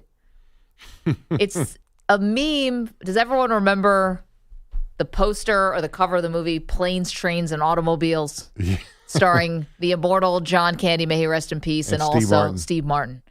Well, Cap has successfully superimposed Peter Schwartz's head onto the John Candy character and Perloff's head onto the Steve Martin character. And it just, Pete's dying in my ear, and it looks too good. I'm sorry. It fits. It's excellent. Love that movie. That's a great movie. Great movie. That would be an honor if I was on that poster. It's so good. Anyway, youtube.com/CBS Sports Radio. Back to the update. There you go. The Eagles did sign. It's like we just passed a note in class and somehow they just found out about it. Anywho. The Eagles signed former Seahawks linebacker Shaquille Leonard to a 1-year deal. Steelers quarterback Kenny Pickett underwent ankle surgery to accelerate the healing process on a high right ankle sprain. He will miss Thursday's game against the Patriots. The Heisman Trophy finalists announced last night. The winner will be announced Saturday in New York, and the finalists are LSU quarterback Jaden Daniels, Oregon quarterback Bo Nix, Washington quarterback Michael Penix Jr., and Ohio State wide receiver Marvin Harrison Jr. Now to the NBA play-in tournament quarterfinals that began last night. You had the Pacers over the Celtics, 122-112, and they'll play the winner, the Pacers will, of tonight's Knicks-Bucks game, and that'll be in the semifinals on Thursday in Las Vegas. And the other semifinal game Thursday in Las Vegas will pit the New Orleans Pelicans against the winner of tonight's Suns-Lakers game. The Pelicans winning last night 127-117. Brandon Ingram with 30 points. What do you think our care factor is here for LeBron? For the most part, he gets into almost everything, right? Do you think he cares about winning the inaugural in-season tournament? Just another little, on the laundry list of accolades for LeBron. Is this just another line? I would hope not. If LeBron cares about that, that's embarrassing. It's a league initiative. They're trying to get some more eyeballs on the regular season. I'm going to say no, only because, who leads the charge for load management? And that's kind of him. Greg Popovich.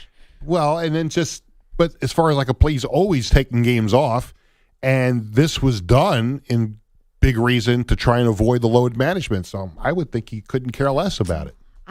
Does he need the 500,000? You think he cares about it? I don't think he needs the 500K. Something tells me he made $1 billion. I think he's going to be all right. I think that would be a lot of fodder for LeBron critics if he celebrated this. Don't you think? Because they'd be like, oh yeah, typical LeBron, celebrating something stupid. Well, it wasn't stupid when he passed Kareem. What does he celebrate that's dumb? I don't know. These are legit records. That Kareem record has stood my whole life. I'm not sure. There just seems to be, there is a line of criticism that LeBron is not always has eye on the prize. Michael Jordan would kill your grandmother or win the NBA title. LeBron has a lot more going on. So let's just play that out.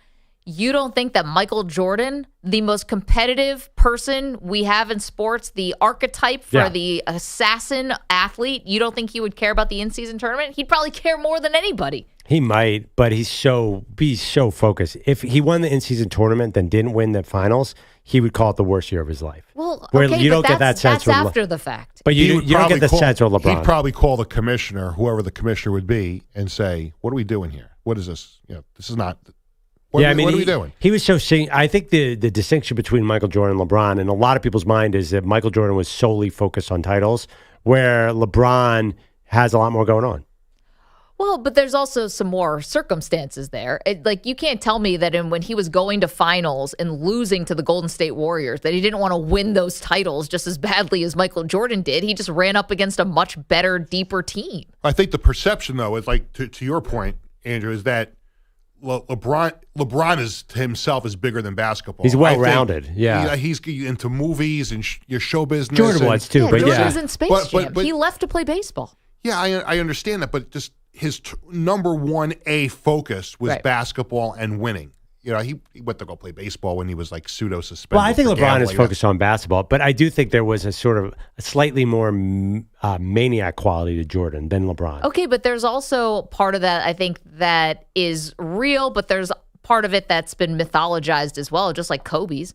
I mean, Kobe always said Kobe had it too. The famous blackout workouts where he'd work out until he blacked out, and then later said that was BS. He never did any of that, but he let people go with the rumor. Well, I just think Jordan was about winning poker games and winning on the golf course. To say that Jordan's more focused on basketball than LeBron is. LeBron's not up all night at Atlantic City Casino before going to play the Knicks in a playoff game. Come on, guys. It's just a different time. We didn't know about it back then, but I just disagree with you. I think Kobe and Jordan were a little bit more psychotic than LeBron. Okay, was that even healthy? Was that even a good way to be?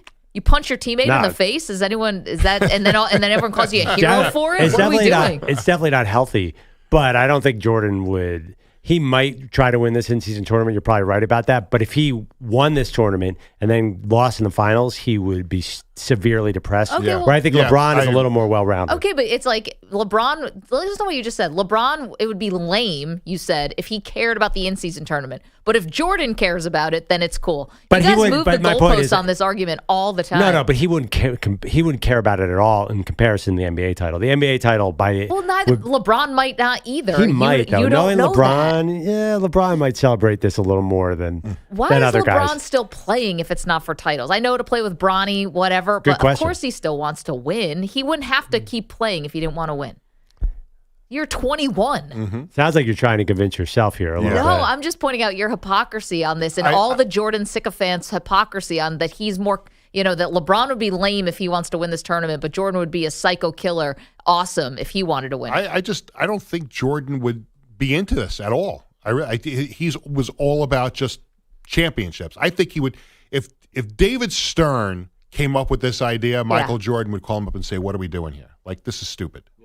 I don't know if they were lagging. Because Jordan would never take games off, so it was never an issue for him back in the day. If it was lagging, if the NBA was lagging in popularity to the point where it is now behind football, maybe Jordan would be singing a different tune. I don't know. True. Anyway. Let me close with hockey. There was an overtime game in Philly last night. Crosby unable to win this one. A good win by Couturier. They try to spring it up the left wing. 2-on-1 with Couturier. Couturier got it into the middle. Couturier scores! Sean Couturier wins it in overtime. His 6th career overtime winner, and the Flyers beat the Pens again. Tim Saunders, Flyers Radio. Flyers beat the Penguins 2-1 in OT. Another overtime game, the Blues over the Golden Knights 2-1. Peter, thank you so much. Got nice a lot to see more you guys. Oh, you too. Thank you. So much more to do, including we've got that Ohtani update for you. Don't move a muscle. Maggie and Perloff back on CBS Sports Radio.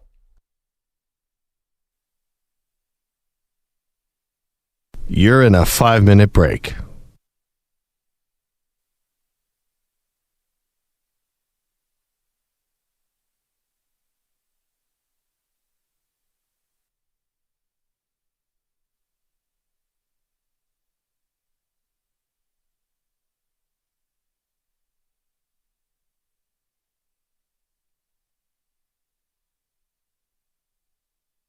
Four minutes, 30 seconds remaining.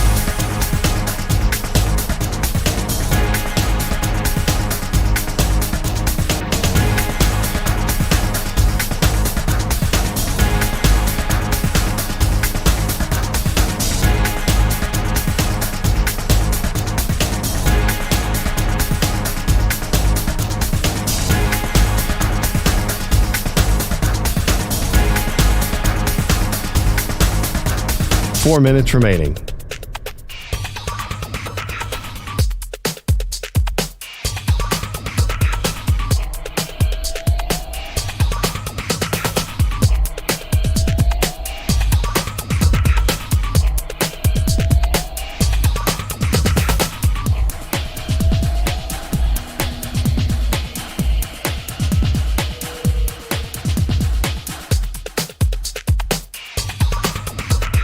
3 minutes, 30 seconds remaining.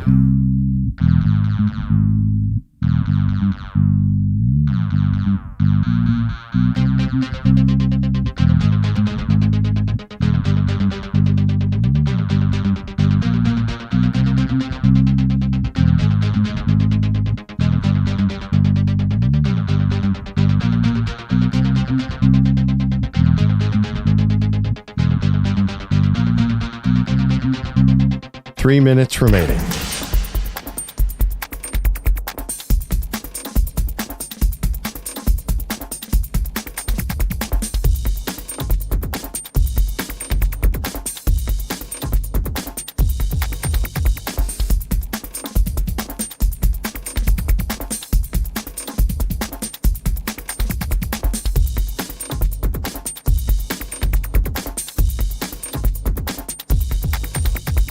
Two minutes, 30 seconds remaining.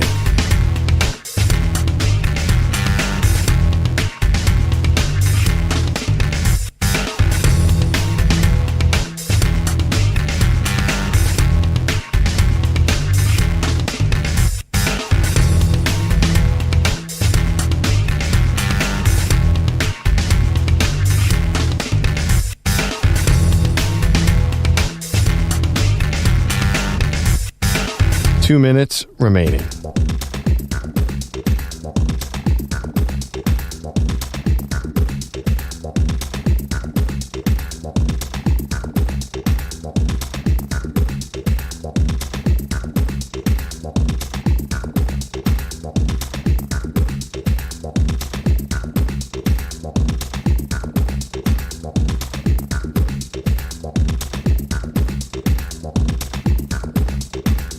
One minute, 30 seconds remaining.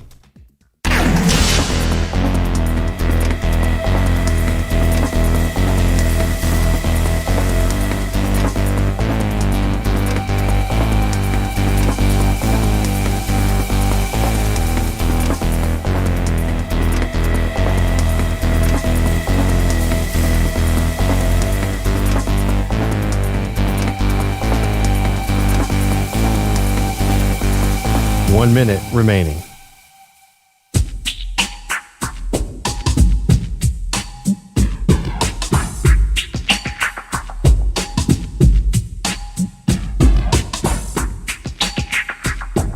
$45 seconds remaining.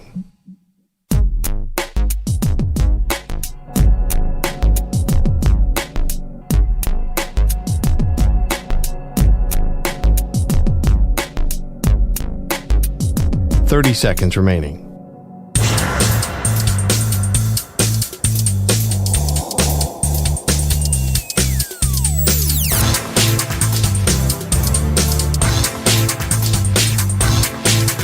$15 seconds.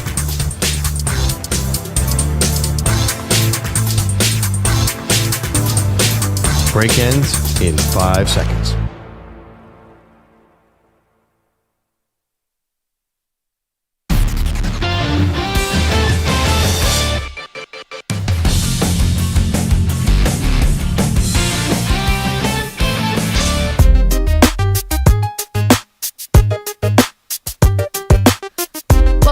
Maggie Gray, Andrew Perloff, Maggie and Perloff on CBS Sports Radio. You want to update some of the responses or no? Oh, yeah. So I put out your question, would Michael Jordan care about the in-season tournament? And I think me and Peter Schwartz were saying he would care, but he'd be so focused on a championship. I'm not sure everyone agrees with me. This is from Brian Drake. The man who was shown in a documentary about his competitiveness, throwing quarters against a wall with a member of the security team. Yeah, a competition where you could win a trophy and money playing basketball. He's not interested. Sure. Our buddy Dave Sepperson said 100% from Sports Illustrated. Is water wet? Duh. He's the ultimate competitor. Thank you. And also, like the two goals work hand in hand because all these wins, except for the championship, count for your record. Well, now you're going, oh, that's a bridge too far. To say that a December win is going to have anything to do with what happens in the playoffs, no. I mean, Miami was, what was their seed last year? They just stormed it doesn't matter. Regular season. But you might have been right. I will give you that. Yeah, I thought it was funny that LeBron would be lame if he cares about this, but Jordan is the maniacal competitor. Of course he would care about the in-season tournament. It's just hilarious. Well, whatever. In the last segment, you said Kobe wasn't was making up all that stuff. Get out of here. That guy would kill you too to win a game. He would, but also I think the myth of Kobe is part of it too.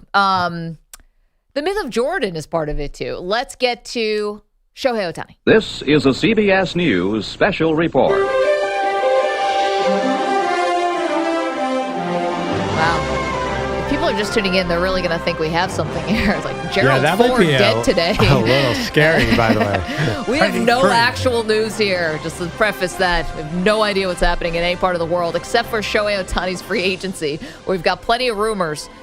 John Morosi had reported that he is going to make a decision within the next week. Now, this was 2 days ago that this report came out.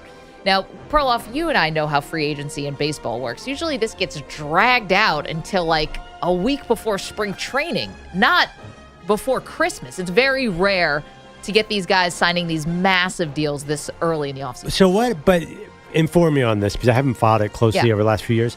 When something happens at the winter meetings, though, is that trades more than not the signings? I mean, both can happen. And I remember Garrett Cole signing with the Yankees before Christmas, I believe. And that stuff does happen. But so there's two sides of this. One is Ohtani. So here are the suitors that Ohtani has allegedly narrowed this down to.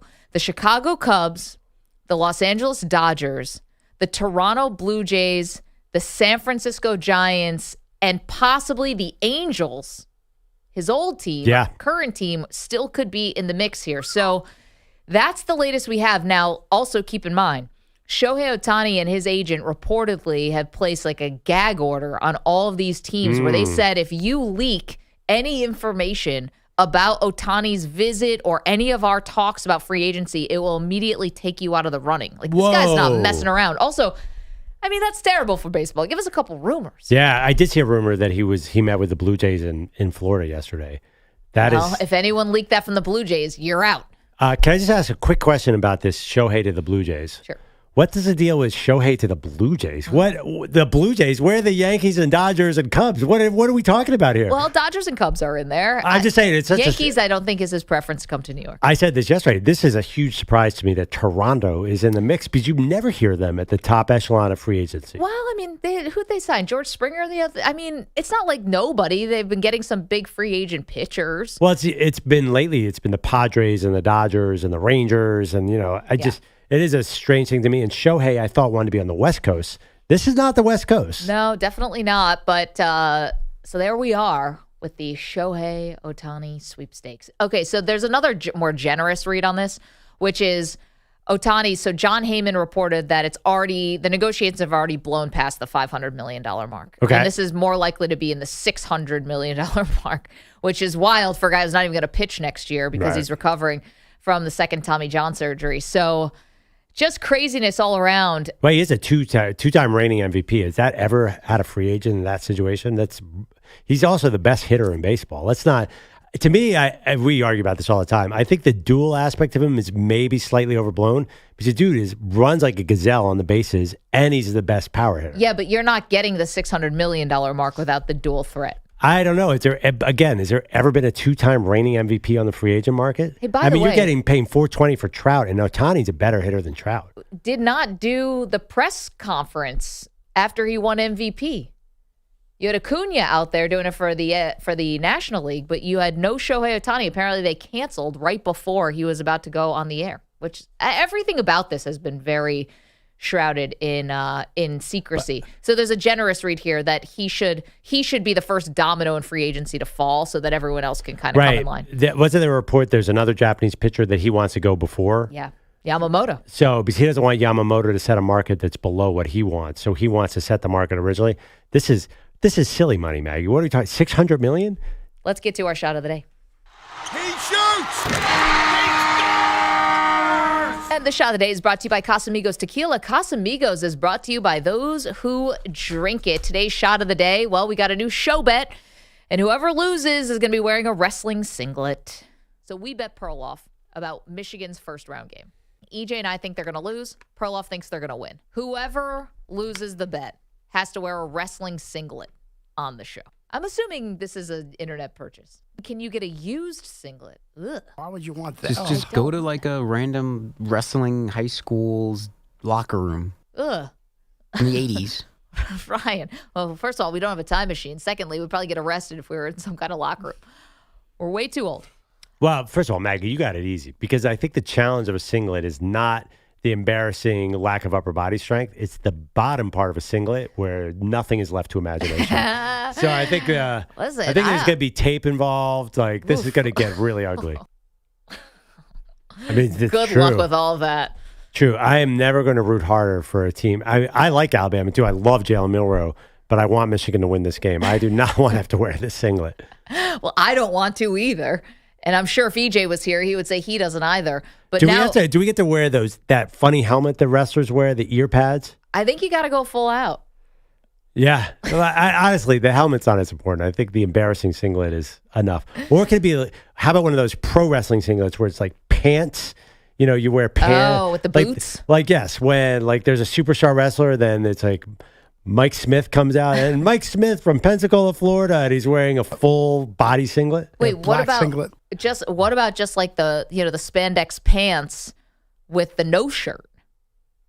Oh, like Junkyard Dog?